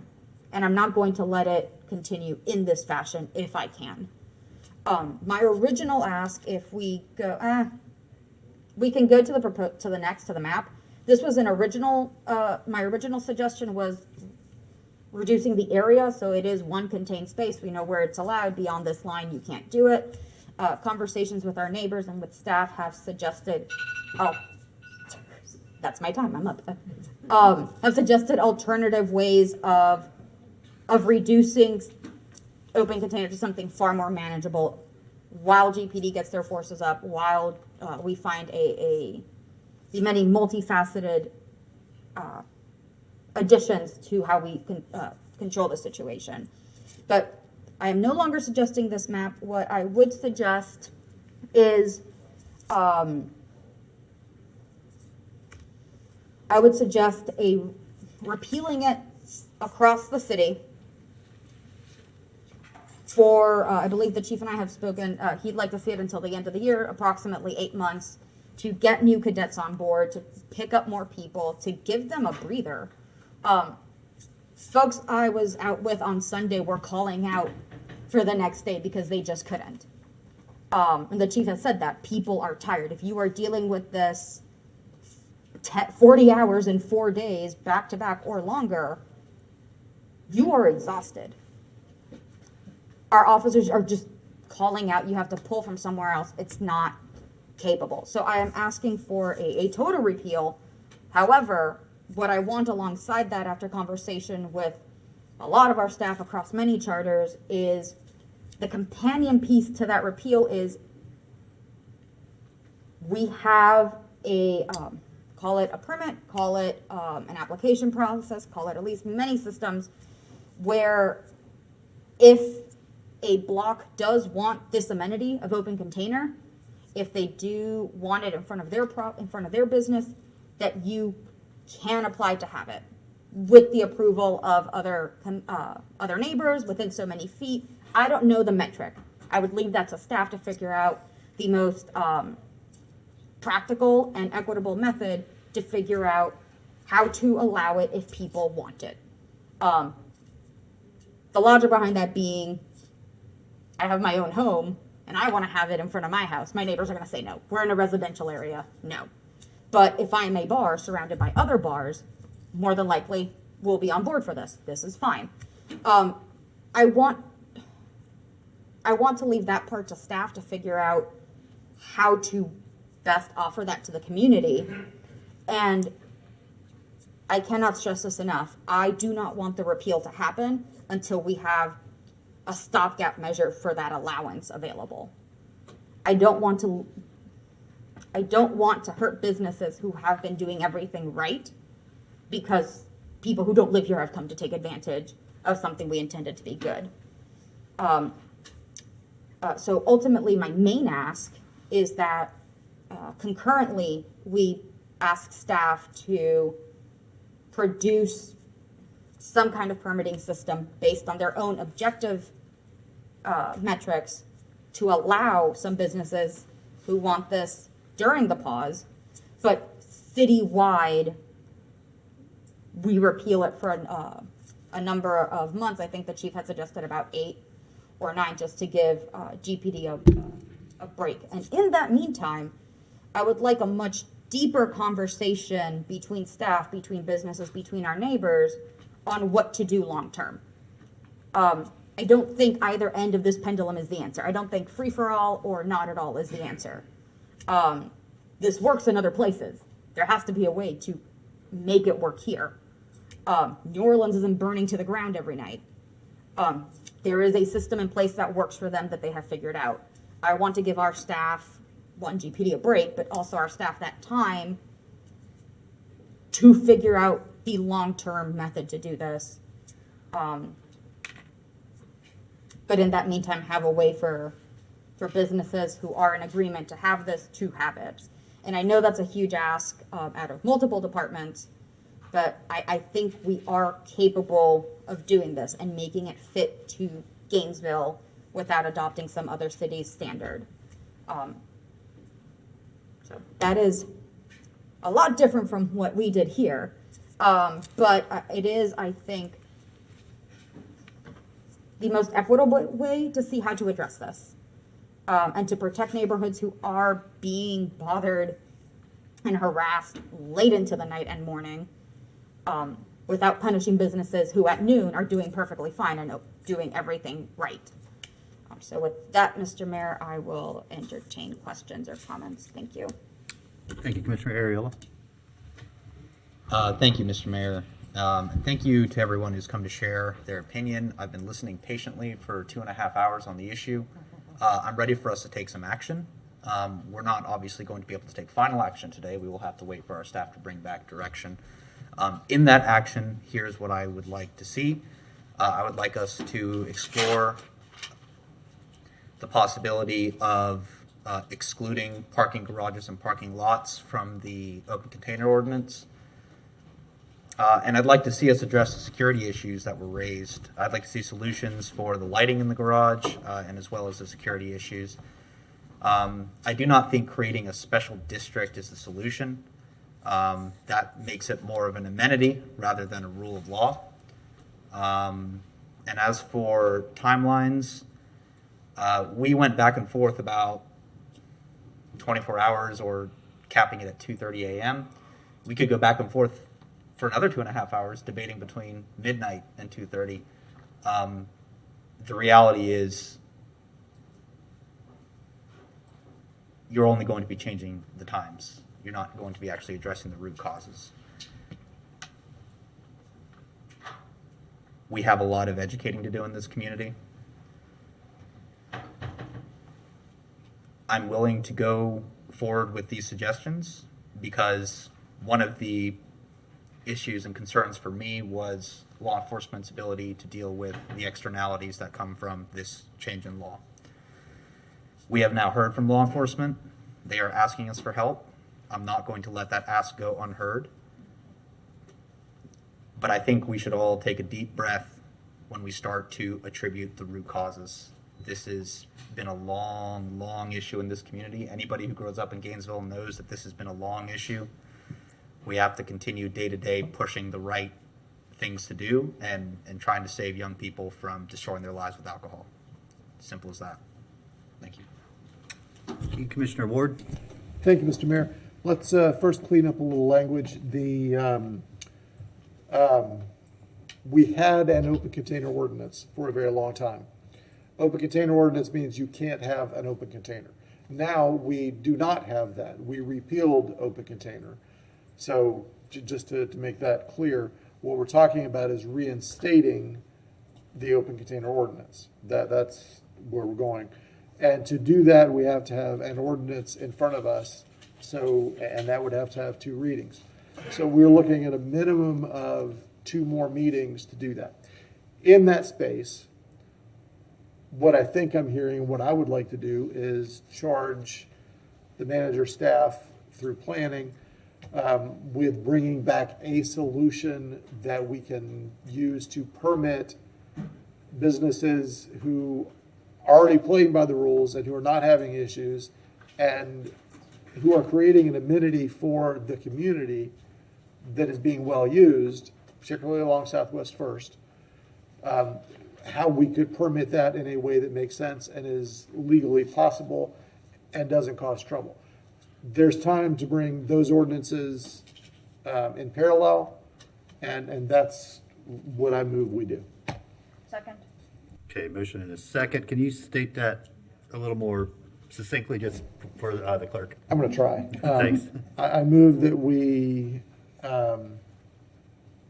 direct the attorney's office and the manager's office to bring us back an ordinance that reinstates open container with the intent that we rethink that in January, that the commission rethink that in January of 2023, and that they bring back an ordinance that will allow us to permit use of open container for businesses, specifically along Southwest First Avenue, but potentially replicable to other parts of the community, such as it is possible. Okay, is that the seconders' understanding as well? Yes, sir. Okay. If I may add one thing, at Commissioner Ariola's suggestion, or rather instruction, that parking garages be purposefully excluded. Absolutely. I believe we have information coming back over the next couple of weeks from the manager's office from transportation about the parking, additional things that are going to happen for the parking garage anyway, but yes. Sure. Mayor, is it possible for the clerk to type It is. She will get on that, yep. and put it up there so, She because I'd like to absolutely- read it? Yeah, she Thank absolutely you. can do And I apologize for not having that ready. I did not expect to be the one making the motion. Okay. Commissioner Santos. Thank you, Mayor. The biggest issues have been, the state attorney is not something we control. That's owned by the county. But the city garage is something that we control, and I think Commissioner Ariola's proposal is a good medium to get there. We have failed to invest in our city garage on lighting all throughout our downtown. It's dark. But I think that is a reasonable, instead of taking just drastic measures and changing things, it's not good for laws to go change all the time. That's when you create really big issues with subjectivity and how's enforced. And I think doing to the point where the issues are, the roaming parties and the issues that go around, those are going to private property. It's Home Depot. The open container ordinance has nothing to do with Home Depot property. We can trespass them there or not, but that has nothing to do with it. Swamp rental, that's not, if people are drinking on swamp car wash, if people are drinking there, an open container ordinance does nothing to deal with that. So I'm not sure I understand why they're just changing it citywide, because it doesn't, I don't think those areas are not inside downtown are the ones that are having issues. Or they can't be addressed by an open container ordinance. I think they need to be addressed by trespassing people, those property owners who are having the issues. We should give them fines and deal with that, and enforcing our noise ordinance. I think Commissioner Ariola's is a good path forward, something that I could support and get behind. I also think that we need to have the equity office look at this and look at this through an equity lens, because these laws were put in place in the past and they've been subjectively done in the past. I'm not saying we've done that recently in the city, but there has been issues of why these laws were put in place to enforce based on income, enforce based on the color of someone's skin in the past. And I think we need to look at how these changes would affect that. And I also think we need to look at data. When making policy decisions when it comes to police and freedoms that may be taken away or removed, I think data is very important to that. And I don't feel like we have real data. So those are three things that I almost support this motion, but I think that is a motion of garage, those parking lots, looking at the data, and also looking at this through the equity office as well. I think gets us moving and addresses the issues without doing broad, drastic changes. I strongly disagree with doing like a block by block permitting. That will just create a mess of someone, I walked 2 feet over from off the street, and now I'm going to get arrested for it. That's when we have issues, when you do that kind of block by block. I mean, we've seen that many times during game days at the University of Florida, where on UF campus you could, and you step 1 foot over, and then you get arrested or get in trouble. So I strongly hope that we don't move forward with a block by block, because I think that will create many more issues and subjectivity of people getting arrested. Thank you, Mayor. Thank you, Commissioner Chestnut.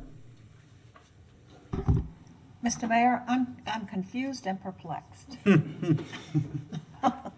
Because I can't figure out what you all are saying. I can't figure it out at all. You want a halfway repeal? You want a half step? You want to? No, so let me, I think I can. I can't figure this out. Yeah, so let me divide. There's two big things here. The first part of the motion, I think the most impactful and significant, is to reinstate the open container ordinance. Okay, so is that a period? Reinstate the open container law, period? Yes, and then come back in January 23 for a further discussion. Okay. But it would be reinstated until the commission took further action. Okay, all right. The second part is the referral to staff to come back and look at all the other stuff. Okay. All right. All right, then. What I want to see is, I can support that first sentence. to direct the city attorney and the city manager to bring back an ordinance reinstating the open container law, period. Then I definitely support the motion from Commissioner Ariola on banning alcohol in the city's parking garages. I think we need to do that tomorrow. Needs to be done very, very soon. You wanted to comment? I'm a little confused as well. I'm sorry, Mr. Mayor. So are we talking parking garages? Did I say? That's not part of the motion. It's citywide. It's what we had It's in the before. city, yeah. All the city attorney has to do is go and take the ordinance that previously existed and bring it back to the commission. I was just trying to squeeze in. Right. I see. The second part is an ongoing discussion about would there be exceptions made? If so, where, how, all that. And that's Yes. a further discussion. That's a further discussion, and I don't know where I am on that. I sort of think I'm probably where Commissioner Santos is. I don't want to do a block by block permitting. But I do want this repealed, and repealed as soon as possible. Okay. Reinstate it Yeah. as soon as possible. Thank you. I am very anxious. Thank you. Thank you. Commissioner Sacco.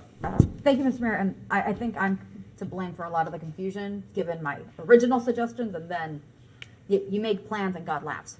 Much like when we tried to do this. That said, I agree with the concurrent track of, bring the ordinance to repeal, which is gonna take the 2 readings, but also bring, the second part, and I think it makes sense if we separate it, the permitting, so to speak.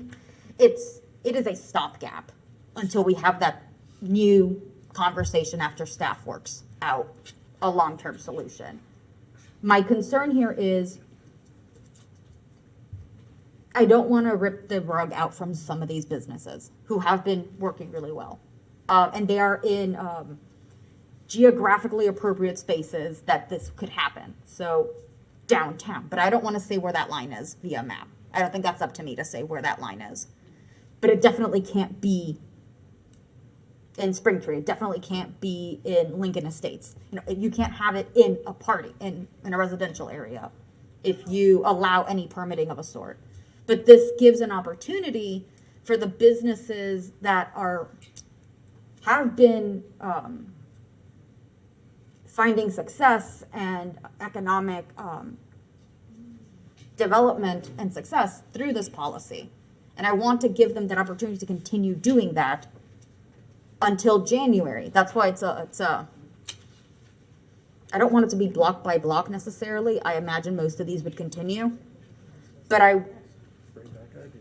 I just want them to bring back ideas on how businesses that want to keep it and want to take responsibility and liability for what is happening can until that conversation. Because I'm going to be really frank, I'm not going to vote to repeal it unless we get that second part. And then no one will be happy.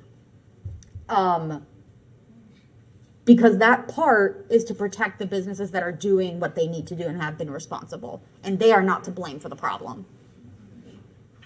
But GPD needs a break. And I think you need both, because GPD shouldn't be punished and neither should these businesses. And that's why I want that stopgap measure figured out by staff as to what is appropriate. If we could have order, please. It's distracting if other people are talking.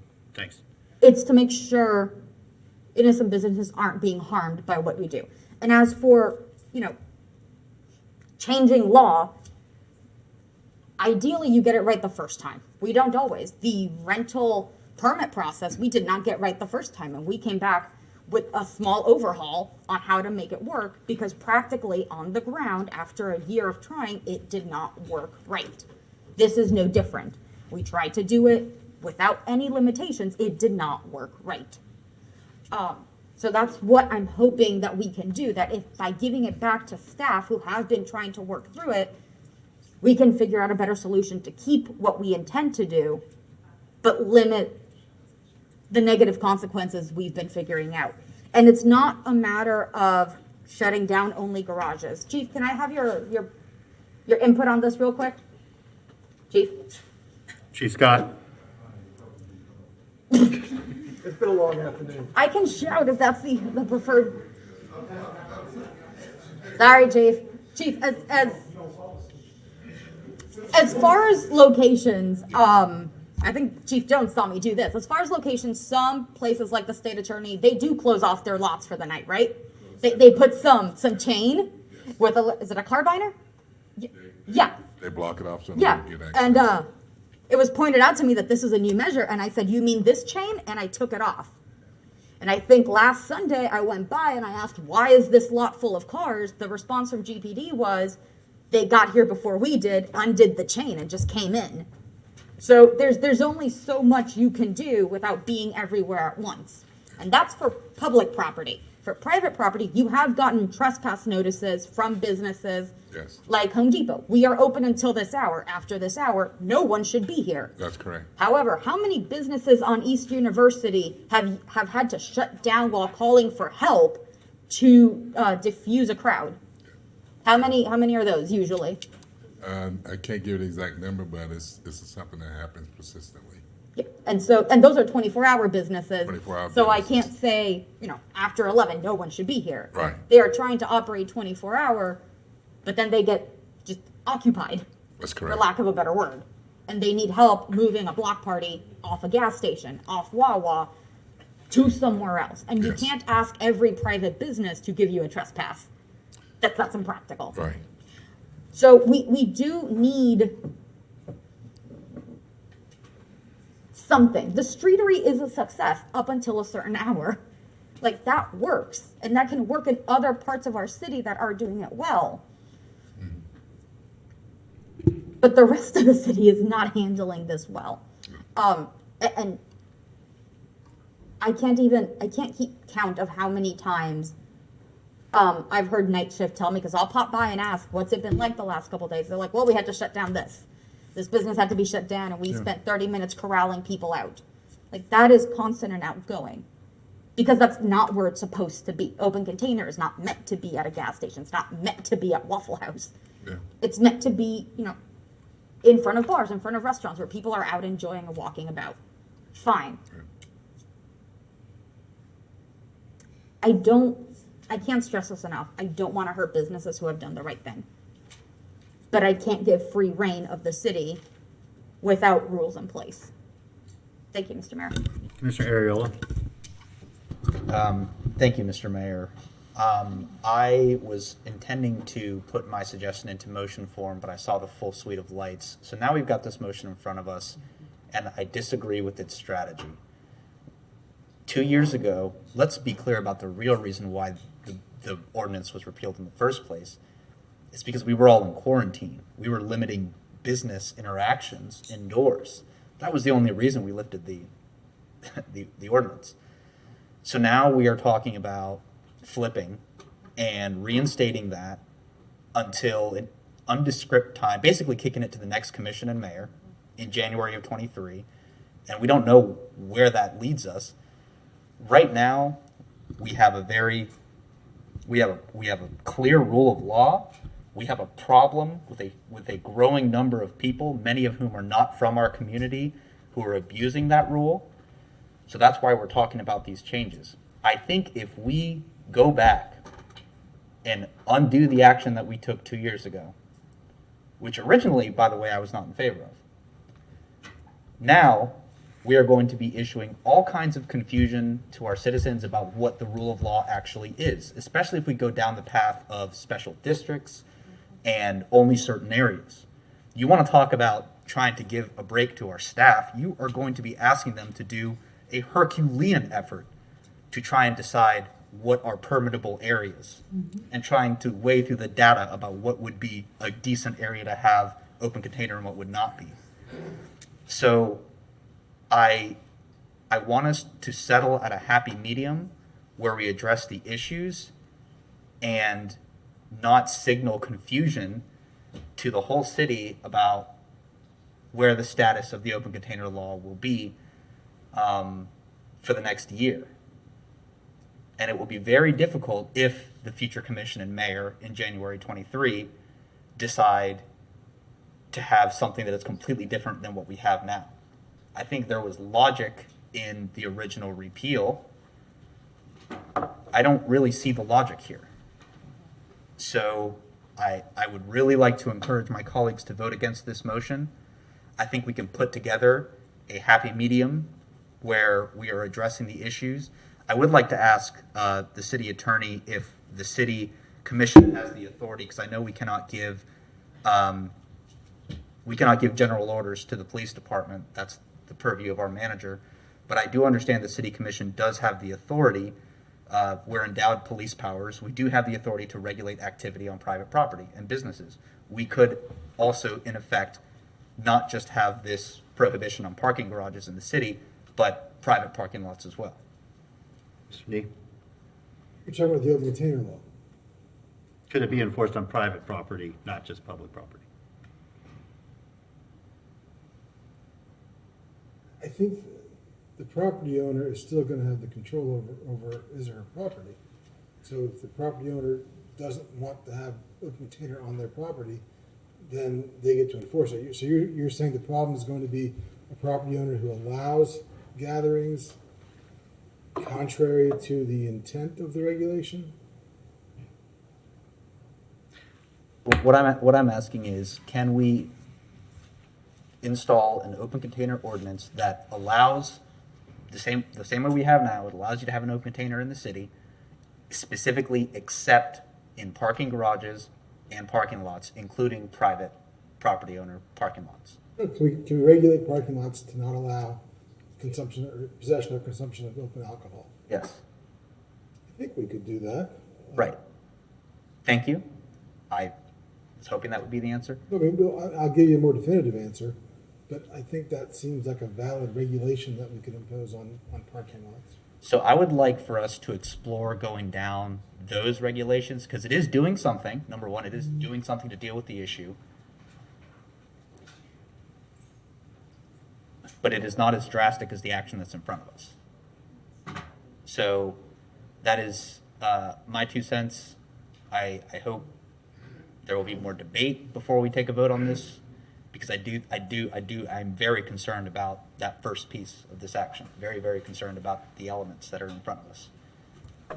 Do you conclude? Commissioner Duncan Walker? Thank you, Mr. Mayor. I don't have a problem with number one.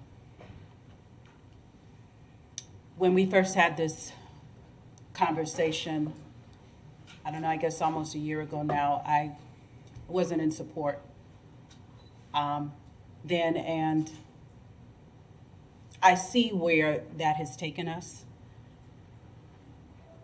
I heard mention of data and the idea that we don't have data.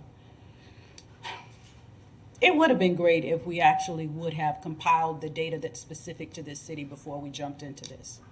We did not do that, but we did have data on what the combination of alcohol does with regards to violence, specifically gun violence. And that's what we've seen an uptick of. It was my concern then, it's my concern now. Certainly, I always want to make sure that our businesses don't suffer. But I got really, really concerned when I heard the words, the businesses that, hadn't done anything wrong or that did what they were supposed to do. Who are they? And what is that? I think to repeal this or to reinstate this is to reinstate this. Because you get into the issue of equity. Businesses in downtown who will have an opportunity. Are we saying that businesses other places won't have the opportunity for their businesses to flourish?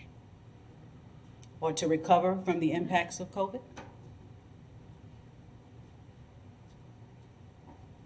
At the end of the day, I believe probably with some, well, I won't surmise. At the end of the day, we made a decision that has had a huge impact that I don't think anybody up here really understood. And I do believe we need to take a step back. I do believe we need to recalibrate, reset. I believe that the ordinance needs to be reinstated, and we need to give ourselves time to take a look at what is in the best interests for the safety of this city, for the safety of the people that visit this city, for the safety of the staff, and for the quality of life that everybody deserves to have.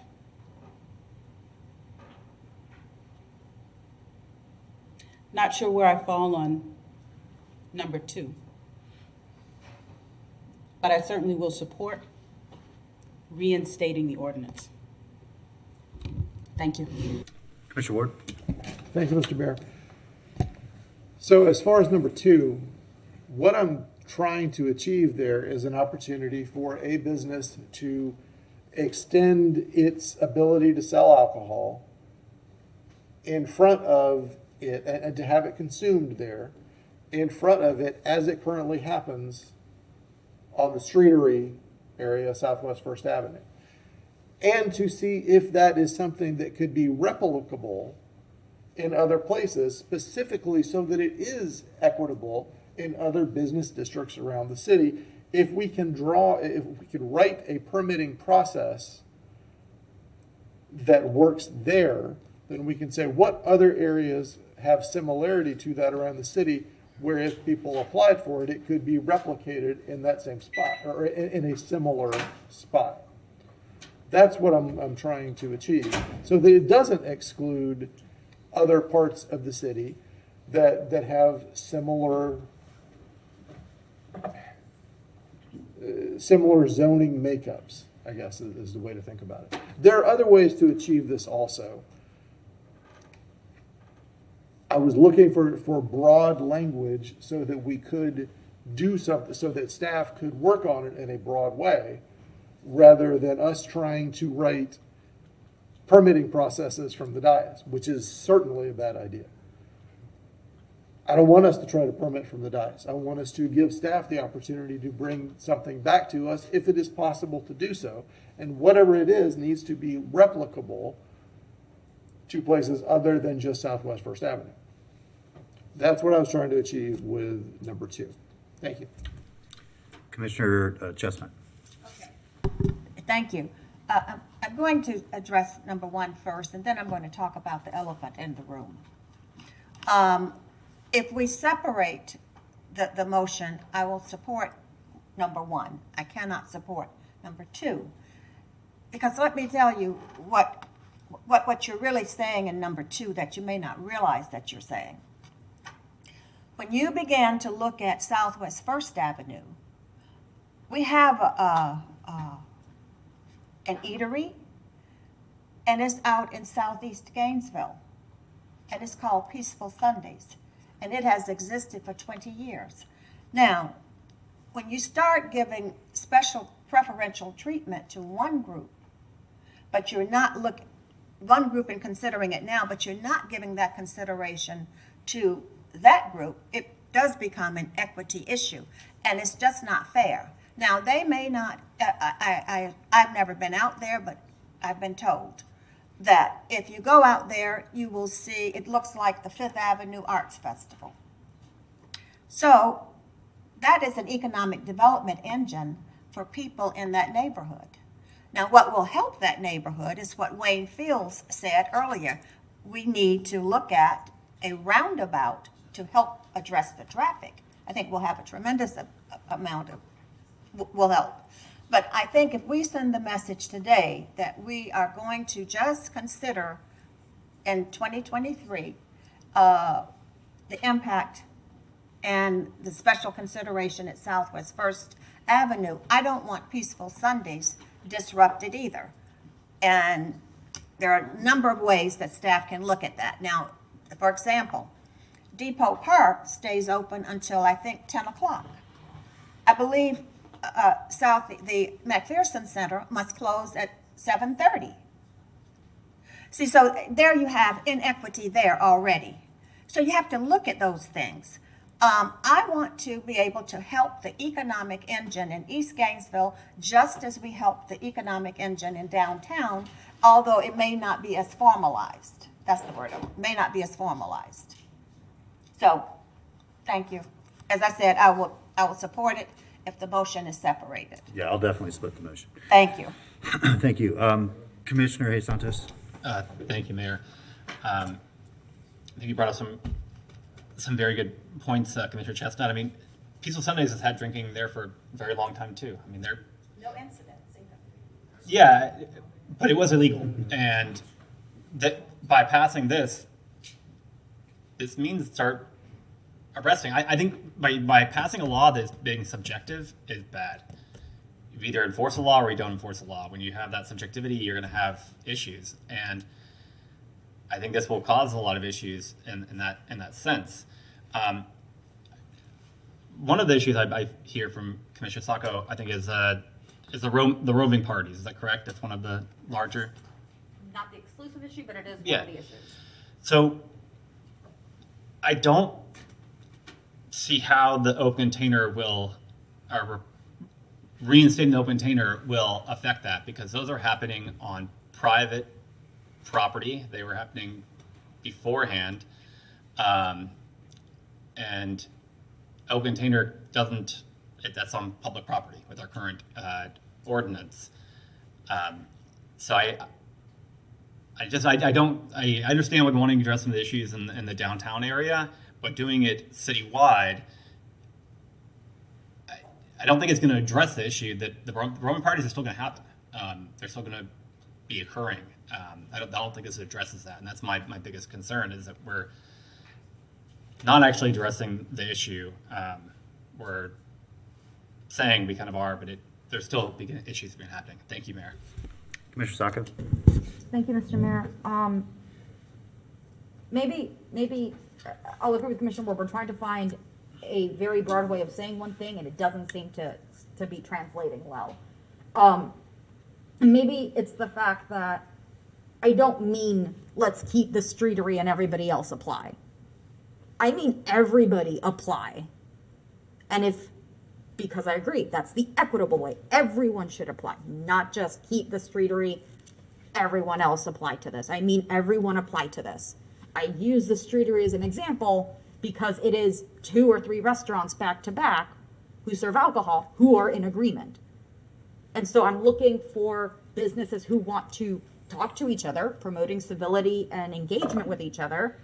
Do you agree that this could work for us? Yes. And then apply together, because it is bringing economic development.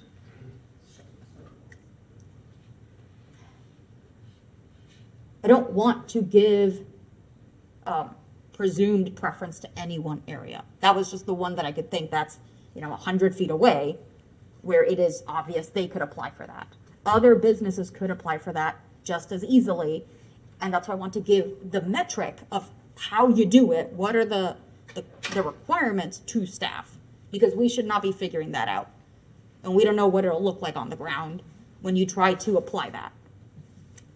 So the real asking too is, can staff bring me a way for businesses who agree they want this to extend that? There is no preferential allowance for anyone off the block. Like, that is not at all, I think, what Commissioner Ward and I are saying. And as far as like which businesses are doing right, I'm saying I don't think there are, I think I misspoke there. I'm not saying businesses who haven't done anything wrong. I mean, like, these businesses aren't even open at that time, but then everything around them gets trashed at night. So it's not like they're out there saying, here you go, here's alcohol, I'll keep serving someone who's clearly intoxicated. They're just not even there. But now we're taking away something that is an economic engine for them during operating hours. And I don't want to take that away.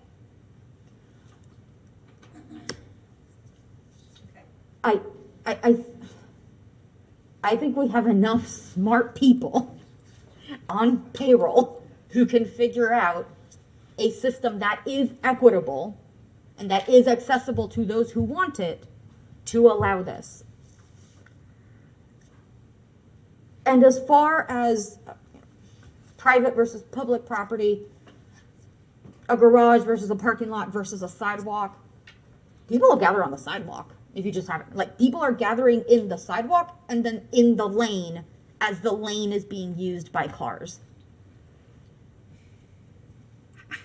That was an unintended consequence. I had hoped people would not stand in roads. I think we all hope that. People stand in roads. So I think redirecting where it is allowed by businesses who want to have it and will take ownership and responsibility of what is going on takes away a lot of those dangers without harming them. And I see the chief wants to say something. Just want to give a couple of points of clarity. Initially, as far as the alcohol violation, the open container, that's initially a fine. We don't arrest people typically on the first charge unless they're combative or resisting. As far as private property, with open containers, if the public has access and is deemed quasi-public, such as parking lots, public may own the parking lot, but because the public has access to it, it's quasi-public. Consequently, we can take enforcement actions on those private properties. And the third thing, as far as Peaceful Sundays go, Peaceful Sundays has existed for 20 years prior to this ordinance, before it being changed, and I'm sure if it reverted, it would go back to being the same as what it was. Thank you, Chief. I am trying to do good without hurting people who haven't done anything wrong. And I don't want to sacrifice economic development to save GPD. And I don't want to sacrifice GPD to save economic development. I think there is a way for both to get what they need while pulling back the problem. And that's what I'm hoping staff can help us with, because up here we are not going to figure out those details.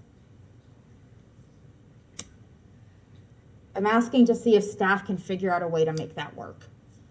We would still have to vote on it, but I'm asking for staff to figure out how to make that work. And I say this because I can have a conversation with the chief, and then I can call Public Works, and then I can call Sustainable Development, and I can call Equity. And I need everyone in the room to have those discussions because I'm not the subject matter expert on any of it. And I don't know how things operate on the ground on a practical day-to-day. How do I execute this? They do.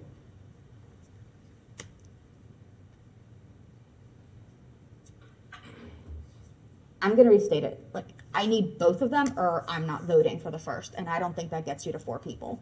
Thank you, Mr. Mayor. Commissioner Ward. Thank you, Mr. Mayor. I'm trying to, with the second part, first of all, I don't care about the January 2023 thing. That was conversation that I had heard, conversation that I had with the chief.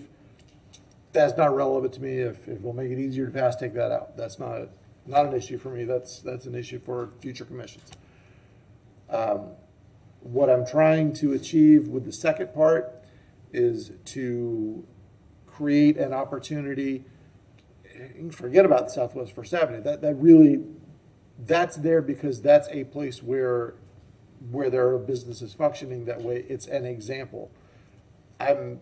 What I'm interested in is to see if there's a way to create a process that would work anywhere in the city for any group of people in the city that we could write permitting around so that it is replicable and equitable. That's what I'm trying to achieve. I don't have a lot else to say about it. I try to answer questions, but I don't know what other ways we could come. So if the maker and the seconder, would you agree to a modification of number 2 that just would say bring back an ordinance that will allow, not even an ordinance, bring back a process that will allow for permitting of businesses for an allowed open container in locations around the city? Yes. Yes. Okay, did you get that, Madam Clerk? Okay, we'll wait till you make that adjustment, and then I'll go back to the commission. Y'all, I'd really like to get to our public.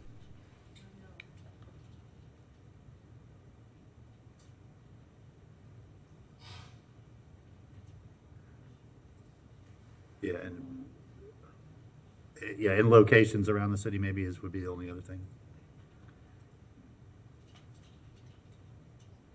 Okay, yeah, and then, yeah, take out the first part. Thank you, Madam Clerk. Okay, Commissioner Chestnut. Okay, so I want to be clear. Let me go back to number one. And having having the attorney and the city manager bring back an ordinance reinstating the open container, would the open container, as you're stating it here, only apply to the city parking garages? Okay, then I need that to be a little bit clearer then. Yeah, well, the ordinance was citywide. So Thank it's you. the same thing's coming back. He's gonna bring back what we repealed, Thank you, okay. the pre-existing language. So then maybe the city parking garages needs to be a number 3 where you have signage, like they have in Jacksonville, that there's no drinking permitted here. That becomes redundant. Well, No, yeah. it's not redundant, it becomes clearer. That becomes a city manager communications responsibility. We need to make people aware of what the law is. Okay. Including if they're entering a public space, what it is and is not allowed. I mean, Okay. if this passes, we're gonna have to have people posted at the entryway, tell them, Well, the minutes will reflect that we're asking for clear communication. yeah. Thank you. Commissioner A. Santos? Thank you, Mayor. I think two things. I mean, first thing on sidewalks and having people out on the road, we passed an ordinance a couple of years ago to remove the permanent fencing that is around that is still there, and huge portions of our sidewalk are taken up by that, and they do push people into the street. I think another thing is we talk a lot about community engagement, and there are thousands and thousands of people who are here at night who I guess will be affected by this, but we don't talk to them. And I think that is an injustice as well, that we're not talking to a lot of the people who are at night who would be a part of this, who maybe they have thoughts on this as well. And I think that should be part of any decision of this magnitude. Thank you, Mayor. Okay, Madam Clerk, I will start taking members of the Republic who signed up to speak to this item. Our first member is Dottie Fabacy and then Jack Carter, followed by Jacob Larson. Thank you. Mayor, Commissioners, I'd just like to say to be sure when you're having your Ms. communications. Faisby, will you pull that mic down just a little? Sure. There Oh, you go. wow, much better. Okay. Just for the people at home. Thank you. When you're forming your committees, one of your suggested actions, Commissioner Sacco, was to form a committee to discuss all this. And as Commissioner Hayes Santo just said about making sure the public, please include some neighborhood representations in these talks. Thank you. Thank you.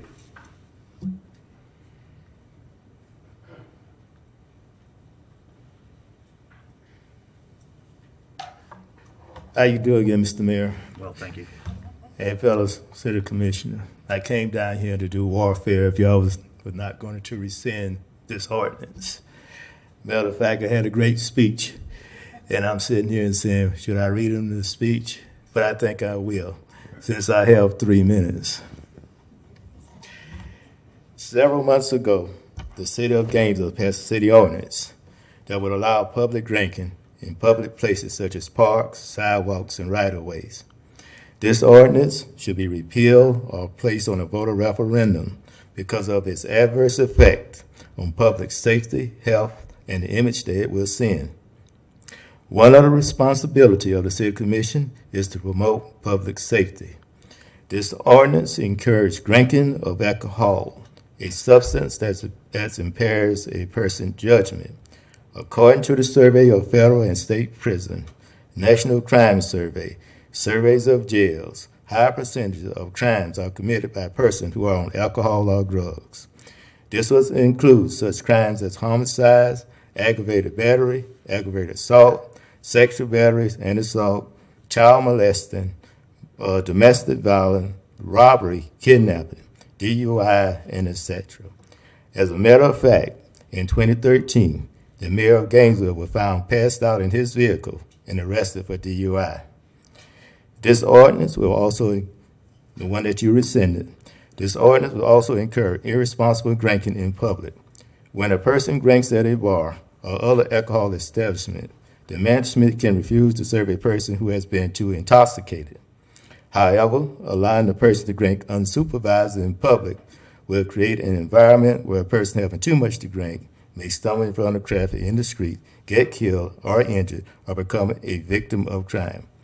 Another responsibility of the City Commission is to promote good health.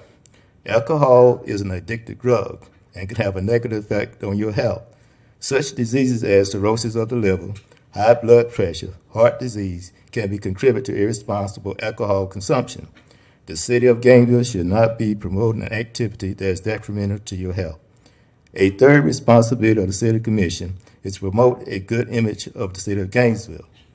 This ordinance would have had an adverse effects when trying to attract new businesses to Gainesville. No business will want to relocate to a city that will allow consumption of alcohol in front of their businesses. Our children are our precious asset. This ordinance sends the wrong message to our children. They should not have to be exposed to this open container alcohol drinking. Most cities, because of its negative impact that drinking on public property has, limit the areas in which this activity is legal to do so.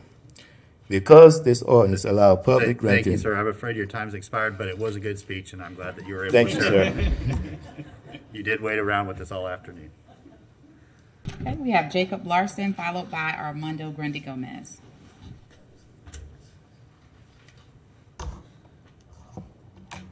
Good afternoon. Jacob Larson. One of the things I do is I have the Bull in downtown. One of the privileged people that when the streetery got put in place, we got to enjoy the extension of premises, especially when we couldn't have people inside. I think we're one of about 5 businesses that are still in that space, and we've accommodated and probably, I would say, speaking for the others a little bit, adjusted a lot of our practices on how we do business based on that ability for the extension of premises. I think probably like a lot of us, when you talked about repealing, we thought about other things like, oh, it'll be great to walk around with our kids trick-or-treating or, walk across the neighborhood, and I did not anticipate the challenges that could come up. My experience with the challenges have been, some of the volume that would happen with the roaming parties. We've had a 4-piece jazz section that was could not outperform the music that was coming from our neighbors in our parking lot. I've had bartenders that have had to Uber home because of the congestion in the parking lots wouldn't allow for backing out. And the other experience we had is just our city church is also right behind us. I know they do quite a bit of cleanup on Sundays that I've seen. So it's been really difficult in that respect. Sounds like that will go away. I had that to communicate. The proposal is similar to maybe what some things have been said, is if there would be a way for an easy extension of premises in front of businesses moving forward as if I get the language right, reinstate the ordinance means no drinking publicly, right? So if the ordinance gets reinstated, I will say probably 85% of my sales now come from outdoor opportunities of people sitting in the street.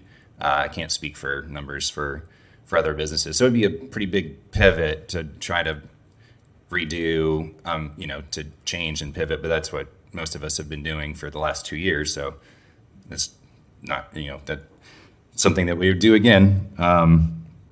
And I think also for City of Gainesville, for events to make that easy too. So if there were to be a street activity or we were already planning a Pride Day for June, so that might change that a lot. But if there's a way to have those kind of opportunities at big chunks, or for DFAS, the Downtown Fine Arts Festival, so that people can walk around and responsibly enjoy a beverage. One concern I have is that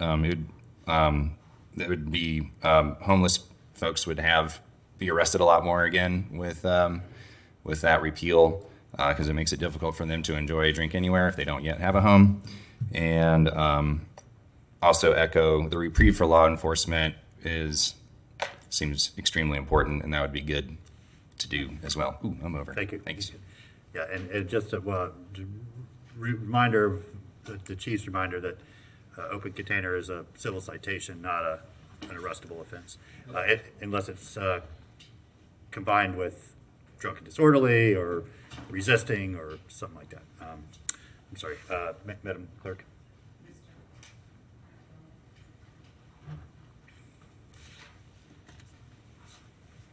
Mr. Mayor, can I get the overhead, please?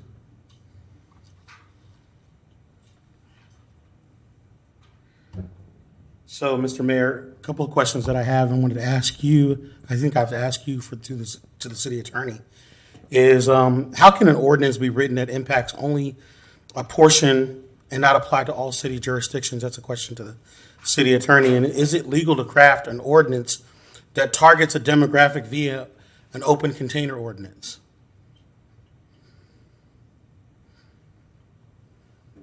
Why don't you conclude your comments and then we'll get your questions. I just want to make sure because I don't want him to forget that I asked the question.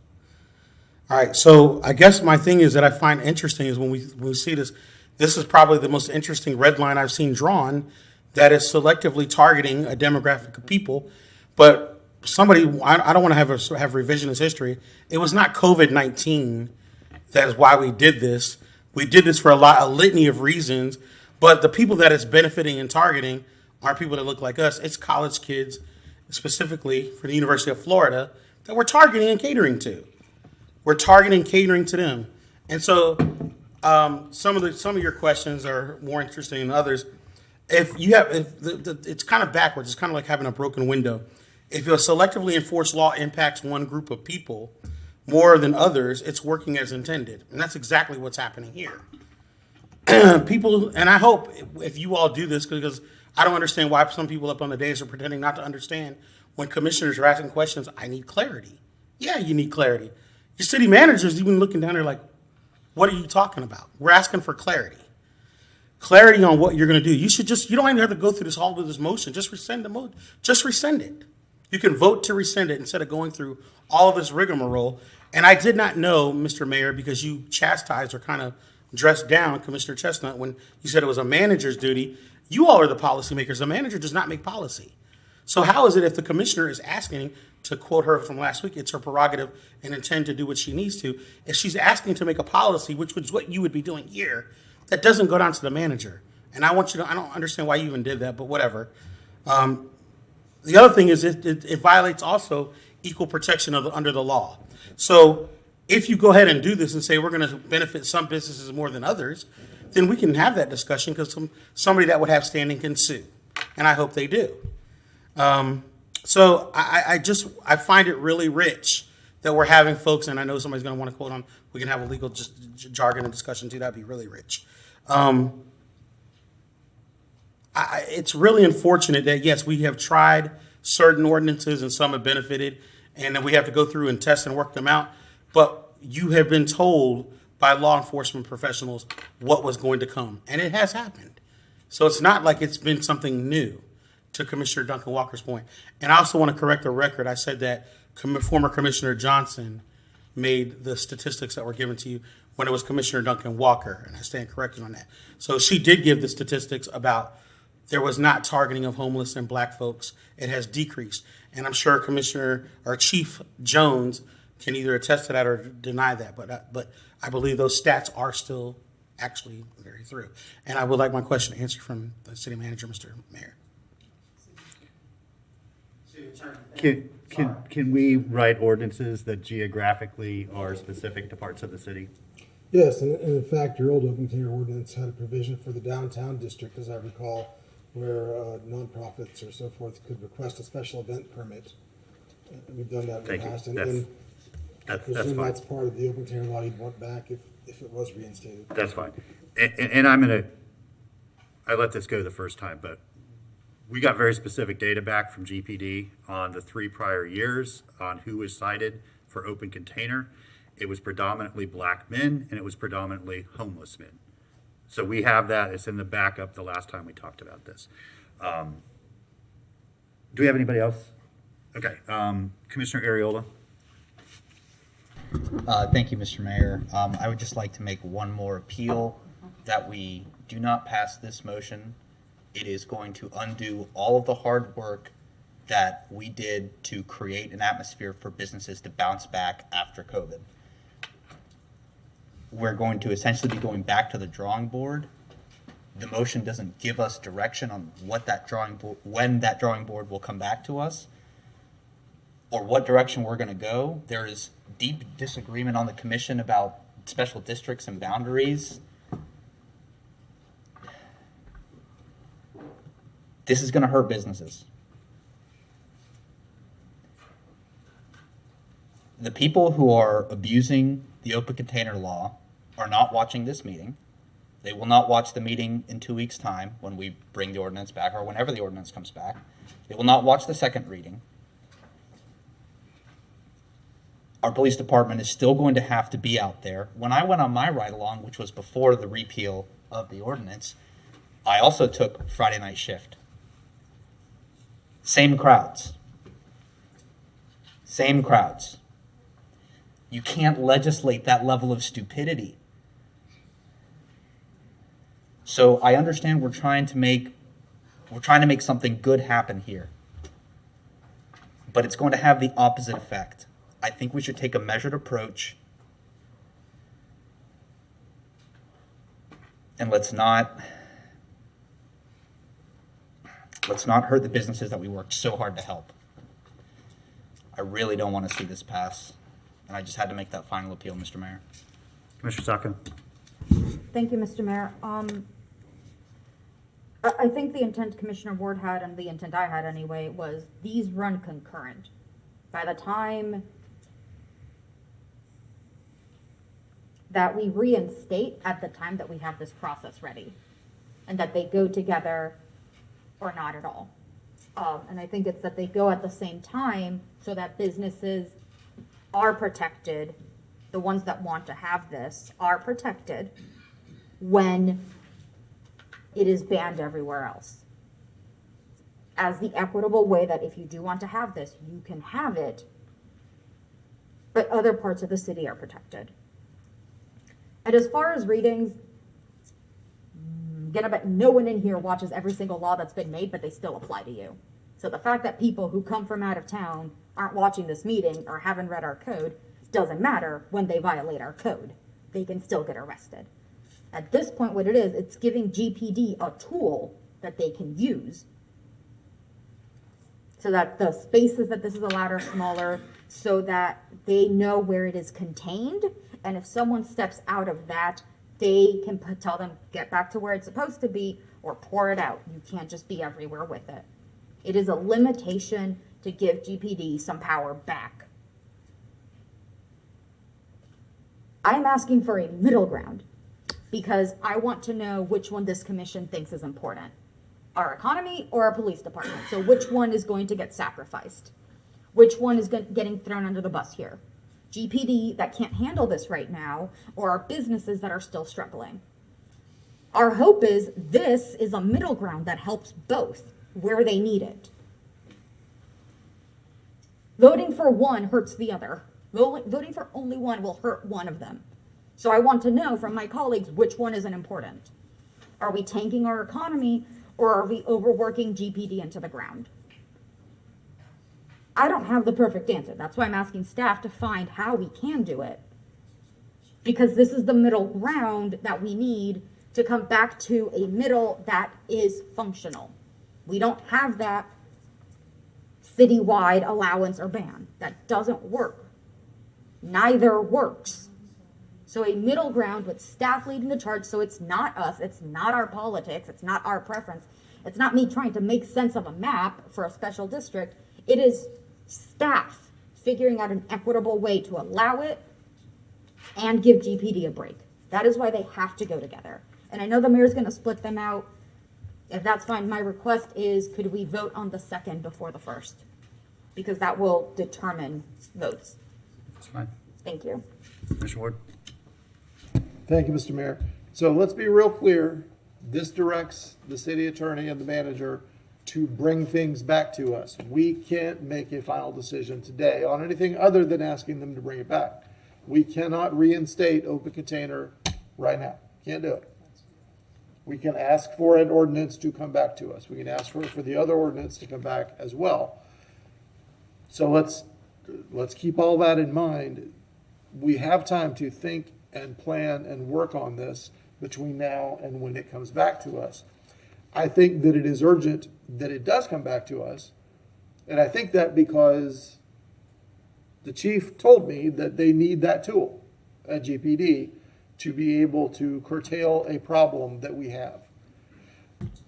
I don't like the open container ordinance. I don't like the open container ordinance. As it existed before, I think that it had lots and lots of problems. But when our neighbors tell me that the problems are worse without the open container ordinance, who am I to say you don't know what you hear and see and experience? When GPD tells me that they have to have this tool, who am I to say, no, you cannot have that tool? I am concerned that, yes, we had some of these same issues before we repealed the open container ordinance. I don't think that they're entirely going to go away by reinstating the open container ordinance. But our neighbors and our staff told us very specifically, that they need this back. That's why I want to give it back. But I want to do that without destroying jobs. And I think there's a way to do that. Regardless, neither of these items changes anything now.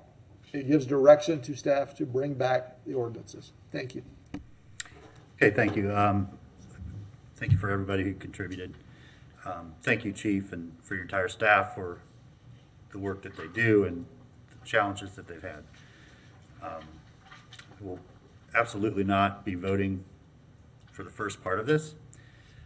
I have always thought, and my mind has not been changed, that at best this is a dumb law, and at the worst it's a highly discriminatory law. The fact that I can drink a beer in my driveway but I step out onto my road and I'm a criminal is absurd. The fact that I can grab a glass of wine at the sidebar at Depot Park, the minute I step across an imaginary line, I'm a criminal, is absurd. And so where I started today, that I understand there's a problem. I'm not denying that we have a challenge. This, to me, will not solve it. And I think that we are fooling ourselves if we think that is the case.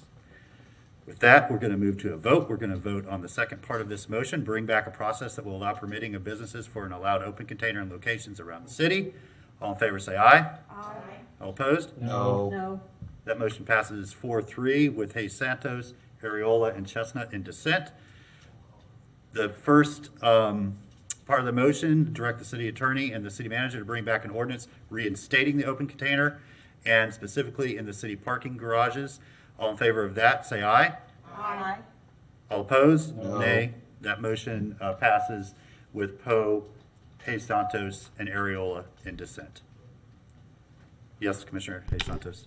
Thank you, Mayor. I'd like to put on a motion that we have on the open container ordinance be looked at by the Equity Office, and both looking at the historical reasons for these ordinances in the past and who this ordinance would affect, as well if this is reinstated and who's being targeted towards.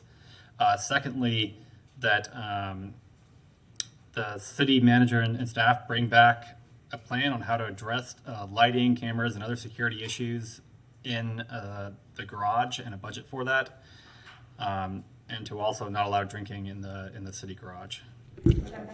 Mr. Mayor, before we vote, can I just ask Ms. Melissa McCready to talk about what we've already done relative to the garage so that? Sure. Thank you. Ms. McCready. Mayor, Commissioners, Melissa McCready, Director of Transportation. We have issued a PO to get the lighting changed. That should be done in the next couple of months, and as well as the security cameras are getting installed in the next couple of months. Relative to the hours of the garage?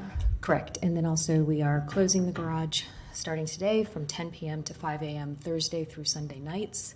We will have 4 security guards in the garage, 2 at the exit to allow permit parkers to still enter the garage, as well as customers to exit the garage that came in prior to 10 p.m. We will also be increasing having 2 security officers patrolling the garage. We've also posted signage regarding the ordinances for noise, as well as for the hours of the garage, and for, I think that's it. Those were the signage that we just posted as well, And that's effective today. as of today. Okay, thank you, Mr. Creedy. Madam Manager, appreciate the update. So there's a motion and a second to ask the Office of Equity and Inclusion to look at both past and potential impacts of this, as well as the lighting and safety issues. Was there something else, Commissioner Santos? It was to not allow drinking in the city garage as well. No, I'm sorry, your light. We got sorry, that in the yeah, motion. Madam Clerk, do we have anybody signed up to speak to this item? I just came, but would anybody like to speak to this item? Okay, back to the commission. All in favor, say aye. Aye. All opposed? Motion passes unanimously. Thank you all for being here. I do want to address the redistricting issue. We've had some folks here all day for that, and so I don't want to push that to the end of our meeting. So, Madam Clerk, if you could please introduce that item.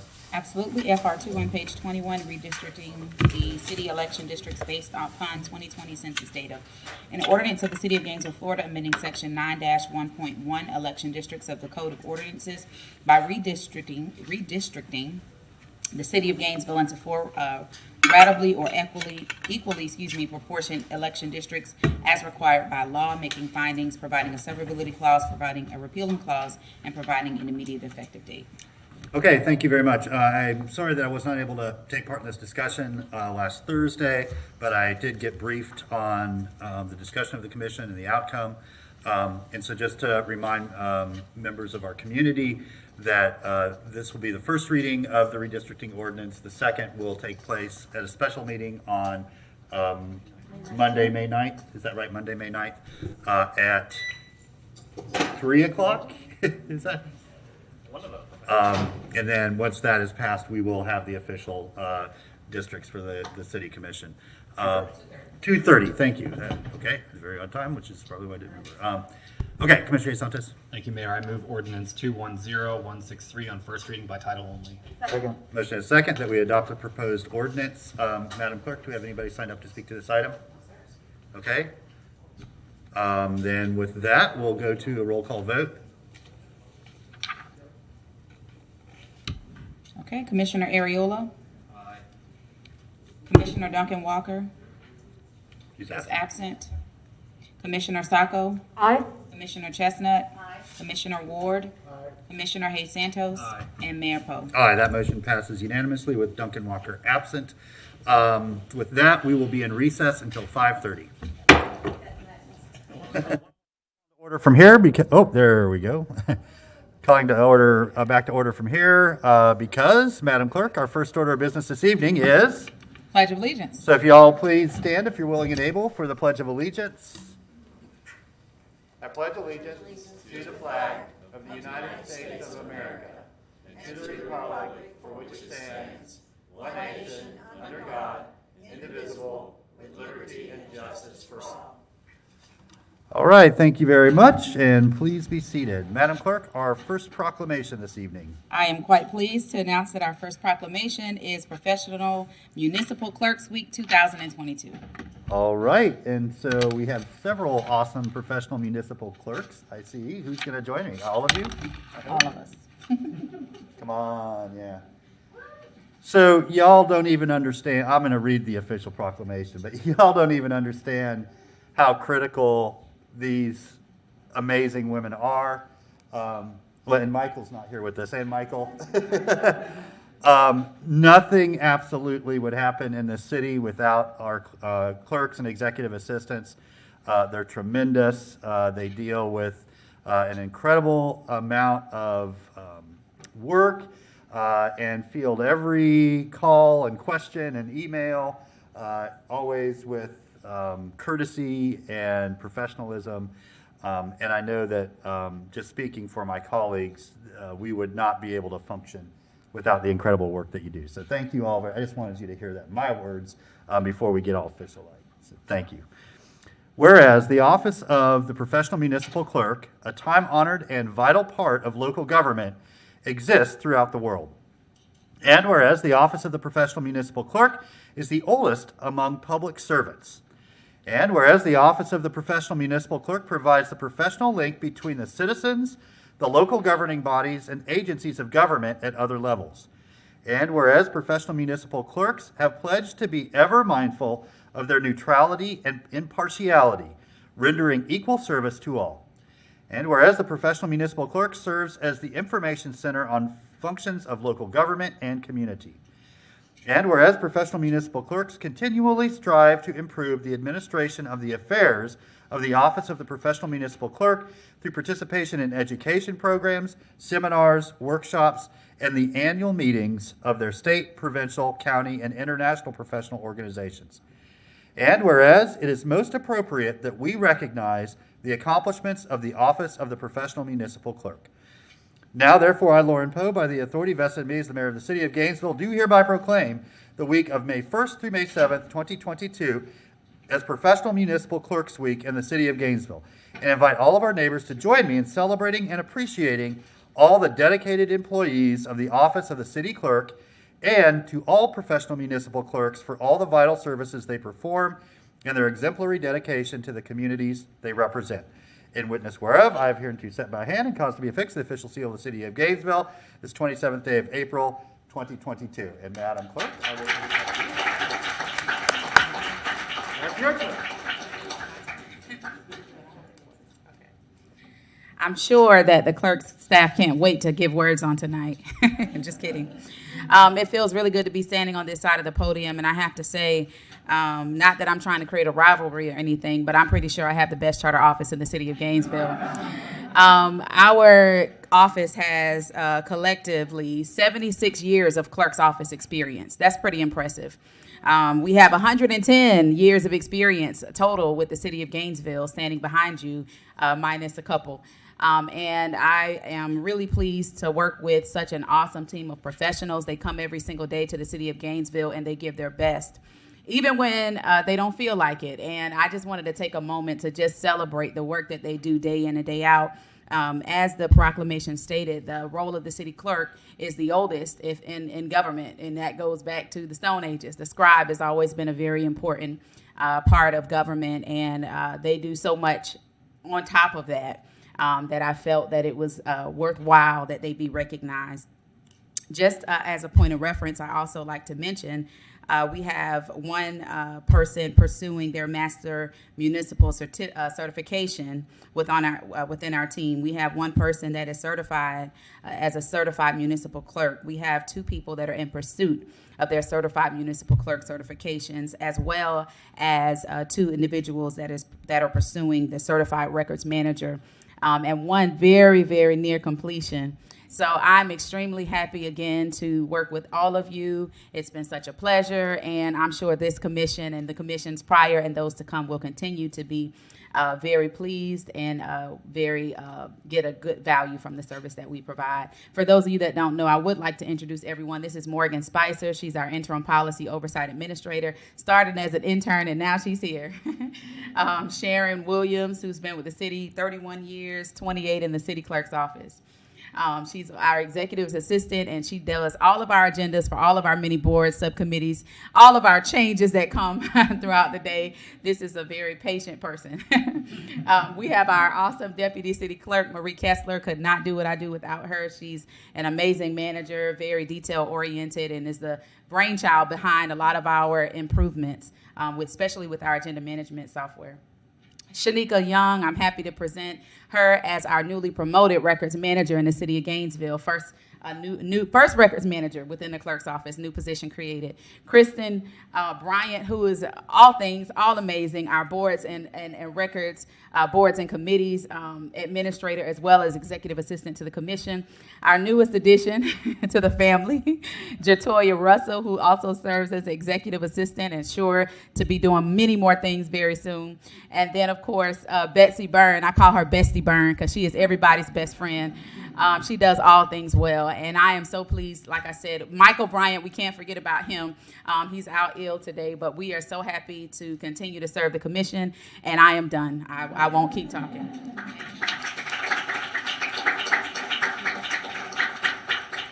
Thank you.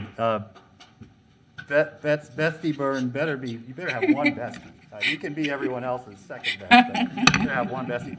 And I just have to tell y'all, so all proclamations that get submitted or requested come through me first for approval. And I just got such a chuckle when this one came because I knew it was being submitted by our clerks, for our clerks. And of course, it was a great privilege to be able to do that. All right, Madam Clerk, our next proclamation, please. Our next proclamation is National Historic Preservation Month. All right, we've got a few people here for this. Glad you're here. Welcome, y'all. Whereas historic preservation has proven to be an effective tool for revitalizing neighborhoods, fostering local pride, encouraging compatible growth, and maintaining community character while enhancing livability. And whereas now more than ever, historic preservation is proving to be a relevant platform through which the histories and stories of Gainesville's residents can be preserved. And it is a goal of the city to be even more intentional in preserving those buildings, neighborhoods, and cultures that represent all of our diverse citizens. And whereas it is important to celebrate the contributions of past generations which brought us this community as we know it today, and which is told through the physical evidence of the past, in historic buildings, structures, and sites that still remain. And whereas People Saving Places is the theme for the National Preservation Month 2022, to honor how historic place savers often pour their time, energy, and resources into protecting those places they care about, often without recognition. And whereas this effort to highlight the good work being done by our preservation community is co-sponsored by the City of Gainesville and the National Trust for Historic Preservation. Now, therefore, I, Lauren Poe, by the authority vested in me as the mayor of the City of Gainesville, do hereby proclaim May 2022 as National Historic Preservation Month in the City of Gainesville, and invite all of our neighbors to join me and communities across the United States in recognizing and participating in this special observance. In witness whereof, I have hereunto set my hand and caused to be affixed the official seal of the City of Gainesville this 25th day of April 2022. And sure, there you go. Thank you. And congratulations. Please say a few words. Thank you, Jay Reeves, Chairman of the Historic Preservation Board. First off, I'd like to thank the Commission for your promise to secure us an excellent historic preservation officer. We are very grateful, and it's made an incredible difference in what we're capable of doing. The other thing I'd like to thank the Commission for is appointing an incredible group of members to the board, new members that we needed desperately, that are enthusiastic, and are greatly helping the cause.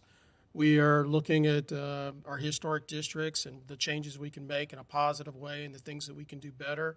We're also looking at the historic areas of the city, the deserving but overlooked areas of the city, to see what we can do for them at this point. So we have great plans. We're all very optimistic and very excited, and we thank you all very much.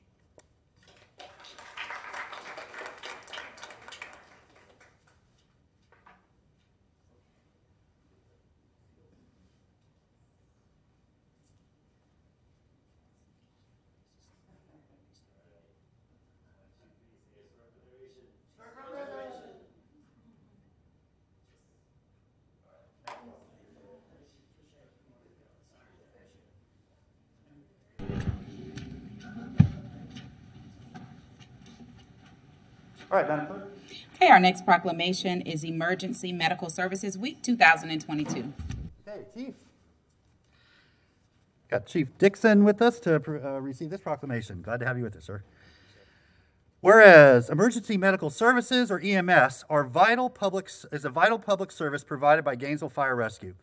And whereas the members of Gainesville Fire Rescue are ready to provide timely, advanced life support to those in need 24 hours a day, 7 days a week. And whereas rapid access to quality emergency care dramatically improves the survival and recovery rate of those who experience sudden illness or injury.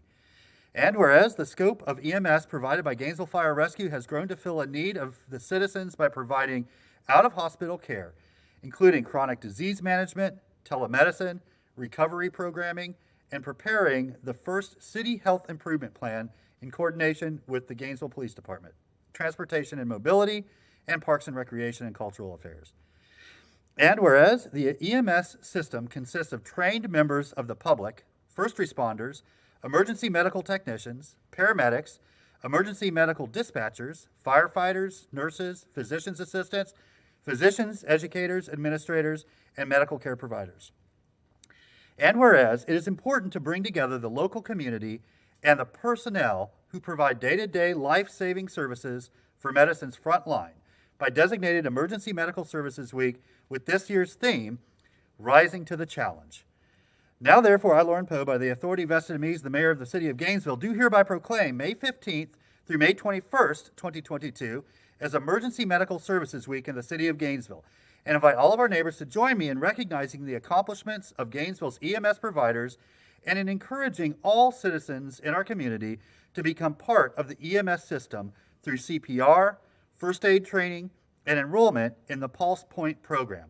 In witness whereof, I have hereunto set my hand and caused to be affixed, official seal of the city of Gainesville, this 27th day of April, 2022. Chief, congratulations, thank you, and please say a few words. Yes, sir. Thank you.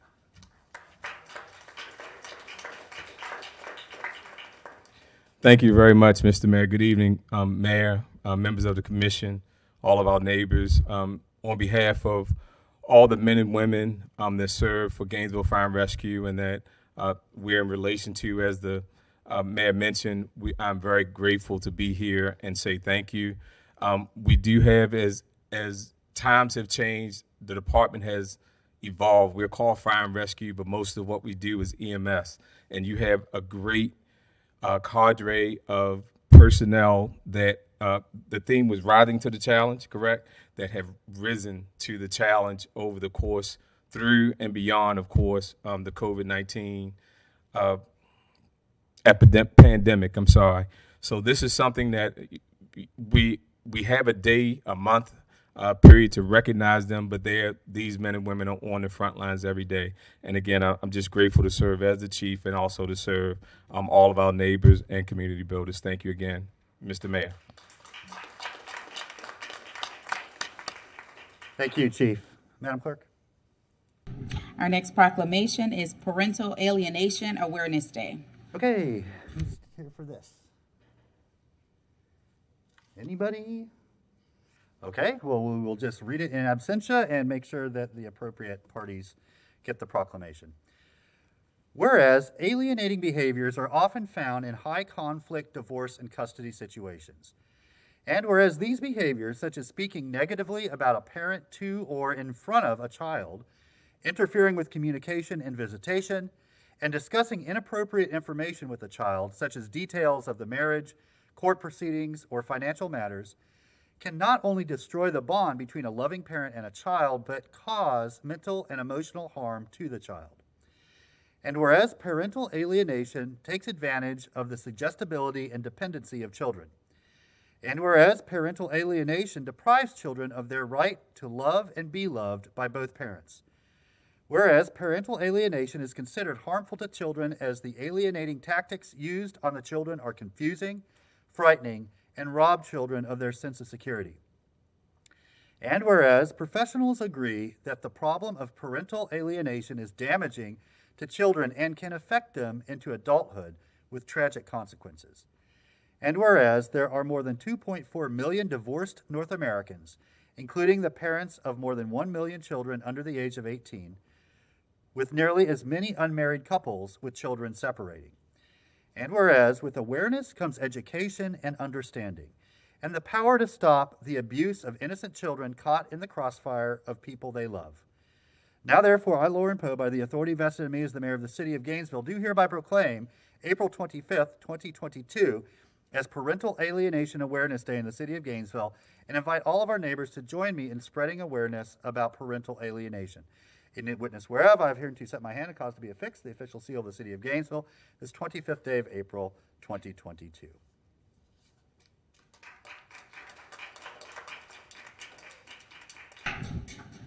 All right, Madam Clerk. Our next proclamation is Asian American and Pacific Islander Heritage Month 2022. Great, and Jyoti, I think you're here for this. Welcome, thank you for joining us on short notice. I'm glad we were able to find you, of course. Whereas Asian American and Pacific Islander, or AAPI Heritage Month, is observed during the month of May to recognize the contributions and influence of AAPI persons as part of the whole history, culture, and achievements of the United States. And whereas AAPI heritage in the United States was celebrated at least as early as 1978 and was made into a month-long event in 1992. And whereas during AAPI Heritage Month, we acknowledge that AAPI persons have lived and worked in the United States for more than 200 years and have made significant contributions to all facets of the United States, such as economy, culture, education, politics, arts, law enforcement, military, literature, science, and technological developments, despite institutional and systemic injustices designed to silence and cover up these achievements and contributions. And whereas during AAPI Heritage Month, we acknowledge the additional determination, hard work, and perseverance AAPIs must put forth to be heard and seen, and that these additional efforts are a result of inequitable institutional and systemic injustices. And whereas, despite these contributions and leadership, the role of AAPI persons in the U.S. has been consistently overlooked and undervalued in education, including areas such as math, science, literature, and American history. And whereas we celebrate the achievements and contributions of AAPIs that enrich our history, society, and culture, we must also acknowledge a darker aspect of the AAPI experience in America, including painful stereotypes, structural discrimination, injustices, and periods of hate and violence. These actions come at the cost of the mental health of the AAPI community and distort the larger community's ability to recognize the humanity in all of us. Whereas AAPIs are among the fastest growing communities in Gainesville, and whereas AAPI communities in Gainesville have shared their rich culture and traditions while representing their communities through public service and advocacy. And whereas diversity represents one of our greatest strengths, and by recognizing the contributions and accomplishments of AAPI persons, our city will put our values of inclusion into practice to build a brighter future for all of our residents. And whereas Gainesville is committed to providing comprehensive support to ensure that Gainesville is equitable and welcoming to all people. And whereas each of us has a personal responsibility to prevent the spread of misinformation and stereotypes, to condemn violent acts in any form, to support all fellow community members, and to reject stigma, hate, and bias in all of its forms. And whereas Gainesville is proud to celebrate AAPI Heritage Month and to commemorate the essential contributions, sacrifices, and accomplishments that the AAPI community has made to our nation and city. Now therefore, I, Lauren Poe, by the authority vested in me as the mayor of the city of Gainesville, do hereby proclaim May 2022 as AAPI Heritage Month in the city of Gainesville, and invite all of our neighbors to join me, as well as call this observance to the attention of all of our residents and encourage other local governing bodies to adopt the same recognition.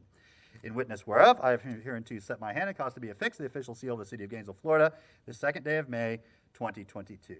Thank you so much, Ms. Palmer, and please say a few words. Thank you. Thank you, Mayor Poe. This really touches my heart. This proclamation says everything that we need to say. API communities have been Americans for a long time and have been silenced and marginalized in various ways. We work hard, we celebrate our time with each other and with the larger community. We contribute in all aspects of the life of Gainesville and of America. We love our country and we want to be seen, we want to be heard, and we want to be able to do it without obstacles. I'm really grateful on behalf of the very diverse and large and growing API communities in Gainesville. I am proud to accept this. Thank you. Thank you so much, Ms. Palmer. We're so pleased to have you here with us. Madam Clerk, next item. Next proclamation, please. Our next proclamation is Youth Week 2022. All right, the youths. Anybody here for the youths? Got our Elks here. Welcome, y'all. Good to have you. Whereas the Benevolent and Protective Order of Elks has designated May 1st through 7th, 2022 as Youth Week to honor America's junior citizens for their accomplishments and to give fitting recognition of their services to community, state, and nation. And whereas Gainesville Lodge 990 will sponsor an observance during this week in tribute to the junior citizens of this community. And whereas no event could be more deserving of our support and participation than one dedicated to these young people who represent the nation's greatest resource and who in the years ahead will assume the responsibility for the advancement of our free society. And whereas our youth need the guidance, inspiration, and encouragement which we alone can give in order to help develop these qualities of character essential for future leadership, and to go forth to serve America. And whereas to achieve this worthy objective, we should demonstrate our partnership with youth, our understanding of their hopes and aspirations, and a sincere willingness to help prepare them in every way for the responsibilities and opportunities of citizenship. Now, therefore, I, Lauren Poe, by the authority vested in me as the mayor of the city of Gainesville, do hereby proclaim the first week in May 2022 as Youth Week in the city of Gainesville. Invite all of our neighbors to join me and all departments of government, civic, fraternal, and patriotic groups, and our citizens generally to participate wholeheartedly in this observance. In witness whereof, I have hereunto set my hand and caused to be affixed the official seal of the city of Gainesville, Florida, the second day of May, 2022. Here you go, sir, and thank you. Thank you, Mr. Mayor, City Commission. I'd like to introduce my colleagues, B.J. Sullivan, Becky Spence, sorry, not used to being in front here, and Bonnie Mott. As the CEO of Gainesville Lodge 990, I am honored to receive this proclamation from the city of Gainesville. Just a little bit of history on us as far as youth goes. We were the first, the Florida Association of Elks was the first to start a children's hospital in 1933 in Umatilla, Florida, just south of here. And as that grown, many other hospitals started putting on children's wings, so it kind of spread out. And so that hospital kind of closed. So in answer to that, many people were getting very good treatment. The youth was getting treatment, but the hospitals were usually hundreds of miles away. So in 1999, the Florida Elks Association started a children's therapy service. So we actually go in-home with trained therapists to help these children out. So just part of what we do for the state of Florida and the city of Gainesville. Another fun thing that we do for youth is we have the hoop shoot, where kids come out and they play around. We do a hoop competition. If they win locally, they go to regional. If they win regional, they go to state. If they win state, they go national. And the fun part of that, if they win national, they actually get their name in the Basketball Hall of Fame. So it's kind of a really, really nice things for kids. We do a lot for them. We love our kids. One of the things that I'm proud that we do is we have scholarships that we give every year for kids going to school. We have many recipients from the city of Gainesville that have 4-year scholarships. So as we were talking about getting our youth forward and so forth, we're proud to do that. And once again, I'm honored to receive this proclamation. Thank you. Thank you all, and we thank you for bringing this proclamation forward, but also for all of the service you do in and for our community. All right, Madam Clerk. Okay, our next proclamation is Subterranean Circus Day 2022. Okay, any representatives from Subterranean? Okay, we'll make sure they get it as well. Whereas the Subterranean Circus was a meaningful and iconic business in the city of Gainesville for 23 years, from 1967 through 1990. And whereas the crew and customers of the store remember it as the hub of the 1960 to 70 universe. And whereas those employees will return to Heartwood Soundstage in Gainesville on May 7th, 2022 for the Subterranean Circus Grand Reunion. Now, therefore, I, Lauren Poe, by the authority vested in me as the mayor of the city of Gainesville, do hereby proclaim May 7th, 2022 as Subterranean Circus Day in the city of Gainesville and invite all of our neighbors to join me in celebrating Subterranean Circus Day. In witness whereof, I have hereunto set my hand and caused to be affixed the official seal of the city of Gainesville, Florida, this 29th day of March, 2022. All right.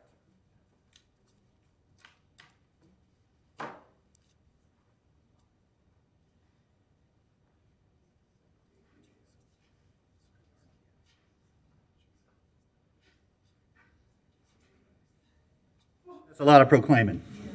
Good job. I wore the right suit for it tonight. This is a proclaiming suit. Is that reunion open to the public? I'm sure it is. It's in Heartwood, so. Okay. Yeah. Only if you're over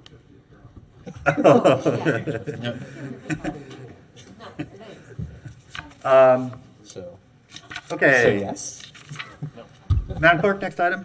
Oh, Commission, without objection, could we please bring forward, it was second reading, was it SR2?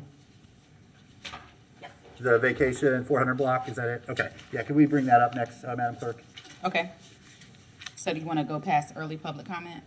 Oh, I'm sorry. Yeah, no, we'll do that first, yeah. Okay. Do you have anybody signed up for early? Yes, public? I Okay. have Nina. I'm not going to try to pronounce it. I apologize. Welcome. Hello, good evening, Mayor Poe and City Commissioners. I'm Nina Bhattacharya. I'm co-chair of Zero Waste Gainesville.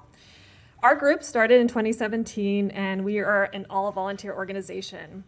We advocate for zero waste policies at the local level, and we educate the community about ways they can reduce waste. Over the years, we've seen how engaged our community is in this issue. We've seen the local economy grow with the establishment of Life on Plastic, the growth of the Repurpose Project, the opening of Reuse Planets, the establishment of community composters, just to name a few. People consistently come to us and attend our events, webinars, and want to learn how to engage on this issue and move it forward. So with all that, I'm here to speak on agenda items FR 4, 5, and 6, related to the improvements on the solid waste code, the regulations regarding food waste, and the ordinance on the food waste diversion hierarchy. Zero Waste Gainesville is grateful for City Commission staff, City Commissioners and staff who have devoted time to this ordinance to make improvements to recycling, to address food waste in our community, and to support reuse. We recognize it is really the culmination of years of work, lots of meetings, lots of community engagement. So we wholeheartedly support these agenda items. We thank you very much for the actions you have taken to address this important issue and to protect our environment. So that concludes my comment. Thank you. Thank you very much for all your work that you've done thus far. Madam Clerk? Okay, we're off to SR2. That was our last. Oh, that's, okay, very good.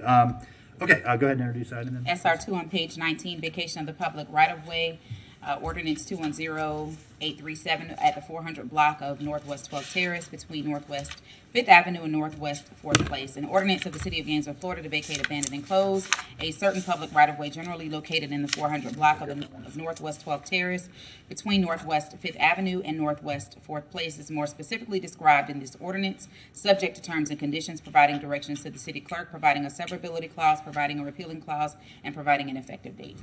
Okay, thank you. This is the second reading, so unless there's questions, we'll go to Commissioner Santos. Thank you, Mayor. I move ordinance 210837 on second reading by title only. Second. Okay, motion and second that we adopt the proposed ordinance on second reading. Anybody signed up to speak to this item, Madam Clerk? No? Okay, back to the commission for a roll call vote. Commissioner Ward? Aye. Commissioner Chestnut? Aye. Commissioner Sacco? Aye. Commissioner Duncan Walker? Nay. Commissioner Ariola? Commissioner Hayes Santos? And Mayor Poe.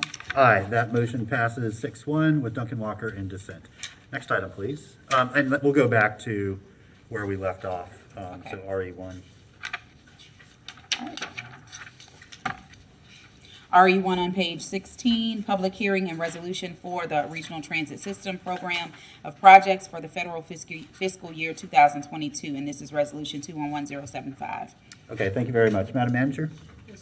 Mayor, Commission, this is a list, it is required in order for us to apply for the federal and state grants that are outlined in our RTS program. And so we present this to be passed today. Okay, very good. Thank you. Commissioner Santos? Thank you, Mayor. Move staff recommendation in resolution 211075. Okay, motion and a second that we adopt the proposed resolution with accompanying staff recommendation. Anybody signed up for this? Okay, roll call vote. Commissioner Ariola? Commissioner Chestnut? Commissioner Sacco? Aye. Commissioner Duncan Walker? Aye. Commissioner Ward? Commissioner Hayes Santos? And Mayor Poe. Aye, that motion passes unanimously. Next item, please. Our next item is the second reading of ordinance number 210570, quasi-judicial rezoning of .60 acres of property located at the 1200 block of Southwest 25th Place. An ordinance of the City of Gainesville, Florida, amending the zoning map atlas by rezoning approximately .60 acres of property generally located at the 1200 block of Southwest 25th Place and 350 feet east of Southwest 13th Street, as more specifically described in this ordinance, from single-family residential to urban 7, providing directions to the city manager, providing a severability clause, providing a repealing clause, and providing an effective date. Okay, thank you. Commissioner Santos. Thank you, Mayor. I move ordinance 210570 on second reading by title only. Motion is second to adopt the proposed ordinance on second reading. Anybody signed up to speak to this? No, sir. Okay, roll call vote. Commissioner Sacco? Aye. Commissioner Hayes Santos? Aye. Commissioner Ward? Commissioner Ariola?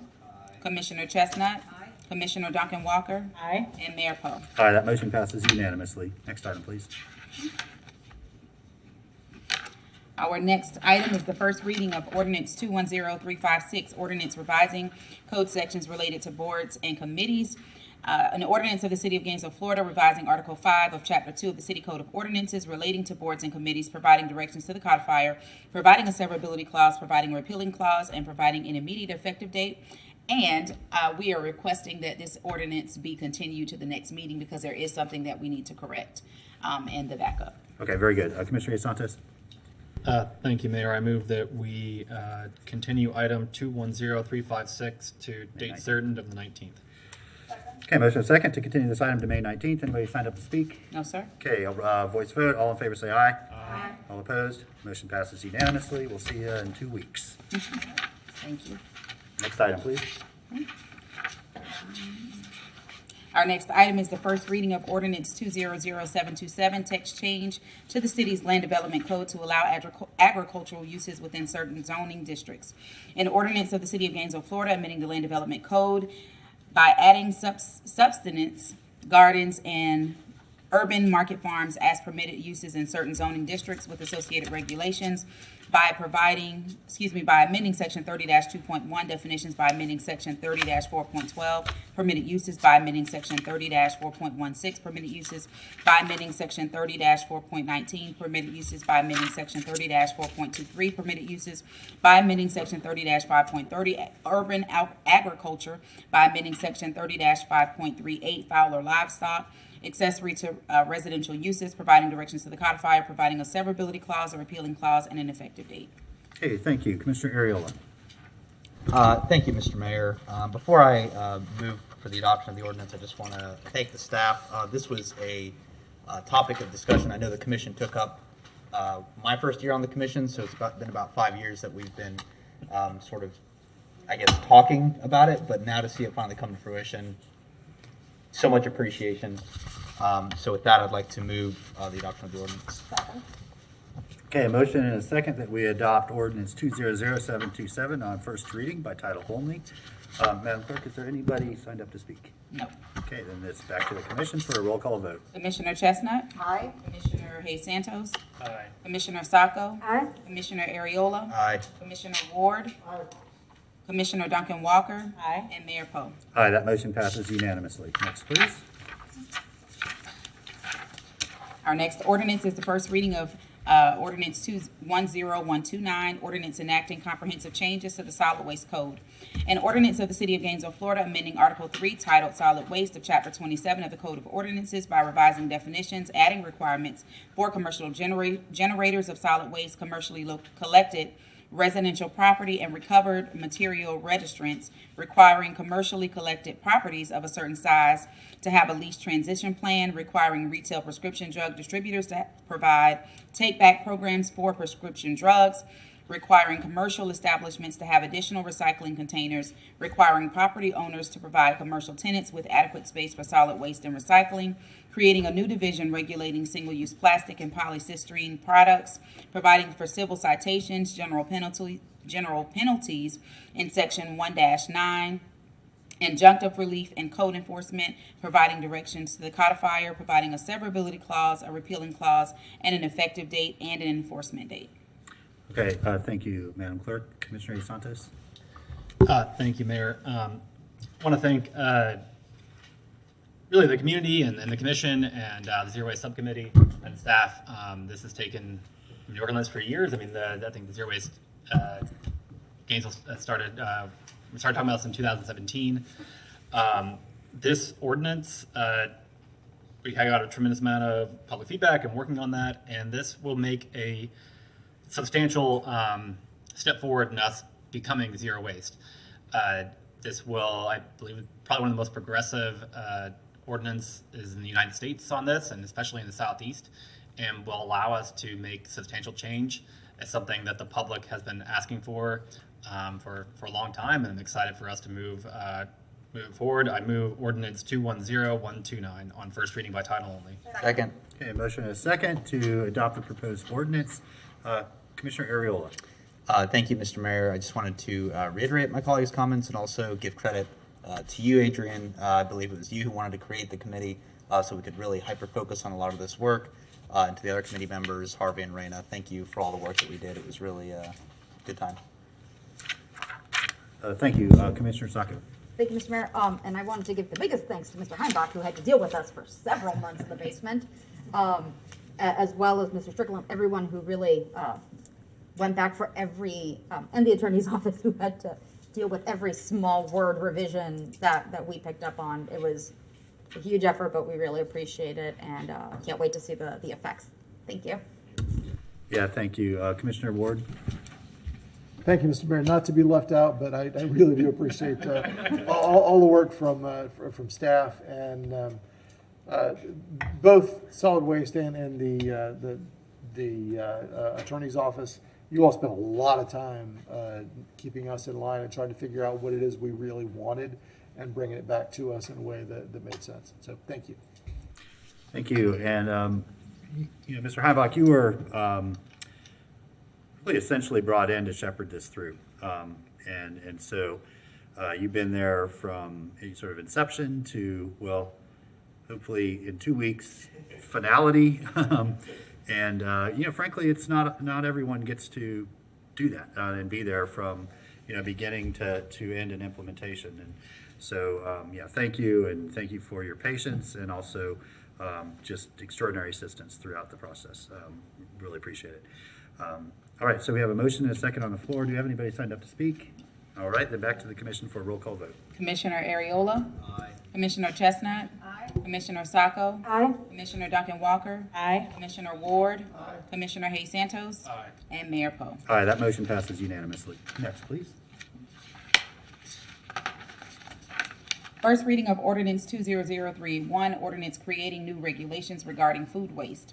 An ordinance of the City of Gainesville, Florida, amending the Code of Ordinances by creating Division 6 titled Food Waste within Article 3 of Chapter 27, requiring registrations for food waste collectors, providing for an appeal process for revocation of food waste registrations, requiring commercially collected residential properties to establish a food waste collection program, requiring commercial establishments to collect food waste and provide food waste containers, providing for civil citations, general penalties in Section 1-9, injunctive relief and code enforcement, providing directions to the codifier, a severability clause, a repealing clause, an effective date, and an enforcement date.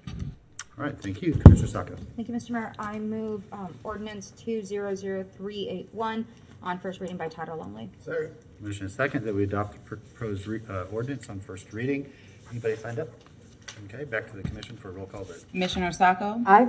Commissioner Hayes Santos. Aye. Commissioner Ward. Aye. Commissioner Ariola. Aye. Commissioner Chestnut. Aye. Commissioner Duncan Walker. Aye. And Mayor Poe. All right, that motion passes unanimously. Next up, please.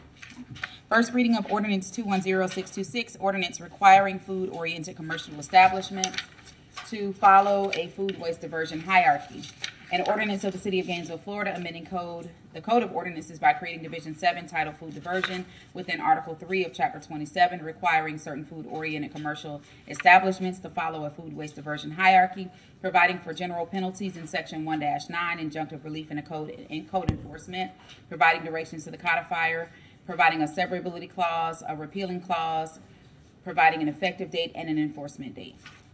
Okay, thank you. Commissioner Sacco. Thank you, Mr. Mayor. I move ordinance 210626 on first reading by title only. Second. Okay, motion and a second to adopt ordinance on first reading. Commissioner Santos. Thank you, Mayor. I think this portion of the ordinance is pretty big. Grocery stores won't be able to just throw away edible food. They will have to get it to people who are hungry. So it's a major step in that direction of not wasting edible food, making sure that people in our community don't go hungry. Thank you, Mayor. Yeah, thank you very much. Okay, anybody signed up to speak? Okay, then we'll move back to the commission for a roll call vote. Commissioner Ward? Aye. Commissioner Chestnut? Commissioner Sacco? Commissioner Duncan Walker? Aye. Commissioner Ariola? Commissioner Hayes Santos? And Mayor Poe. Aye, that motion passes unanimously. All right, up next, we have commission comment. Anybody have any comments they'd like to make? Commissioner Chestnut? I'm sorry. Yeah, go ahead, Commissioner Chestnut. I'll get you next. Okay. No. I just, you're good. Go ahead. Thank you, Mr. Mayor. I want to ask, this is addressing stability of the commission, and I'd like to ask for a 6-month update from all charter officers in acting positions, and for the GRU manager to include 4 months preceding his appointment, since he's only been here a couple of months. But to look at what he did before, I think, to count that into his 6-month update. To forward information to commissioners to be discussed at the next GRC meeting on May 12th. I anticipate scheduling an action item for the May 19th commission meeting. Okay, so I just want to be clear what you want each charter officer to address the commission? That is in an acting position. Oh, the 4 that are enacting. Right. Okay, so at the next GPC, which will be in a week, have the 4 acting, just update the commission on what they've been working on? It's like a 6-month update. Okay. I just want to make sure they know what they are expected to do. I submitted a 6-month update last night because it's been 6 months for me, and I just did it on automatic professional. Okay. But I am aware. Yeah, I had this conversation with the acting officer. Oh, they already found, okay. Oh, yeah, they know. They know, okay, that's all I wanted to make sure that they. I had this conversation. Great, I wanted to make sure they came to us with what you were expecting and there wasn't some confusion. I have no objection to that. We can put that, Madam Clerk, on the agenda for our next GPC meeting. Yeah. All right, Without objection. thank you. Okay, go ahead. Then I have another issue. Did you want to Okay, hold say on. something on that one? Okay, on that topic? Yeah, that GBC is pretty packed full. I mean, I mean, adding more items. I don't know if the next city commission meeting, but it's. Can you pull that up, Madam Clerk? I think we had like 5 or 6 items on that meeting. We also have a special meeting as well on the 9th, just Could it be added? I also want to give them time to. I mean, that's. The 9th might be good because I don't expect that to be a long meeting. I also know that the Jenny folks were hoping for some sort of update sooner than later too, so everything's getting kind of compressed. Let's just let the. I don't know if we can place this on the 19th, on that next city commission meeting. I think that might. You want to, is that what I said? You said the next GPC meeting, which is next week. Well, I thought it needed to come to GPC first and then to the commission. Okay, so just place it on the city commission meeting, May 19th, yeah. Okay. So we skip That works for me, GPC. yeah. Okay, without objection. Okay. Okay, all right, then the second item, Mr. Mayor and Commissioners, is Dr. Fauci says that the pandemic is in recess, or is waning, and so since he's made that statement, I would like to see us return the chairs, the original chairs, to the commission. I think it will provide, to the commission chamber, I think it will provide additional seating for people, and if we need to block off seats, we can do that, but I think it's a much more comfortable presentation to people. Or do we still have those? Oh, Yeah, they're I think gone? they were broke. They were like falling apart. So. Oh, down to the ground. oh. All right, so then perhaps we need to look at purchasing A solution. a solution. We need to we can refer to staff to come back with a solution. Yeah, I mean, without objection, if the city manager and working with her facilities director could look at sort of a more permanent seating solution for in here. Is that good? Okay. Word. And they too were aware that I plan to bring this forward. Yeah, I mean, that's kind of inevitable that we got to do something, right? Yeah, we got to do something. Thank you.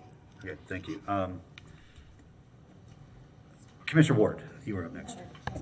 Thank you, Mr. Mayor. We had some time ago earmarked $1.9 million of our ARP money for upgrades to homes, energy upgrades to make homes more energy efficient. And I know that we've, the intent with that was to help folks get on, LEAP, LEAP funds to improve their homes. There's been for a while some discussion about how we might best find people, help people get on that list to, for who the most in need might be. And I've had discussions with staff on and off for months, and I'm sure you all, many of you have as well, about the idea that we have access to public information about square footage and number of rooms for every home in our city, as well as electric and water usage for all those addresses. We could cross-reference those things and pretty easily come up with a formula for which homes are far outside the norm for usage, both in electric and water, and put together a system for how we might contact those folks and say, hey, we notice you have extremely high usage. If you're comfortable with that, fine. If not, we'd love to have somebody take a look for you. We're from the city and we're here to help you.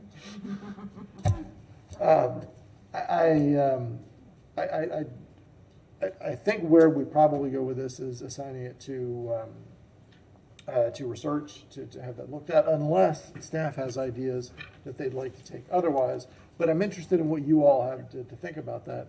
Rather than just saying, here's the program, let us know if you need it.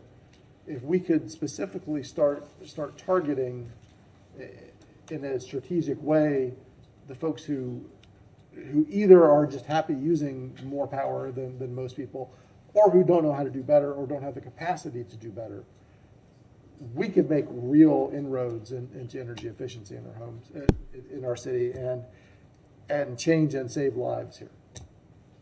Just a thought. I'm interested in what you all have to think about that. Yeah, thank you. Mr. Cunningham, I know I heard a media report on the use of this money for this purpose on WUFT a couple days ago, so I know that you got something brewing over there, but if you could fill us in on your approach, and then if you need some direction from the commission, that you haven't gotten yet. Yeah, so I think I can come back with either at the GPC or when I give my update at the GPC, I can come back with what we're planning on doing and what we can do to fulfill that. We do some of that work already, but I can give you a kind of a more broader approach. Yeah, at that time. And again, it's going to be on Monday's meeting, that 6-month update, not GPC. Is that something you think you could get together by Monday? I'm sorry, yes. May 19th. Yeah, May 19th, you should have plenty of time. Yes. Okay. Well, why don't we wait to hear from you then, what you're already working on doing, and then if there's a need for additional direction, we can figure it out then. Is that okay, Commissioner? Very good. Okay, sounds good. Was that your only item? Yes. Okay, Commissioner Ariola. Thank you, Mr. Mayor.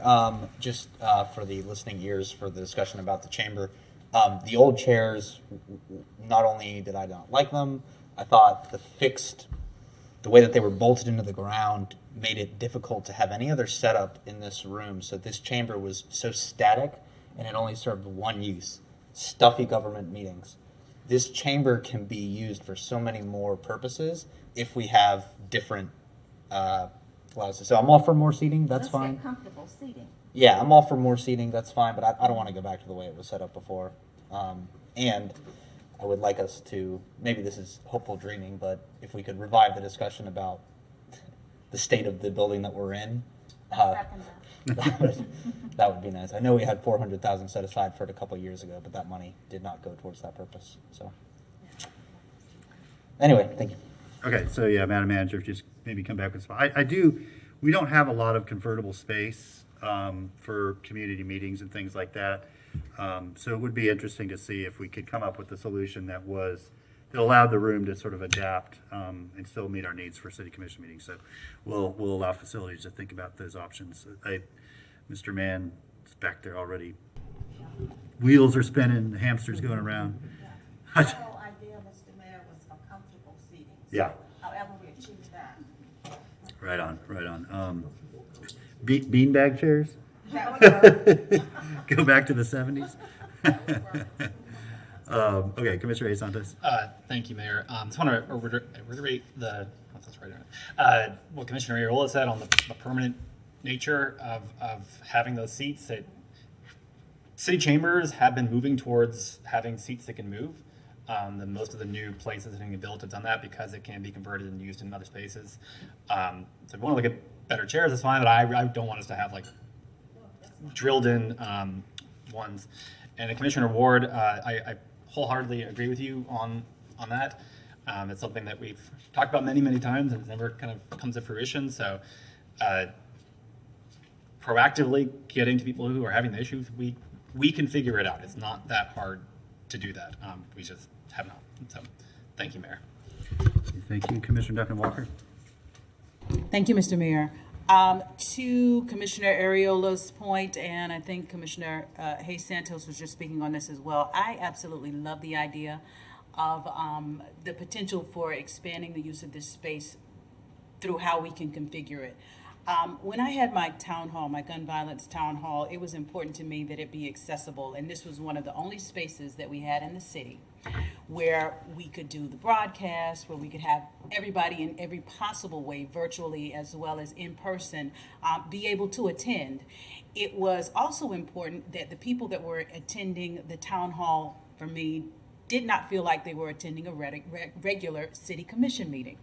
So we played around with the configuration that night as best we could, but I remember saying to some of the staff how exciting it would be to be able to see this as more of a changeable space. So I am incredibly, incredibly excited. That night, I think a lot of people even said how interesting and excited they were to see the space used in a different way, and they were kind of looking forward to us possibly being able to do that. So please know I am in full support of that, and also in looking at how we can make accessibility to what we are doing less of an issue in more of our facilities down the line. I think that really made it clear to me that a lot of our facilities, I'll use MLK as an example. I thought about that as a way to do a hybrid town hall at that time when we were still very much concerned about COVID-19, being able to have some people at MLK, but also being able to broadcast it was the issue. So at some point down the line, I'd love to explore how we can continue making the things that we do accessible to our neighbors through broadcast and other services, but certainly starting in this space in here, making it more configurable is really exciting. I'm looking forward to it. All right, thank you. Commissioner Chestnut. Commissioner Ariola brought up something I don't know if he was saying it in jest, and that was about this building and addressing its needs, starting with the roof. I think we have some things that we need to do here. And I think that some time ago, a study was done or a proposal was made for better utilization of space by one of our staff members, I think Sarit. So I'd like to see, maybe we should start by looking at what she proposed or brought to the commission.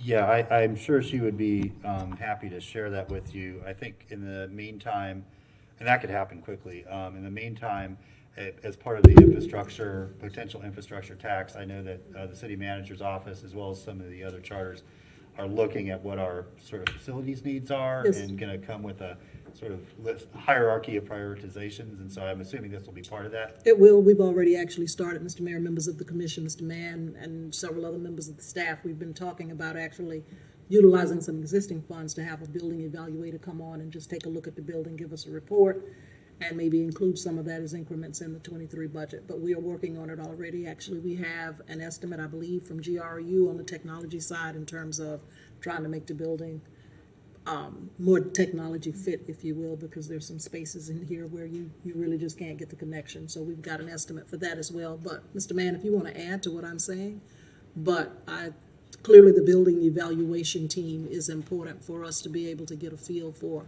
where we need to go, starting with many of the windows upstairs that are kind of taped off because the glass.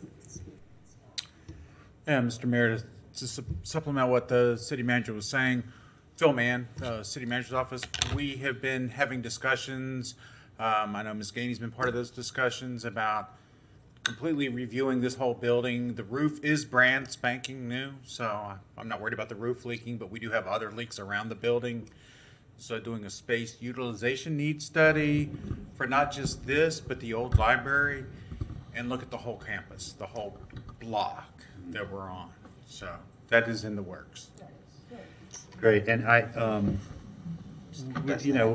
with the city manager's permission, I think meeting with Sarit about some of the work she did a couple of years ago, just because, for me, it was just a useful exercise in reimagining the space that we have in different ways. Not that it's the right way or the best way, but like, what is the potential?